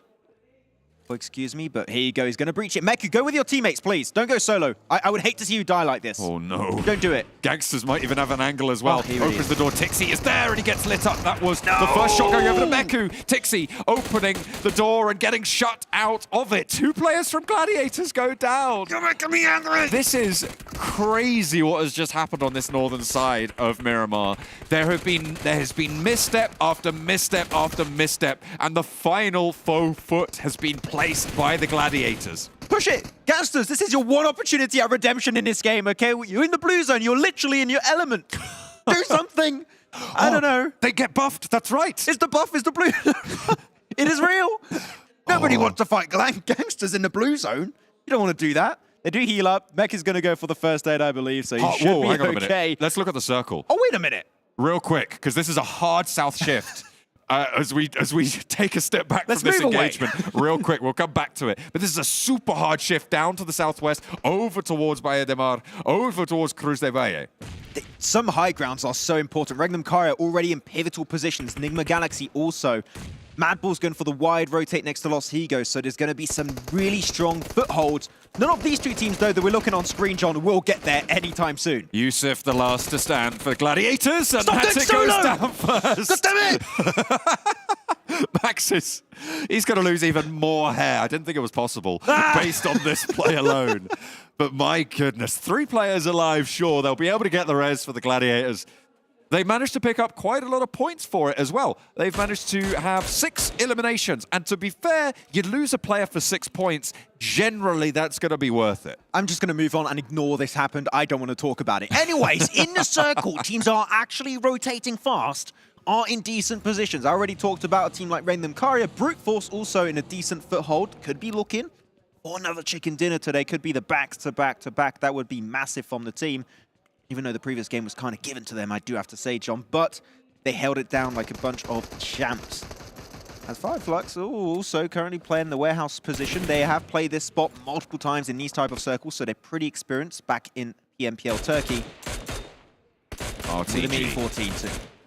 Being opened up from Lutz, but just tickle damage there. Nothing really special for FLUX. They'll look for their res onto Solus, picking back up into the fold. NIGMA Galaxy from on high. Angles down towards them, and RTG looking to suppress this ridgeline on the southeast side. A lot of ridges, a lot of close positions on these hills on the south side near Chumasera that teams are going to be looking to try and control. You guys don't know this, but on the caster side, we have a map, a big map feed we're looking at. And if teams are still out in the blue, we don't zoom it in, so we don't know what's going on. Because of Gladiators, we don't know what's really happening. Come on, Gladiators, hurry up. Come on, okay? We literally can't analyze because it's so slow. This is what happens. You fight the gangsters, you have to stay in the blue. Is that a rule? It is now. Not, but I said it. So it's a rule. It's the John Allen rule. That's right. The rule of thumbs. Oh, Absolutely. Yeah. Anyways, the circle did shift away from the water. The river's not in play anymore. And you got some nice little hilltops that are still available. NIGMA Galaxy does have a little bit of a split, I believe. And this is another team, but they're going to try and regroup it because teams are going to have to breach very soon. Over to the east, though, it's going to be Nexus fighting Vision. And I believe there's also GK up there. So that's a three-way fight on the east. Looks like Vision currently getting surrounded. Octavian goes down. Adoran as well. A double knock for Mon. As Exo Machina tries to keep his team in the running, will be able to do so, plays close, and Kapahala gets knocked in the meantime. A pretty poor showing from Nexus on this fight, but that's what we've come to expect so far this tournament. I feel bad for Nexus. Oh, what an... Okay, third party. I mean, that was expected from GK. They were just relaxing on the side and waiting for one nade to hit eventually. That's it for Vision. It's been... Unfortunately, had a decent start when I saw them in the spring season, and unfortunately, they're just not able to quite transfer in PMRC, but we'll have to see as Nexus gonna try and heal up from their wounds, but I don't think GK want to give them that space because if they clear Nexus, they got so much rotational path to open up to them. So if they eliminate that team, they're gonna be able to just make so many decisions as to how they want to play the rest of this game, especially if we have a hard Eastern shift. So GK could be off to potentially one of their best games because they didn't die early. Yeah. Next RÜYA on the northern side will be the first to face the Gladiators, but it looks like they've turned them slightly over towards GQ on the south side of Chumasera. Trying to enter into the hills in the time to come. Brute Force. I've seen that recent success. Guarding out MUERTE. Unfortunately, Tapok opens up onto Zakira. Okay, Brute Force. I want to see more eliminations this game if possible. Okay, they're being swarmed. They're being completely swarmed by MUERTE. They got so many angles. Pretty nadeable. So I'll see if it's going to be one-sided. So far, Ado again being the one to step up at the start of this engagement. That could be a great angle here. With the Yuzi. Yuzi Mini 14. It's a new combo. Yuzi Mini 14? Okay, not a very breach... focused loadout. That loadout is a risk, certainly. Maybe it's being picked up by the rest of the roster's loadouts. We'll have to wait and see, but with aces down, you need all the help you can get. Up on the top, MUERTE looking to punch a hole through this defense, but it hasn't gone to plan. They opened up well onto Zachariah, but it looks like Brute Force have pulled it back under control on the northwest point. And still NIGMA Galaxy's position. Oh, the value has just risen. Wow. Stonks, that investment is going to make absolute bang for NIGMA Galaxy. REGNUM CARYA too. I mean, REGNUM CARYA, we saw it do it like 2 circles ago, John. They had this 2-2 split. They see the circle center up around this general location, regroup on what they think is the best location at the time, and that's how they can just get constantly those top 5 or even podium finishes because those regroups are always at the right time to get in such a strong position they can very easily defend. Though Falcons, as we typically see over to the west, sneaking in, avoiding fight until the very, very end of the game. Octavian rolling up to Ragnar and wins out the trade, seemingly fairly easily there. A swift flush as well. Kapahala knocked up on the high ground. The smoke unleashed, and Doran is there for the res. They'll have to move on the long side of the circle. They've got to get pretty far and pretty fast. 5 seconds until it starts to close. Yeah, MADBULLS are coming up towards GK, though. Not going to give them any resting time. As Freak from that high ground spot, there's so much intel that's being provided and fed right into NIGMA Galaxy's position. Is really hard to deal with because they're just going to have sights on everyone. Frozen going to try and close that gap with Guy. It's a 1v1 fight. Hope is nowhere near to assist him, and he does lose the fight. Guy falls away. Hope trying to get back up there. Frozen. Ice in the veins here for MADBULLS. Able to just roll up and win the trade. Freak on the long-range spot for Hope, but not really going to live up to the namesake here. There's only one player remaining. Severely limits your point-scoring ability in these matches. Definitely the case, though. Top 3 contenders, NIGMA Galaxy, REGNUM CARYA, and FLUX, all in such game-winning positions. Hopefully, Meku is split away from the rest of his team and spotted out. I mean, okay, sniped down with a different shotgun. Gets the elimination, so I won't argue about that one, but Kitsune Matic trying to salvage this position. But now GQ, the entirety of the team are aware 2 other players minimum are over here. They're just going to try and regroup onto AC and try and eliminate the full squad, because if they do, Northeast is fully under GQ control. In the meantime, MADBULLS have just rolled straight on up to NEXUS, and Doran now is the last to stand in their way as they try and sweep up on this eastern side. Doran taking shots out towards Tulika, but cannot win out the trade. There was a knock sent back, and in fact, Frozen is down and flushed for MADBULLS, but they play on with 3. Matic not so lucky for a trade there. Kitsune last to stand as GQ have got 3. Kitsune touches the sky and quickly bites the dust as he is just going to get rattled down. You'd imagine if he stops driving all the way around. Hang on a minute, he's out of ammo. Okay, Evo Station just about puts an end to that. What are they getting involved with this game? Every fight you take is the weirdest fight we've seen in a hot minute. But GQ do get the control. NIGMA Galaxy, because of the information provided by Freak and Lord, hear about the engage. Lord gets close. Okay, not going to take it, not going to pull a Gladiator just yet. He's going to regroup with his team and maybe push this fight to a later date, which I do appreciate, waiting for the circle that's about to pop. So if he goes north, maybe that fight is going to be worth taking. But as of right now, they're going to play the long game and wait for more information to be given their way as to where the circle is going to end up. We've had a little bit of a shuffle on the northwest side, and MUERTE got ahead of Brute Force, as now they're trying to swing down on the western coast, where the Falcons have been sneaking their way up. I would say tiptoeing, but I guess tip winging their way? Tip taloning. Oh, I like that. On their tippy talons. Good job, me. Yes, good job, John. Tip taloning up the western side for the Falcons. They do have actually an angle where 6 could be caught out by Brute Force. So if they are sneaky about it, it could surprise 6 in its position, and you won't have the MG3 clutch to wrap up a game here. No, that's not going to happen anymore. As MUERTE have been actually really smart on their rotates, just sending Tapok into the circle, checking if it's safe. They're going to hopefully send relatively soon Aces and Kose. The longer this takes, the more risky it becomes, because NIGMA Galaxy are just sweeping the northern edge, trying to get as much intel. But here you go, 6, as we said, spotted out because he was so far away from his team. And Brute Force, as they usually do, all sending over to the west and trying to claim as much control as they possibly can. Once again, he gets pre-podded there. And the Falcons, I mean, it happened in the final circle there. I don't know why it's so funny to me. I don't know. I'm a child, really. I love verbing players' names is excellent. But we are seeing, once again, the Falcons taking a little bit of heavy punishment from the Brute Force roster. As they saw on the Rosok shores, so shall it be in Bayademar. Not sure why Kose took so long to go on that rotate. You know that value, you want to avoid it. So regrouping on Aces and Tapok would have been the smart play, but took a bit too long, and we know that a lot of teams are eyeing out the north to try and clear it. Right now, only GQ and next RÜYA are teams that could be of a major trouble for NIGMA Galaxy. So if they can clear both of them, they might be in a running for a win today. Brute Force finally made it to a safer position away from the road cliffside. Are going to spot out players of next RÜYA, John. They might just be able to get 2 easier limbs. Ralph's there.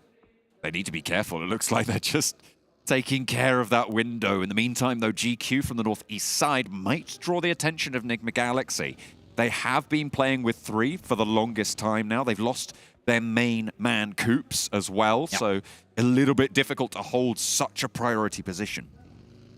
NIGMA Galaxy need to push up onto GQ. They're going to become a major issue here. And actually, AC gets a little bit higher ground control. NIGMA Galaxy hear the car, they leave. They don't want to stay in the premises.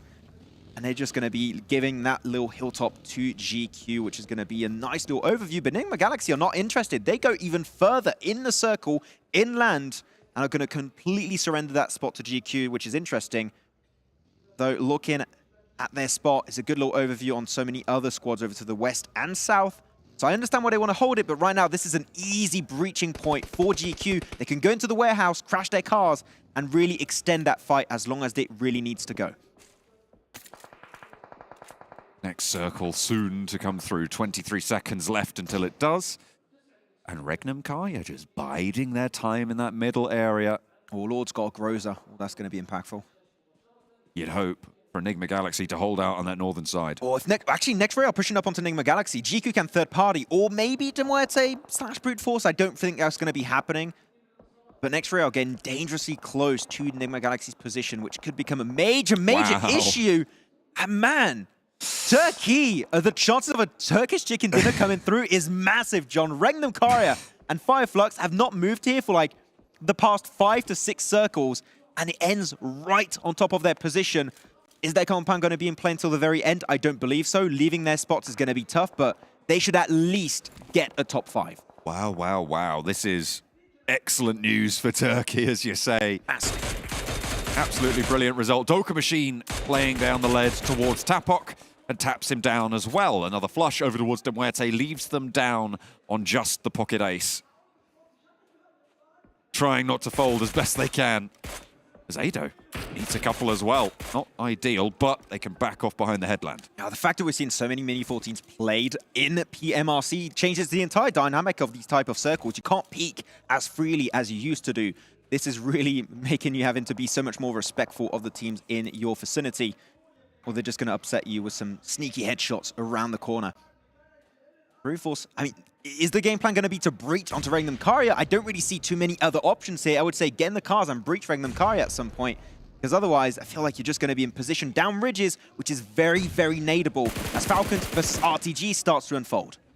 And it plays into that as well. The nades can start to find their way over towards the MADBULLS. They lost Frozen earlier on the position on the east. The sweep that they found didn't go ideal. Well, the Lone Ranger aces from MUERTE actually spotting a lot of brute force and able to catch a blind spot seemingly. MADBULLS still surviving in the hail of bullets being sent their way by GQ. This hilltop is so good. Both teams going to have to shunt a little bit southwest, and MUERTE finally going down. Brute Force losing a player fully. Actually, great fight from Brute Force because they were initially at a disadvantage. They had a low ground position, extremely nadeable, and MUERTE couldn't do anything about it. So Brute Force seeming to turn up the heat up to 11, looking even more aggressive in this third day. Though MADBULLS, there's no escape. The wrath of GQ has been completely laid down up on the northeast. And that's going to be it. MADBULLS losing every single player except for... I mean, actually, Flicker's still there. Can't quite... Oh, he's in the car with him. Okay. He's up there into the car and go a little bit further in the circle. But GQ are going to look down that ridge. There's no way. There you can see on this overview, FLUX playing just on that side of the warehouse, a little bit further away. REGNUM CARYA across the way. They're further downhill, but that compound powerful as anything. If the circle keeps them in it, that is, because leaving it is going to be hard. There is a lot of open ground. It really is. A lot of ridges. Yeah. I don't know how they can make this work out for FLUX. It depends on this next circle, but if they have to just leave and play the middle, a lot of the teams currently, FALCONS, again, are so smart on how they play it, because they just slow things down in late game, go for like a very edge position where teams cannot really be a major threat to them, and they just start sniping at everyone. That's how it worked out in the previous game, and they're going to do something similar here as RTG send Kalaga down in the madness, down to just a third HP, and going to be taken down by GQ. There's no way he survives it. Ooh, and that's going to be Zakaria. Yeah, there's no way you get away with that, as you say. It's just too much to bear. The circle keeps REGNUM CARYA in this next one as well. So the buildings that they hold, so valuable. I'm getting scared for NIGMA Galaxy, actually. They're getting leapfrogged by Z-Wolf of next RÜYA, and GQ have that off angle, so I think NIGMA Galaxy might have slowed down their rotation maybe a little bit too much, where they're going to be surrounded by teams. I understand why they want to hold on to this high-value position, but they're not clearing teams around them. So that transition to leave that spot is going to be made so tough, John. And they still have a little bit of time to do it, but the clock is ticking. Not only that, you've got Brute Force in front of them in this next circle. Road to Glory ignited in the open fields as they try and roll in the monster truck, but will get pushed back and have to go into the next Miramar next time. Next RÜYA, they tried to move south, but as I said, Brute Force in their way already, having snuck in on that western side. Good little flat terrain to play. GQ going to be fully sending it onto Zerich. Actually gets himself 2 knocks. Wow. Evo Station, last man standing versus Flicker. The 1v1 is unfolding. That smoke does buy a little bit of time, but one nade would be all he needs. Pushes it up with the M4. GEEKAY spotted at a third party from FLUX. Burns the candle down. NIGMA, go. You got it. Okay, they cleared it. Nice. They NIGMA managed Galaxy to drop that nade over the top. GQ, though, still in with Evo Station. Oh, massive! Look at FALCONS! RTG left the southeast, and now they see the only team that's a major threat to their location is RTG. They push it, they get knocks. 2 knocks currently on to REGNUM CARYA. If they squad wipe the team, we might be looking at a FALCONS chicken dinner again on Miramar after yesterday. But there are only 2 players alive for the FALCONS. That is their major disadvantage on this southwest push. They have managed to get in and play stationary now. Do they want to force the issue? in my mind, unless you're getting bombed out here with those nades, you try and just play in that shadow. I think that might be the best option. NIGMA Galaxy from high above, raining bullets onto FLUX. That's one, that's two, looking for the full squad, but Freak dropped down. It's only Lord.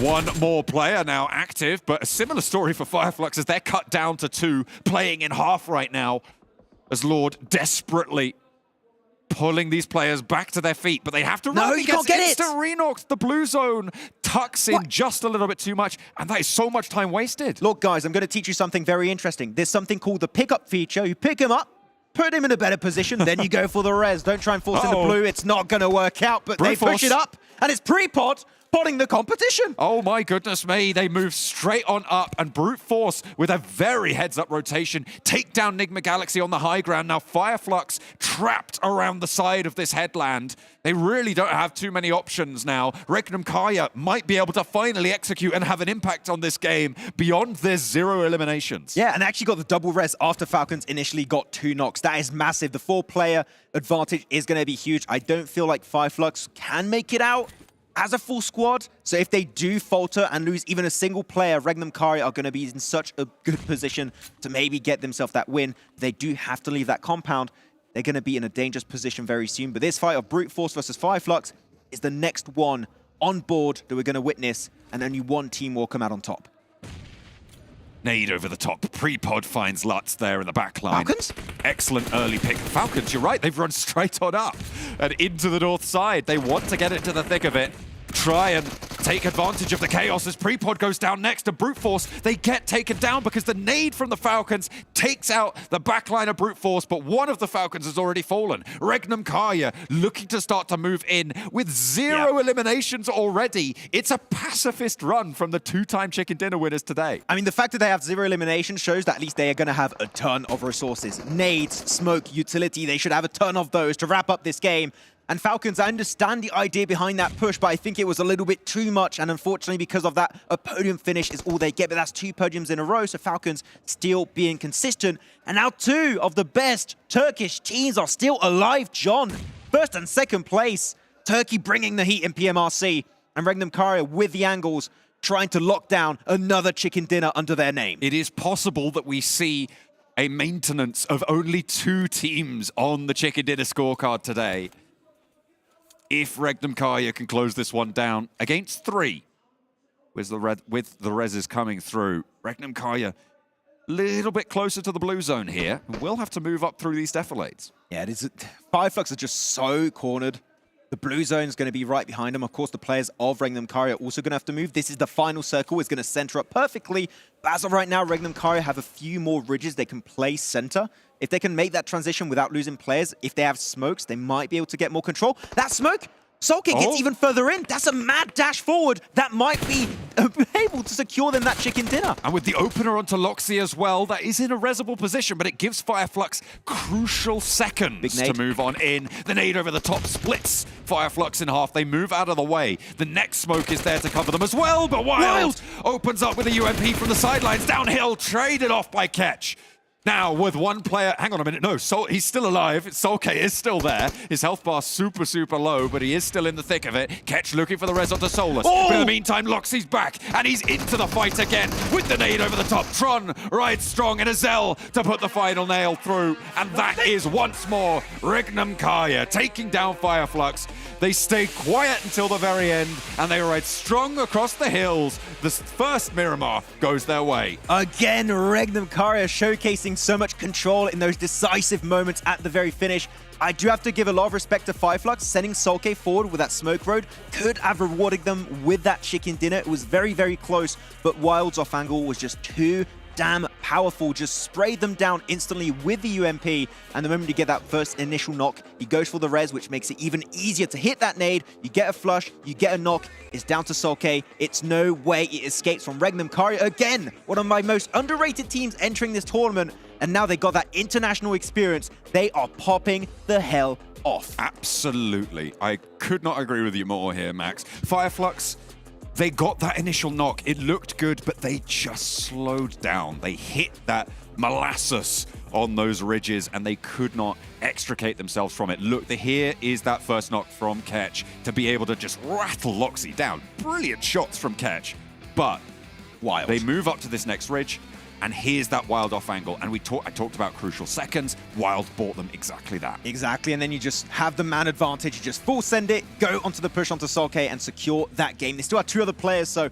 it was pretty much a wrap. Well, we are going to full send it over onto a break with REGNUM CARYA making history. 3 chicken dinners on the day as well. We'll go to a break.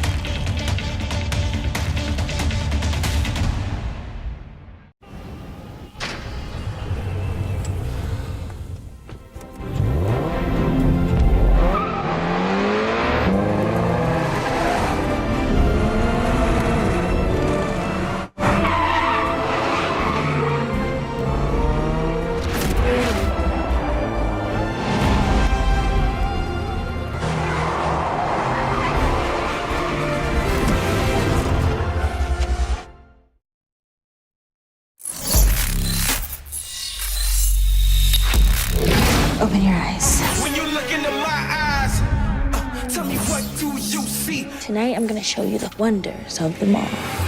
Hey, I got nothing to lose. I got nothing to lose. I need warriors. So is this what you want in? You wanna walk? Show me what's up in. Now we ready to bust in. Take everything, leave 'em with nothing.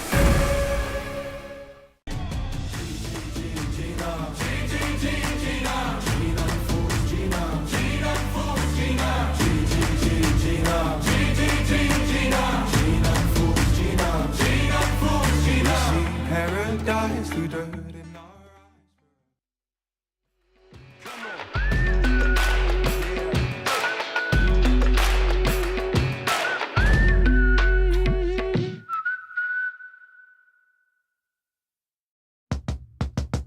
Bring the band in. Woo! Well, all right. Yeah, they want me to fit in, but I can't. I'm too different with it. Too advanced to think. You know my intuition. I got bars and ink, but never in a prison. Too far gone, never gonna sit and listen. This is optimism mixed with the best. You get it? What you're seeing is a beast in the flesh. I'm vetted up. I don't need to try speak for the rest. Always keep it abrupt. They wanna keep it a mess, you know. This is what you get when you're sitting as a vet. But everybody know that you're a threat. With the rest, let's go. We won't fit in a box. We don't quit, we won't stop. Ride us all to the top. We won't fit in your, we won't fit in your, we won't fit in your box. No, we don't quit, we won't stop. No, ride us all to the top. Whoa. We won't fit in your box. No.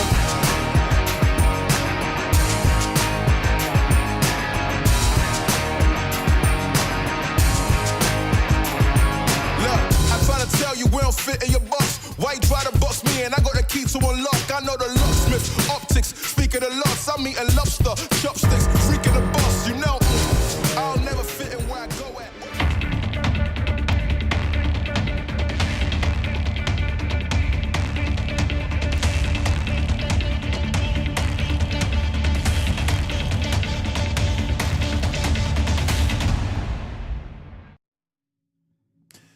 Someone really needs to tell REGNUM CARYA that there's other teams out there that want to win chicken dinners, because that is their 3rd of the day, and that has propelled them even further ahead of NIGMA Galaxy, who are sitting in 2nd place. Question is, are they the new kings of Turkey? Are they the team to head to PMGC with Turkey behind them to support them, take home another trophy? We'll find out. Just Kaplan, Hot Chicks, Several Worlds Gaming. This is pretty ridiculous. I'm 32 first because we were talking about this. The terrain of those zones were damn ridiculous. And the question I asked to you before you laughed at in my face was, what's the best avenue to play this out if you're one of the teams, like if you're not NIGMA Galaxy, if you're not REGNUM CARYA, or if you're not FLUX, and you just laughed? I'm still laughing at it because there's no best avenue in that area. The best avenue was pretty much do what REGNUM CARYA, FLUX, and then so get there like 20 minutes earlier. Exactly. just and hope for the best, because it was going to be tough getting into that zone regardless. Well, let's take a look at the match rankings here, and you guys get an idea of the amount of points they got. I mean, 3 eliminations, 13 points probably come in for them. But it's important to keep an eye on the other teams out there, like your NIGMA Galaxy, who will only get 4 points. So, again, lengthen that lead. And FLUX, funny enough, HotJukes coming out actually with more points, just without the chicken dinny. Yeah, I mean, it had a lot to do with that terrain. You know, FLUX, obviously coming from that top rope, third partying. With the shoe in hand. Yes, with the shoe in hand, coming in and third partying, I believe it was NIGMA Galaxy. Or actually, no, it was Brute Force. Yeah, Brute Force on top of the hill, got third partied by them, and they just, once you have that high ground position, it was just GG. And I think NIGMA Galaxy could have held it if Freak didn't hard peek as long as he did on the Falcons. Once he got knocked, it just opened the door for FLUX to come and just take him out. I'm going to be looking at GEEKAY here on the second page, a team that, I mean, we've been talking about the hot drops between them and REGNUM CARYA. I'm sorry, you said look at him the second page. I was thinking in my head, like, where else are they going to be? Oh. Oh, man. I mean, the hot drops, they're doing, man. Do a solo shout on him, please.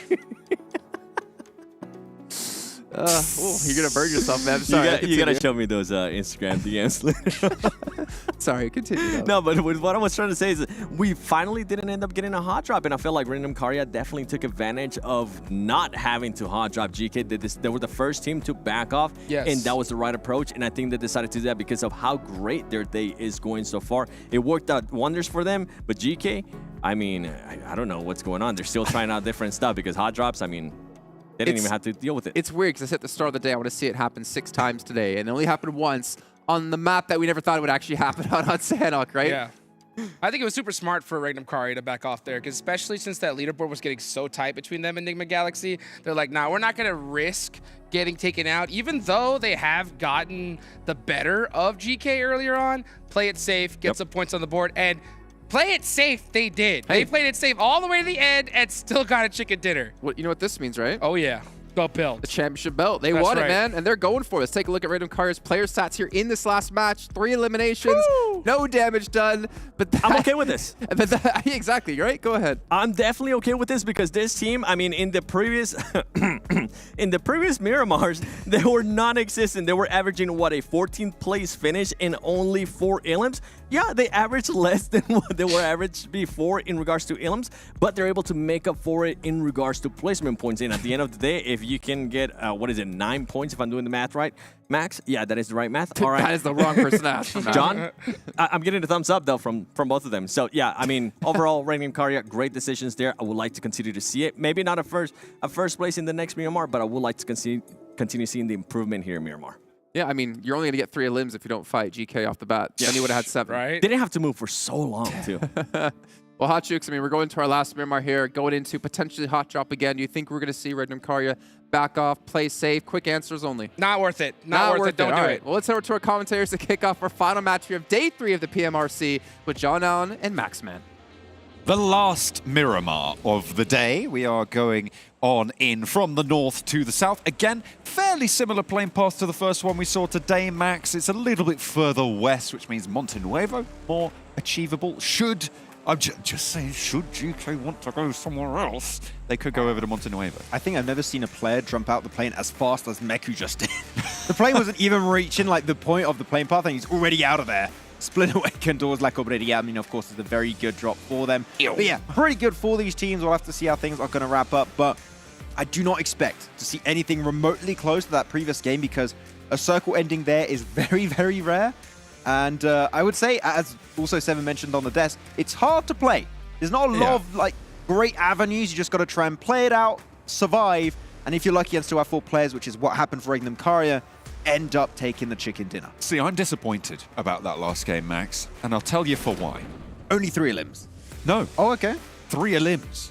They could, if Falcons had taken more out of FLUX, they could have taken them down to just 1, and then FLUX might have tried to deny the point, and we could have seen the first ever competitive, full pacifist chicken dinner from a team, from REGNUM CARYA. I would have absolutely loved it. And you know what? I am disappointed that Falcons weren't able to do more. Because, I mean, you were talking about this as well, just between those games. We've seen them trying a lot of stuff. Exactly. I mean, Falcons have been attempting many things this game. At one point, they were thinking to, like, I think, backstab the side of RTG. Then they start to push towards REGNUM CARYA, realize it's a really bad idea because It's REGNUM CARYA. They start going back, then pushing towards that fight of NIGMA Galaxy versus the side of FLUX at the time. So definitely try many things. At least they're not second-guessing themselves. They're like triple-guessing themselves. And attempting everything they're guessing, which, if that makes any sense, then thank you very much. But yeah, they're just trying things out, which I can appreciate. But there are things that I don't appreciate, John. And I'm not going to say anything. I'm just going to let this play out. We're living up to your French roots and going on strike until GK leave this hot drop. I'm going to burn the trash. That's it. Stop it. Mild inconvenience. That's it. You're not getting to work. Don't worry. Well, okay, let's not get further into that. Next, RÜYA playing on that northwest side. I'm surprised that we haven't seen more teams look to third-party this engagement. It's something that we've seen when we've seen this hot drop occur in previous tournaments, right? Teams start to realize, oh, they're just going to be preoccupied with each other. We saw NEXUS, actually. I'll take that back. We saw NEXUS roll in for a third party on this fight the other day. Yeah, I mean, why the hell not? If you know the two teams are potentially wounded, you might just get an easy few elimination along the way. So why the hell not? Just go for it. And if you do come out on top, then 3 points for you. Though Picardo can have a team north and team south, and you don't have to fight, which I think they might be doing this game. So we might actually see a pacifist, in quotation mark, fight in Picardo between the two squads. Though looking at this phase 1 circle that did pop, it is centered towards Minas Generalis, Graveyard, Junkyard position. So some good points to play for, especially north of, I mean, next to Junkyard, you have this little, like, very high ground, like, I don't know what you could call it, like just a mountain?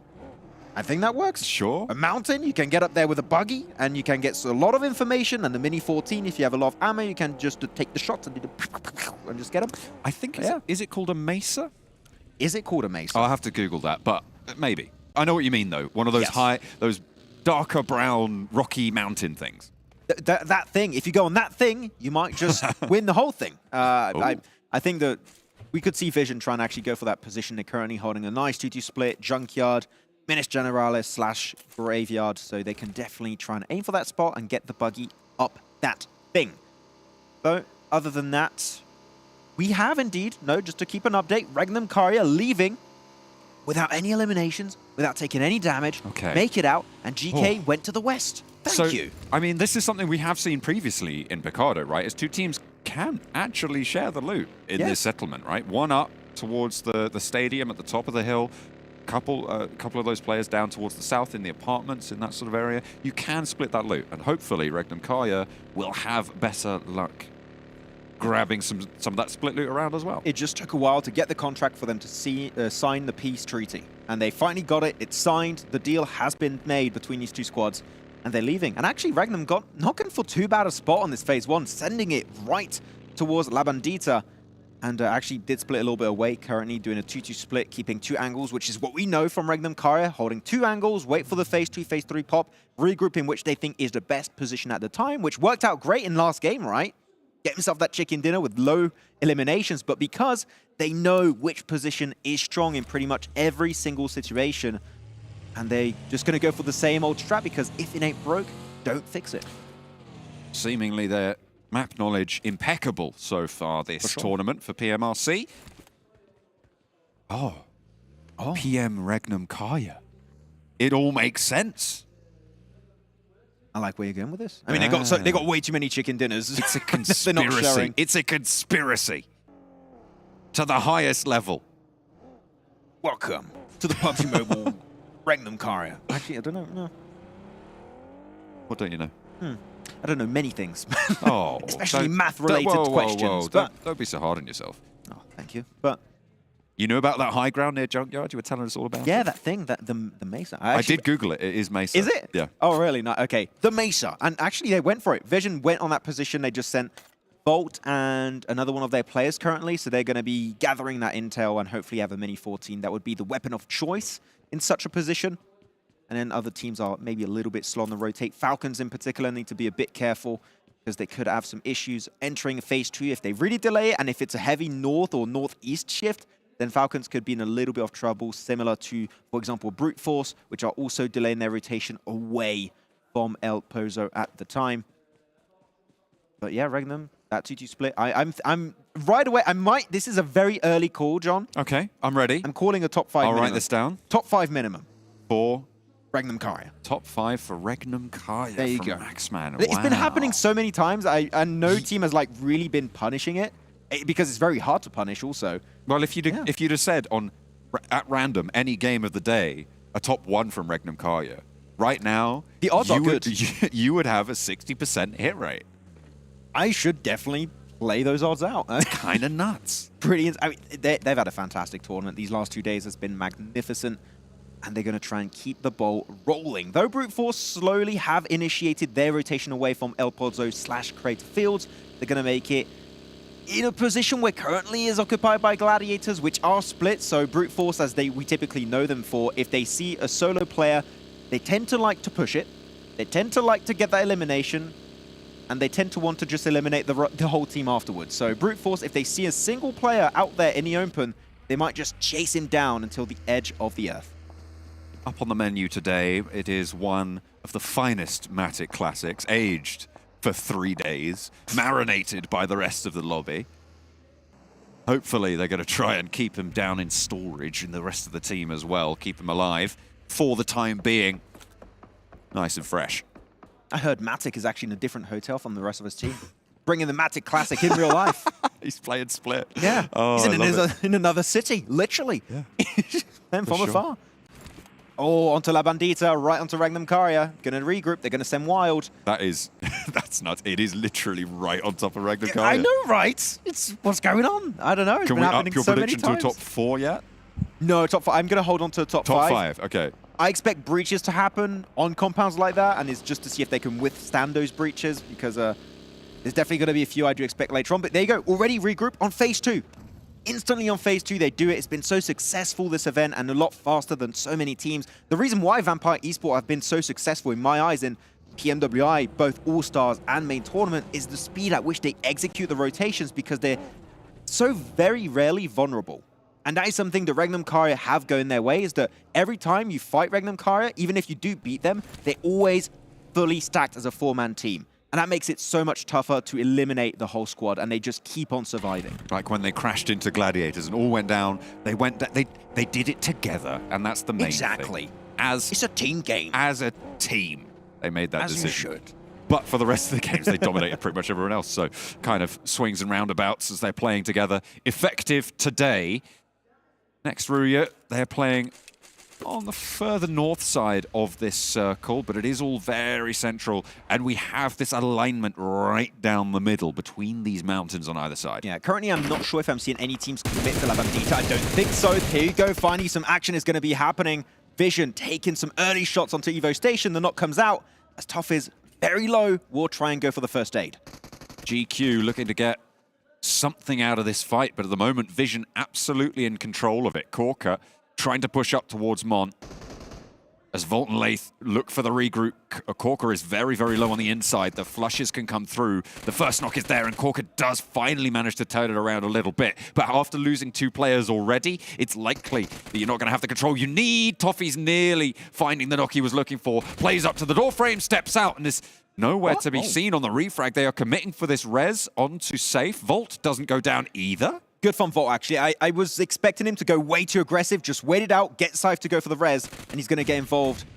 But North also, some action is unfolding. Gladiators fighting MUERTE, fighting Brute Force. It's a 3-way fight. No clue who's going to come out on top here. He got too much action unfolding outside of the circle. That is crazy, a 3-team fight. At the moment, the Gladiators looking like they have the better end of it, but you saw there, Meku does get knocked in the feed. Hopefully that's resable. It's a little bit far east and split from the rest of the team, but look at the feed light up. Show me the fight! Coming through, Gladiators. 5 eliminations, Brute Force are eliminated. MUERTE are down to 2 players as well on that north side. So again, a hot start for the Gladiators in terms of those elimination counts. Hopefully, they don't just randomly go down 1 by 1.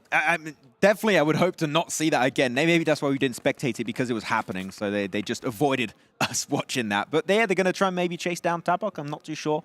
But they still got themselves the full squad up and running about. They do get the res, as you can see.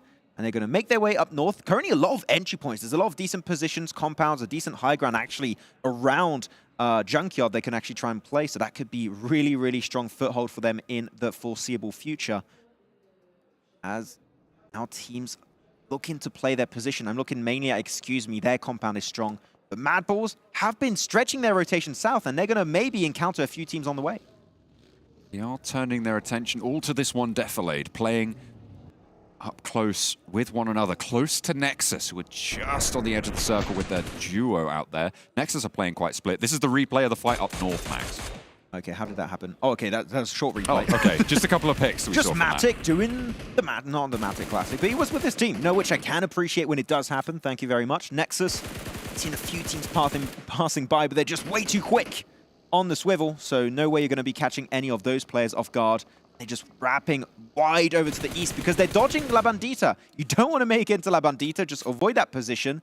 And currently, GANGSTERS, NEXUS, and NIGMA Galaxy are making that rotation happen. I mean, all of these teams on the south side are just being crunched by La Bandita in general. Everybody is trying to find a way around it, and it has linearized these rotations and caused a massive traffic jam. You do not want to be caught in it. So I'm looking at this circle. I don't know if we can have like a full circle view right now. It would be perfect timing, but Falcons, you know exactly what they're going to try and do. They're going to try and send it west, and wait, are they going east?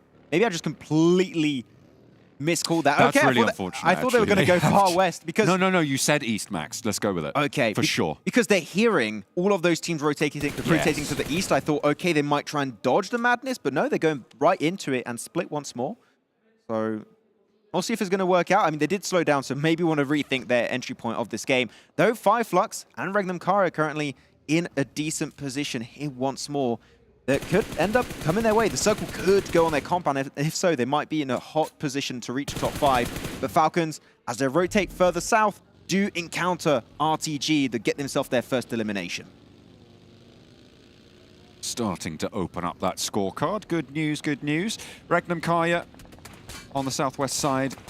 A lot of teams now still trapped behind the crater as we hop on towards one of them. It's Road to Glory, as the Falcons have snuck their way through. There we go. That's what they were looking for. But yeah, through La Bandita. Over on the northeast side, the Gladiators will take a knock from GANGSTERS.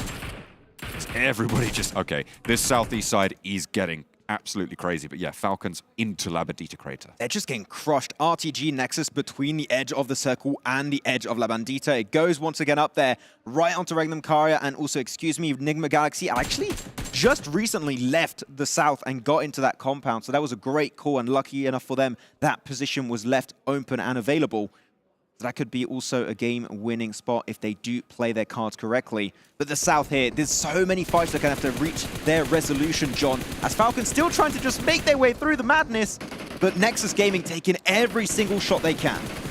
A lot of damage pouring in towards these buggies, towards the players as well, but they have managed to stay safe as 3 for the Falcons, and now they're on the north side of the crater. Now RTG actually seeing their reposition, and then dips, which is very nadeable, as you typically know in PUBG Mobile Esport. They're going to try and get a little bit close, but Six unfortunately cannot weather the storm, and he's going to be the first to fall very slowly. GK are going to be encroaching southwest of La Bandita, and they're going to be taking some nice mini 14 shots over those ridges.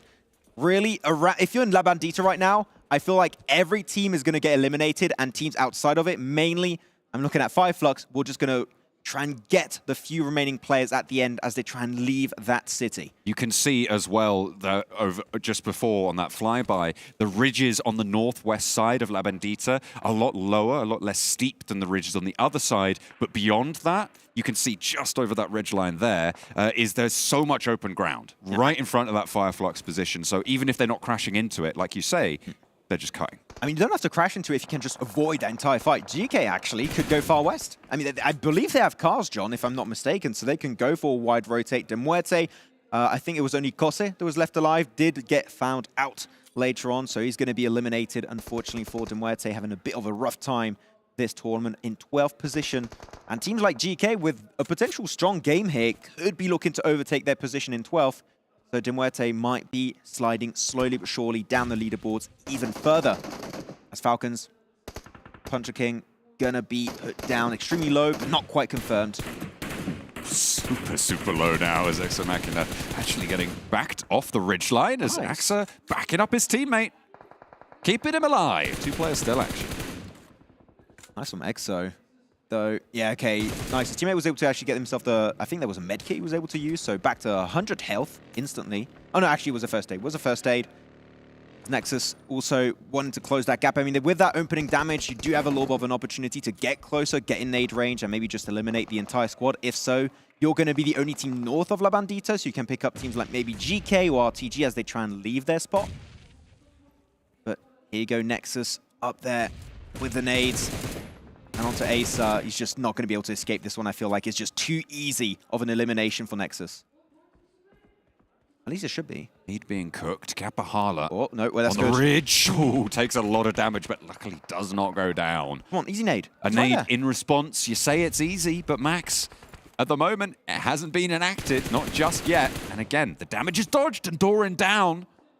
No way Ace is holding his own in this fight. Come on, how is that happening? Octavian, another nade. Another one. Go on. One more. Another one. Over the top. There you go. Oh, it's light. Needed a little bit of help, but wait, so far away. It's still Dominus Generalis. Goodness me. Just help from a distance. Southwest Shift and REGNUM CARYA. I mean, can we go up to a top 4 yet? On your prediction? Yes. Okay, I'm fairly confident now. This is looking like a top 4 for REGNUM CARYA. They still have all of their players. They got 1 elimination, maybe 2 elimination chicken dinner. We'll see. As King going to be pulling the Ryzen, waiting in the bush for a team to get too close and maybe get the squad wipe. But this is a full squad of REGNUM CARYA and of RTG and NEXUS Gaming getting very close, so not sure if that play is going to work out. You've seen it once, you've seen it 1,000 times. Jafar, split from the team of Gangsters, gets caught out, but this time by Gladiators, who are no stranger to that themselves. We'll hop back over to the MADBULLS and NEXUS. 4 players alive for NEXUS, and that might change pretty soon because 4 players for MADBULLS and Exomation are down close by to the fight. Doran goes down next as Frozen crests the ridgeline. Octavian down. And it is excellent fight across this ridgeline for MADBULLS. Yeah, really strong execution. There's no one really north of their location that can shut them down when they peek over that ridge. So easy pickings for MADBULLS. That's it for NEXUS Gaming. Another unfortunate match here as they remain down in a low position on the rankings. And I'm wondering what the next move is going to be for MADBULLS. Definitely want to peek, don't want to peek too much. RTG will punish you for that. But it seems like they're still trying to encroach on that position, playing those dip locations, trying to hide their location as much as possible, but they're very split, John! Ooh. And Frozen is the first to fall. Reva finds that spray down, catches the rotation. Tulika, nade over the top, wants some retribution, looking to split the difference, but will not be able to find it. Rio, though, eats a lot of damage. Was that from a nade or from a shot? From Zerich, either way, looking for that angle. 4 players alive for RTG, but they go back across the La Bandita position. Yeah, I was about to say, I don't think this fight makes a lot of sense for RTG. Just regroup and maybe push on to GK, because currently they're looking to engage onto FLUX to get very, very close to their location. So if they can wait it out long enough, that could be the biggest opportunity ever for Road to Glory in this match to try and get eliminations and a decent foothold in this Phase 5, soon to be Phase 6 circle. As MADBULLS up to now 4 limbs, and we still need to see this big MADBULLS resurgence. This could be the start of that match. Okay, Max, I haven't said it until now, but Gladiators have 8 eliminations. They're playing on an edge position, and they've been playing together. Kitsune right now isn't demonstrating that point. He is playing very split. But for the majority of it, they have been playing together on this north side. They are now rotating down, and hopefully they can execute here. In the final game of today, now is the last opportunity they have to prove that they have anything left. If they go down now, at this point, I'm willing to write them off in terms of this tournament. It's the Gladiators' recipe to success. Well, success at the end, mostly. Slow start and starting to get themselves some good results at the end as they slowly but surely adapt to these type of tournaments, to these lobbies, every single event. And now they're pushing a little bit more together. Currently, it's a 3-1 split. Kitsune very waiting far away. Far north. I mean, still gathering info, I guess. I can't really explain what's happening with Kitsune up north next to RÜYA. They're just trying to get a nice angle onto GQ. And the moment that smoke dissipates, that is going to make it super easy to hit that nade right into the window and eliminate both Toffees and Corker in a single clean swoop. So that smoke is gone. I feel like we're going to see GQ live their final moments.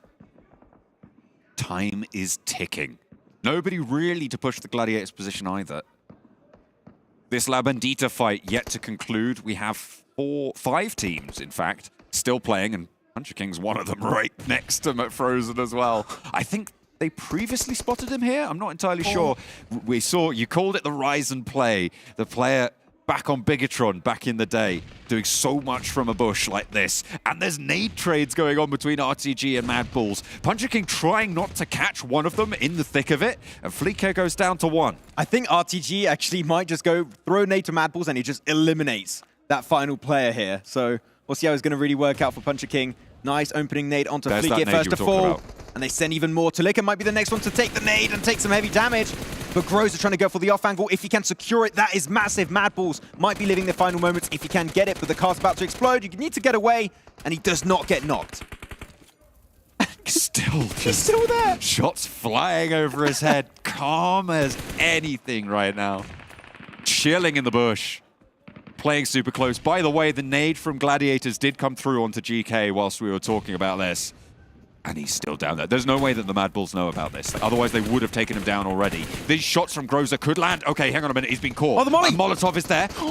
No. Oh, he got spotted. I thought he was going to get away with murder. No way. That was so close. Either way, Falcons finally go down. 2 of the MADBULLS are out of it in the meantime, and RTG have got the better end of this fight. FLUX gets flushed. Scythe up the top, goes down for vision, and eliminates them from the game so far. MADBULLS trying to regroup Zerich on over. Are we going to see FLUX third party this fight? I mean, clearly this is an opportunity. Can make it to the ridge behind of RTG and pick up the remnants of this position, and you're the only team southeast after that. Could be a huge opportunity for FLUX. Frozen a little bit too far, and the off angle of RÜYA pays dividends as he gets that knock. Really, 3 players still up on their end. Really confident hold there from RÜYA to keep that angle under control. Now just Tulika remains. The next challenge, the hurdle, once crossed, will turn their attention over to FLUX, but Tulika's one hell of a hurdle. Can't just give him up like that. Another nade from Gallagher, trying to put the hurt down, the Molotov over the top, and you've got to imagine this ordnance is enough. Will finally fall. Now RTG look for the res and to continue.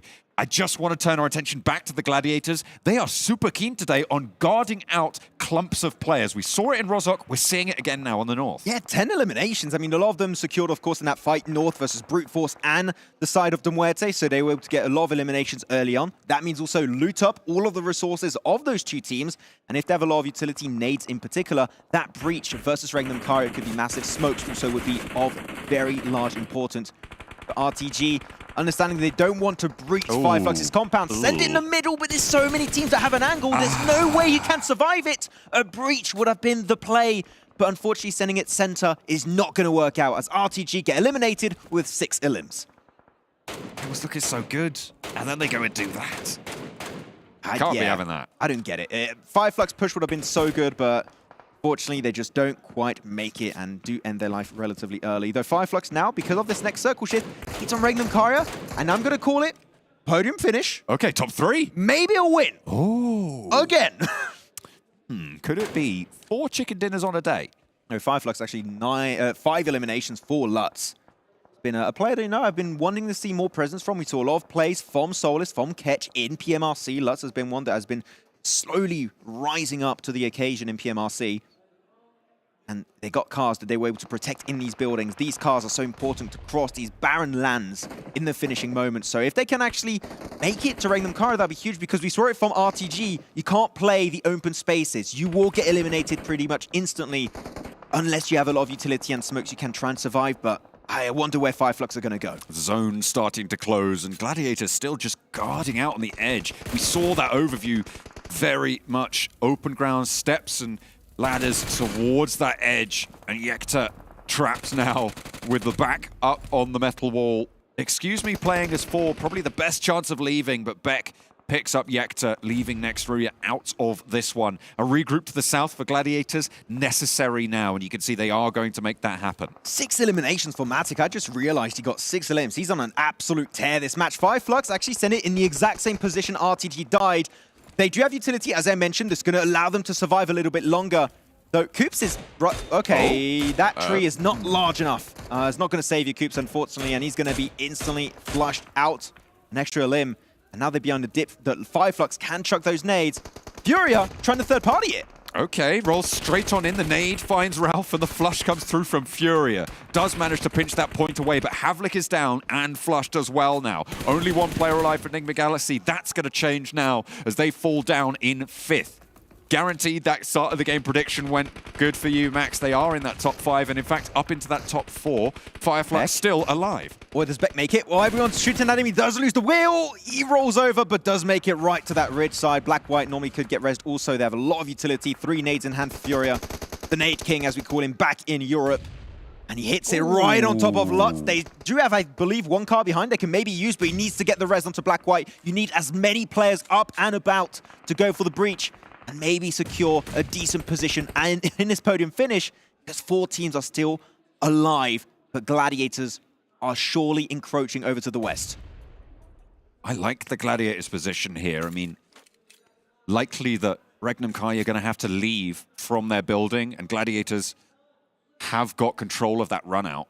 Yeah. Depending on if they can spot the vehicles that REGNUM CARYA may have in there. Just trying to dodge the fight with REGNUM CARYA as much as possible. Maybe waiting for REGNUM CARYA to leave this position, because with all these walls in this building in particular, it's so hard to nade. You can easily avoid the damage from those by hiding behind walls. Again, shot at right over that ridge. Helmet taken off of Ezel as well, but unfortunately Meku is down in the back lines. Need to get that one back up as fast as you can. Black-White trying to keep everybody alive there. Beck down. Rez is coming through. The nades answering from REGNUM CARYA. Yeah, that's what we want to see. Nice. We've seen them regroup in this one building, just throwing all of the utility they can. Get it onto Meku. Huge from Loxy. Renock. And how it's going to really work out is whichever team finishes their fight first is going to go into the circle, spread out, and try and secure multiple angles to secure that chicken dinner. If REGNUM CARYA can finish this fight very soon, they could take Gladiator's position, have 2 angles, and pretty much secure a chicken dinner in this final match of the day. It would be massive, but Matic sees Furia and takes him down. The flush is pretty much instantly stolen away by Loxy of REGNUM CARYA. Wow, okay. They just want a couple more points on board. To be fair, 11 eliminations already for Gladiators. They have had their fair share and more. Matic finds that final point to bring them up to 12. 4 players alive for REGNUM CARYA, but they do have to leave now. That ridgeline, I mean, I said I like their position. I feel like I've changed my mind a little bit on that with the nades that we saw coming through. So you're seeing FLUX, they want to try and get engaged on this fight to the west. They want to get as close as they possibly can, but with that open terrain, that open field, they can't do so just yet. So all they're going to do is try and hold... Actually, I'm surprised they're just clumped up the way they are. I'm surprised they're not just trying to hold on far east.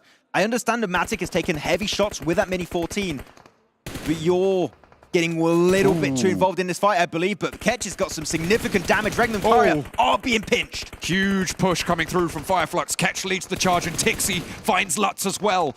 But that is the backline completely dismantled for FLUX. Only the 1 player here playing close. Right up and around the smoke. Needs to be careful. Ketch could be caught, but Tixi still going, and the Gladiators have rotated around. Ketch, he gets run down, and the Gladiators bring themselves into a 3v3, but the health bars are super low. Kitsune goes down, and REGNUM CARYA want to put 4 on the board on the day at the PMRC. History is being made as REGNUM CARYA have 1 more to handle, and they will be able to find it. The Turkish quad chicken dinner on the 3rd day.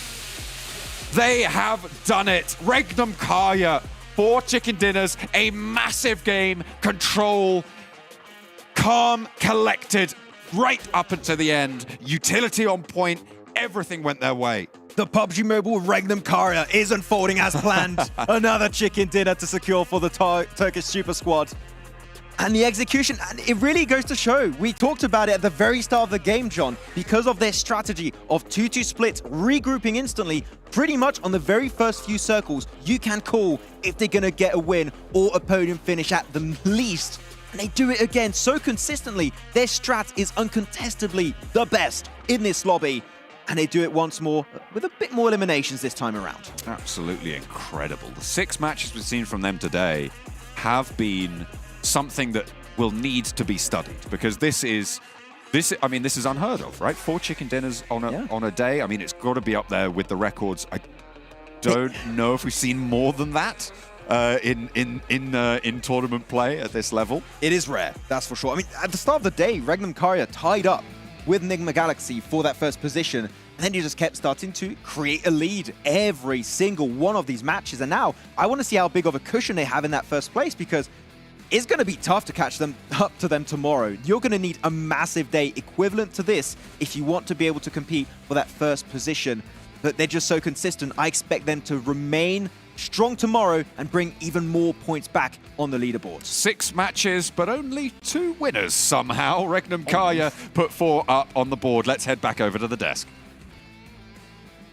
I don't know what there is to say about REGNUM CARYA. I feel like we said their name 1,000 times today, but I guarantee you we've at least said it 4, because 4 chicken dinners, as you heard John and Max talk about, is amazing. It is outstanding. It is cool as ice. It's unbelievable. It's unbelievable. I mean, we had a 13-point difference between REGNUM CARYA and NIGMA Galaxy before this game. And then REGNUM CARYA said, no, sir, not today. We're going into the last day with the most points, with the world record. 4 chicken dinners on the day. I don't even know what I'm thinking. I don't even know what to think. This is ridiculous. It's going so well. What is happening? That was before. That was a good promo, though. Kalaris is going to be happy about that one. Hot Jukes hot take. Dude, I mean, honestly, it's insane. Coming back. What do you do at this point? Like, I mean, they're going to be the most watched squad. Come on. Let's They got the zone in quite a few games today, right, Seven? They did. They were able to take advantage of it, though. And in a way, I feel like they kind of shut me up, too, because I was talking about how horrible their Miramars have been. And they were like, you know what, Seven? How would you like back-to-back chicken dinners? I was like, okay, all right. We'll see what's going to happen. I feel like tomorrow, though, NIGMA Galaxy is definitely going to come in hot. Well, we'll see. Take a look at the match rankings here. See how many points they got themselves. Obviously, in the game before, 3 eliminations, and the chicken dinner was only 13 points here. They're going to get themselves 7 eliminations. That's the first time I've seen Gladiators do something like this in a while. Wow. 22 points for them, but REGNUM CARYA, like, that's 40 points on the day from just placements alone in chicken dinners. It's ridiculous. Unprecedented from them. Like, yeah, Gladiators Move finally over showing up with that PMWI milestone, dude, the record breaker. Straight up. I mean, they've got to be so stoked. How dare you? I'm sorry.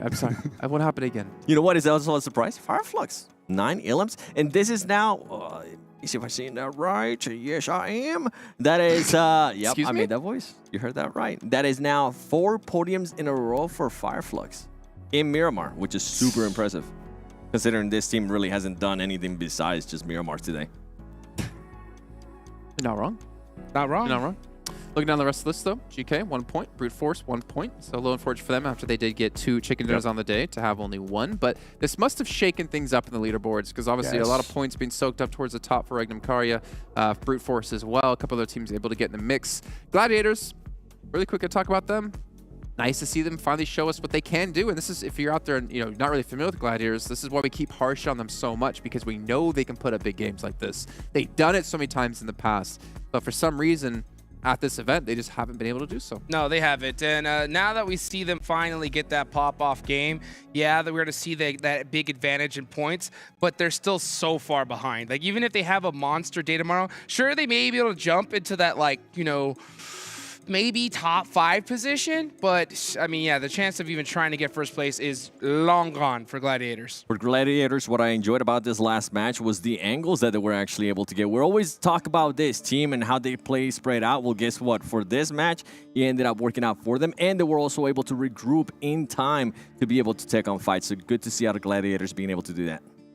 It's good to see, but they haven't been able to finish. Not like REGNUM CARYA. I mean, it's so wild because I talked to some of the top players, coaches, and when it came to talking about Vampire in their PMBLDI, the only explanation they had was that they got lucky.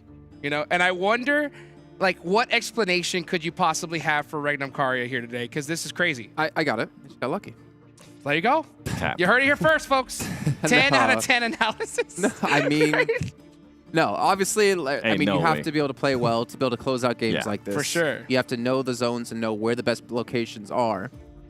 And also, best team in Turkey, trying to be. I think they got more chicken dinners today than S2G and FLUX have gotten the entirety of PMWI. Wow. I think you're right. I'm right on that. I'm trying to do the math right now. I'm like, I think you are right. You're correct. I wouldn't say they're the best team in Turkey right now, considering some of these teams are probably testing out different teams. Stuff. But it's good to see that another team from Turkey, right, with so much that we talked about SG, with so much that we kind of been hyping up FLUX as well with their performance in the main event. It's good to see that more teams from Turkey are also starting to step it up here, Hajix. Yeah, it was a great performance, and I think we're starting to see, you know, MEA come out really, really hot here. Look at this as we go into this play. One player in particular from RÜYA, Doka Machine, actually got quite a few eliminations today. He did. You know what? I want to go back to REGNUM CARYA, because this team, I would like to see how their player stats ended for the day, because remember, we did have one player, right? We wanted to do that player to watch, which ended up being the MVP from yesterday, which, if I remember correctly, it was none other than SL77K. But it wasn't just him. There was a lot of other players that were able to step it up in a big way here today, and I'm hoping that tomorrow we kind of continue to see that pattern, right? At least 3 other players being able to pop off, because it kind of goes with what we continue to say, that now you just can't have one fragger, you just can't have 2 fraggers. You need to have everybody in the team being able to frag out, especially if they do end up getting the circle. Like Jason was mentioning, they did end up getting the circles in times, but they were able to take advantage in a big way, and that's ultimately what we want to see out of champion caliber team. Yeah, I want to see what Loxy ended up with at the end of the day, because he had 14 eliminations before. What was that? He just called REGNUM CARYA CCT. For PMRC? Those are bold words. You're saying? I mean, right now, they're looking like a CCT team for PMRC. Okay. Continue. I'm sorry to No. I mean, like, I want to see Loxy's player stats at the end of the day, because he had 14 eliminations before coming into this game, and he's been putting in a ton of work for his squad. Now, it's crazy that we do have that curse of not being able to pick that perfect player to watch, but it was still on the same team. And whenever you have a player pop off like this, you know it's going to do great for their overall mentality. And I'll tell you what, 4 chicken dinners will also help that as well. He actually might be the MVP, by the way, of the day. I'll be surprised if it's not. I mean, not there yet. But just, you know, so you can start thinking about it. The tease. You know how I am, 7. Come on.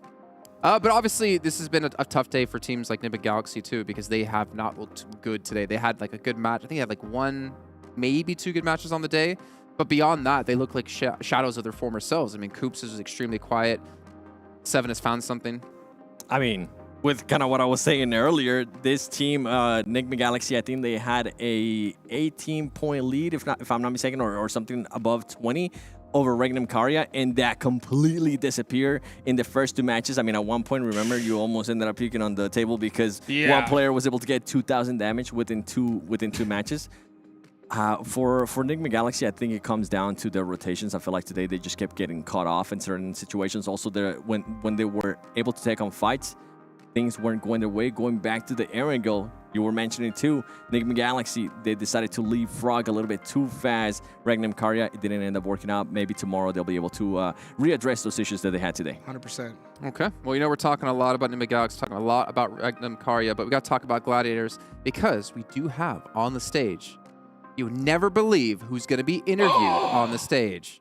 Kitsune. It's Kitsune. Yeah. Let's head down the stage and we'll come back to finish off the show. Welcome back to the main stage. We are joined by Kitsune from G.GLADIATORS. You're making moves.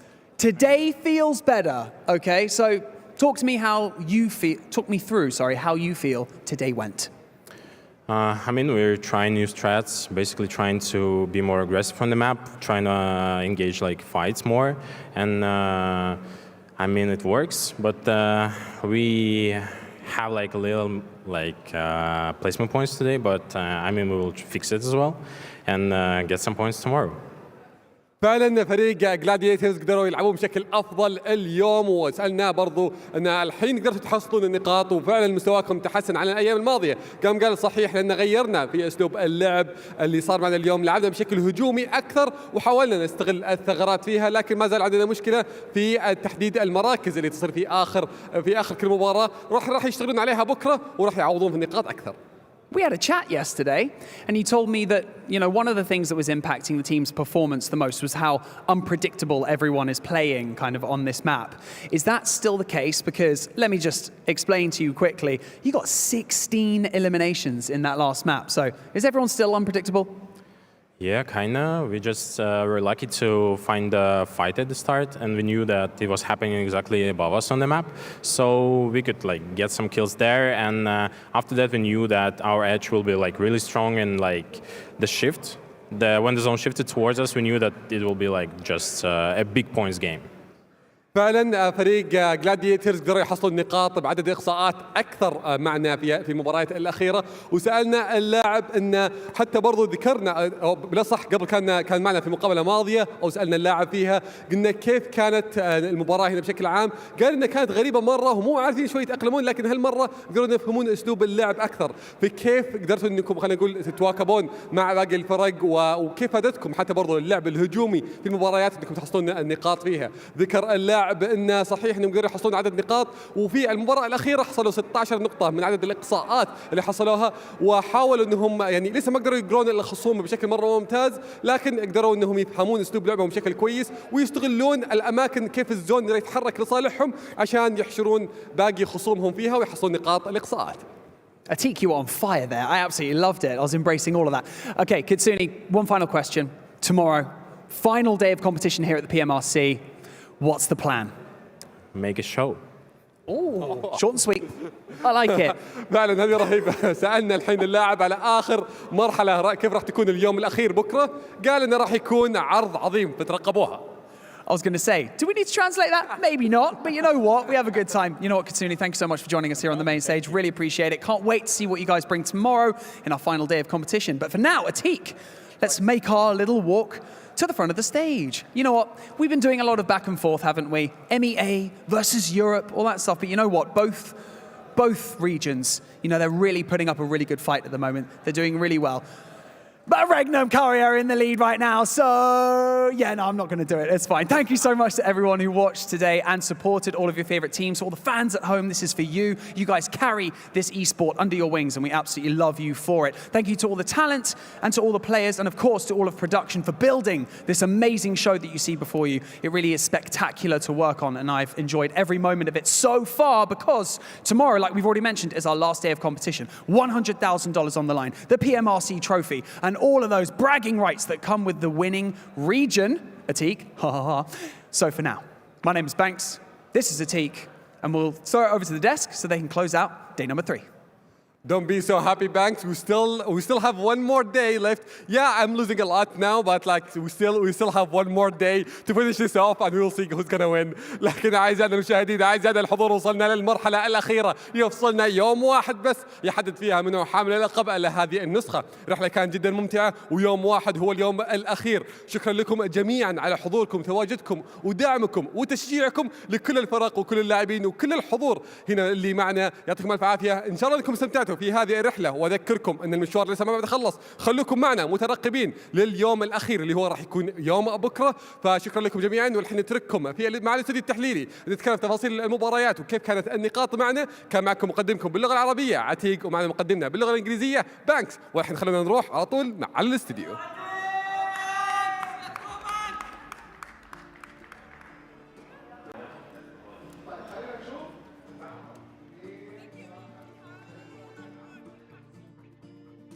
All right, well, good to hear from Kitsune there. Just waiting for my countdown to be officially over. You know, I want to be a good host here on the show, and this is my producer. Yeah, Kitsune, I can make a show for tomorrow. Okay, yeah, I'm going to stop myself there. Go ahead. I see it happening. You know, they ended up the day on a good note. Yeah, no? I mean, they did. You ended it on a good note, but they're too far behind now, I think, to actually put on a show to where they can actually be in contention for first place. But heck, you know what? You just said what we were thinking. Yeah, climbing up the leaderboards, putting some extra money in your pocket, that's definitely going to be the play. It's possible. It is possible. It's doable. I mean, can they get 5 chicken dinners on a day? Possible? What was that sound? I don't know. No. Okay, well, let's move on. We got to end out the show. You know what we have to do before we end out the show? What's that? KFC. I know where your mind's at right now. The Colonel Choice. Yes. Island, brought okay. to you by KFC. I don't think we need to pick what it's going to be. Let's just see. Let's tune in. What's our Colonel's Choice? What did he choose for us today? There were so many good plays, too. There were. Okay. Really? Yeah. I mean, just brute force up on top of this 3-stack. Big chillin'. Once they had this position, it was just all she wrote. But it's like different place, different teams. Come on, we just gotta the pick Colonel one, guys. chose this play. That's right. The whole. I think the Colonel believes in brute force. You know, first land, getting a nice chicken dinner. They got a couple. You know, so I guess that's pretty hype for them. You know, I'm just waiting for them to put like a bucket on the table. But then I realized that bucket would be absolutely destroyed by us eating it. Yeah. Oh, I think the Colonel chose brute force because REGNUM CARYA would have been too easy. So you know what? Might as well pick the other team that got a couple chicken dinners. Well, because the other team, you know, the team who dominates today is from Turkey. That's Turkeys true. aren't chickens. That's a fact. That is true. Yeah. That is, yeah. What about our save of the day about Dr. Suleiman Al-Habib? I'm not quite sure. What's so funny, Seven? You didn't see him. That's like a pigeon. No, it's not. No, do the actual turkey sound. Okay, yeah, I hear the turkey. I heard the ooh. That's I it. heard that part. Okay, so our save of the day, Dr. Suleiman Al-Habib. What's it gonna be? OP Dip Jr., baby. The 360 was a highlight for me there. No, this is actual OP Dip. At first I yeah. thought it was MADBULLS off the rip, but no. Dip Senior. It's next RÜYA. So the OP Dip Senior. Papa Dip. Place to be. Papa Dip. Oh, I love it. I love that. I copyright it, so don't steal it. Okay. But I'll let you use it. But I Papa want it. Dip. Okay. Papa Dip. Papa Dip. Got it. Yeah, it's We nice. should actually call it that from now on. Yeah. No, I can't. That Clara's told me, like, Jason, this has been named. This is one of the first places ever named on a map. Wow. I can't change it. PUBG No, I Mobile. won't do it. Papa Dip from now on. Got Papa Dip. I'm sorry, Claris. I tried to fight back. Our ride of the day by Abdul Latif Jamil Motors. Honestly, there were so many runovers. Let's check out what it's going to be here for today. Gladiators. Or what Yes. all we're going to have. It had to be right at the start of the tournament. it. Oh. Okay. Fire Flux. We get a couple. All right. Some. Wait. I hope we see that run over by Rosshawk Dip. Too. I hope that we was see the crazy. Mekus, where he like, goes over the little lip into the other side, gets out. He loses the fight, but boop. Dude, these buggy plays have become so prevalent in competitive. Yep, here it is. Here we This is go. what I'm talking about. Just, bring a, like Frozen sharks. was just going in. It's like a derby going on. There's like two of them swarming. Please, show the Gladiators one. Oh no, we went out Best to for Miramar. last.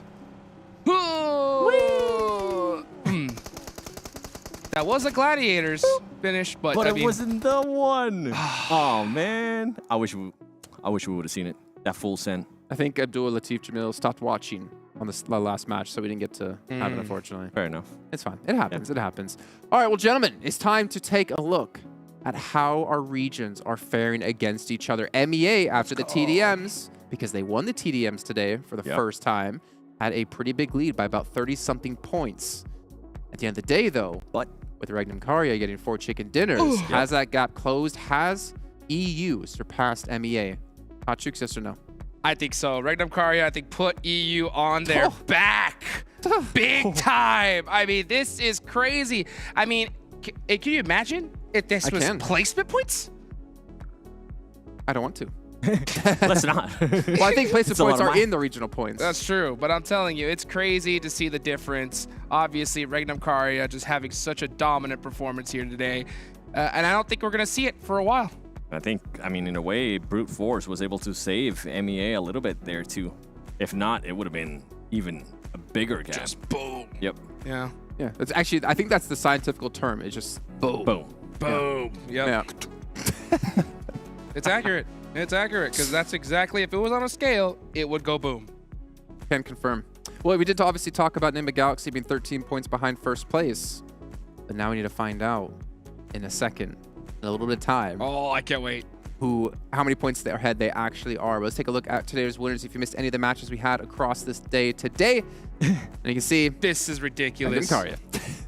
This is insane. REGNUM CARYA, 4 chicken dinners, Brute Force with the only 2. How do we have, we're here in Riyadh, Saudi Arabia, at a LAN, 6 matches on the day, only 2 different winners. Hold on. REGNUM CARYA, I love the first matches. 16 ilms, 13 ilms. Then we go to Miramar, 3 ilms, 7 ilms. And I think it came down to what you were saying, Jason, earlier. They were just pretty much blessed for such a long time in the circles that they were able to just chill and didn't really have to fight much. One of the craziest things, too, is you look at their first match versus last. They did more damage than the first match by over 100, yet had less than half the eliminations. I think Kalaris is out there somewhere saying, REGNUM good, slay. Slay. Yeah. I don't feel good doing that, actually. I just don't feel good. I don't have the same. CARYA. Clip it, please. You know, Post it on TikTok. I got nothing. Let's take a look at all of our rankings, though, and see how many points REGNUM CARYA are going to be ahead of their opponents. Wow. 23 points. That's honestly not as much as I would expect, considering they have 6 chicken dinners this event.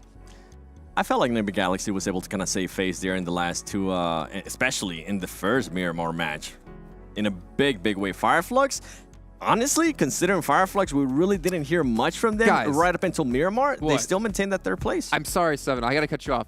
6 chicken dinners, 71 placement points. Outside of their 6 wins, they have 11 placement points. Let's talk about that. That's ridiculous. Come on, man. We're trying to hype him up here for chicken dinners. That's break records. GK's fault. That's why. Yeah. True. You're not wrong. Well, you're not seeing GK on the first page, so they're their own fault, I guess. Oh, yep. FLUX third. Why am I being so harsh?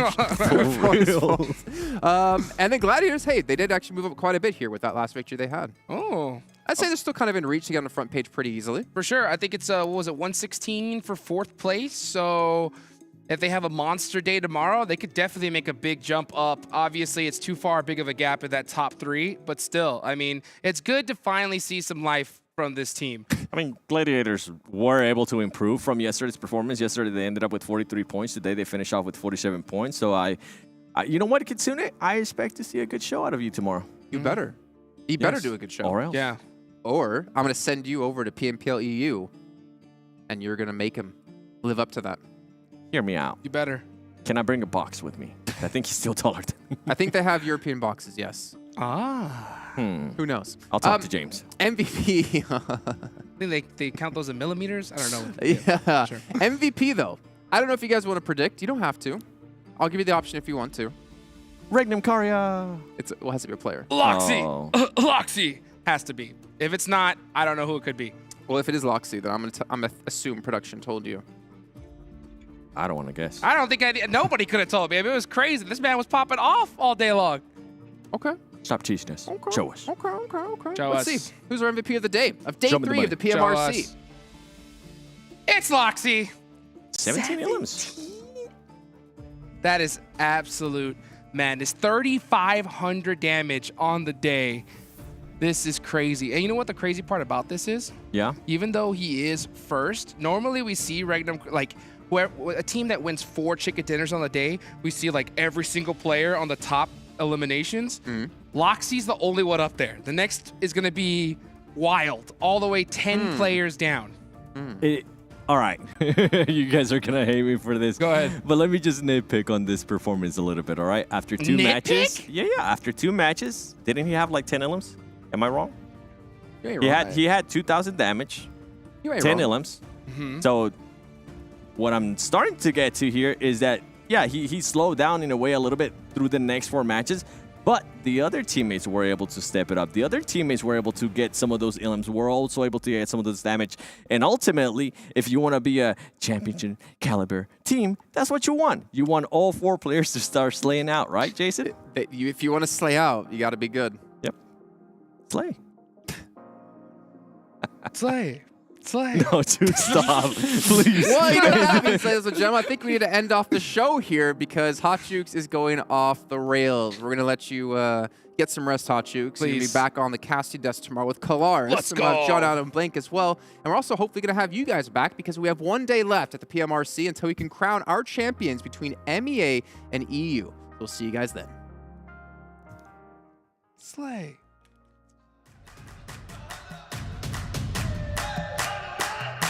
Dragging us down, face on the ground, but still we so proud. Just look at the crowd, making some noise, making some sound. We got a choice, they're hearing us now.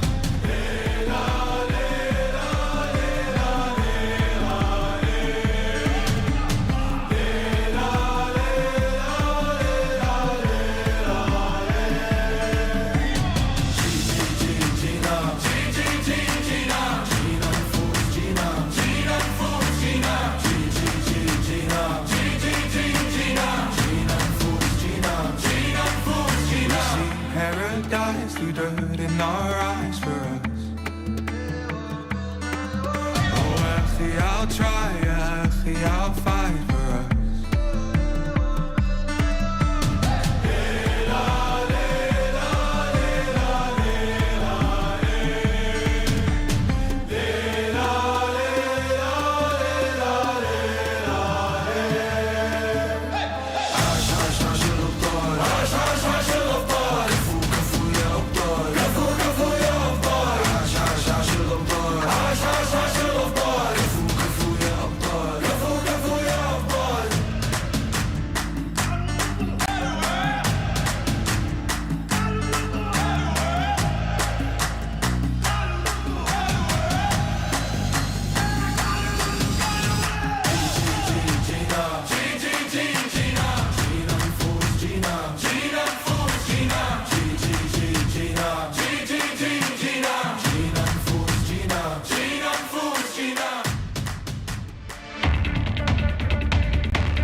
all-new Honor Magic 5 Pro.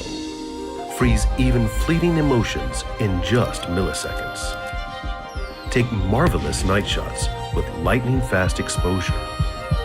The display reveals more details in bright areas with an astonishingly long battery life that just keeps going. The latest flagship chipset brings you exceptional performance. Unleash the power of magic. Honor Magic 5 Pro.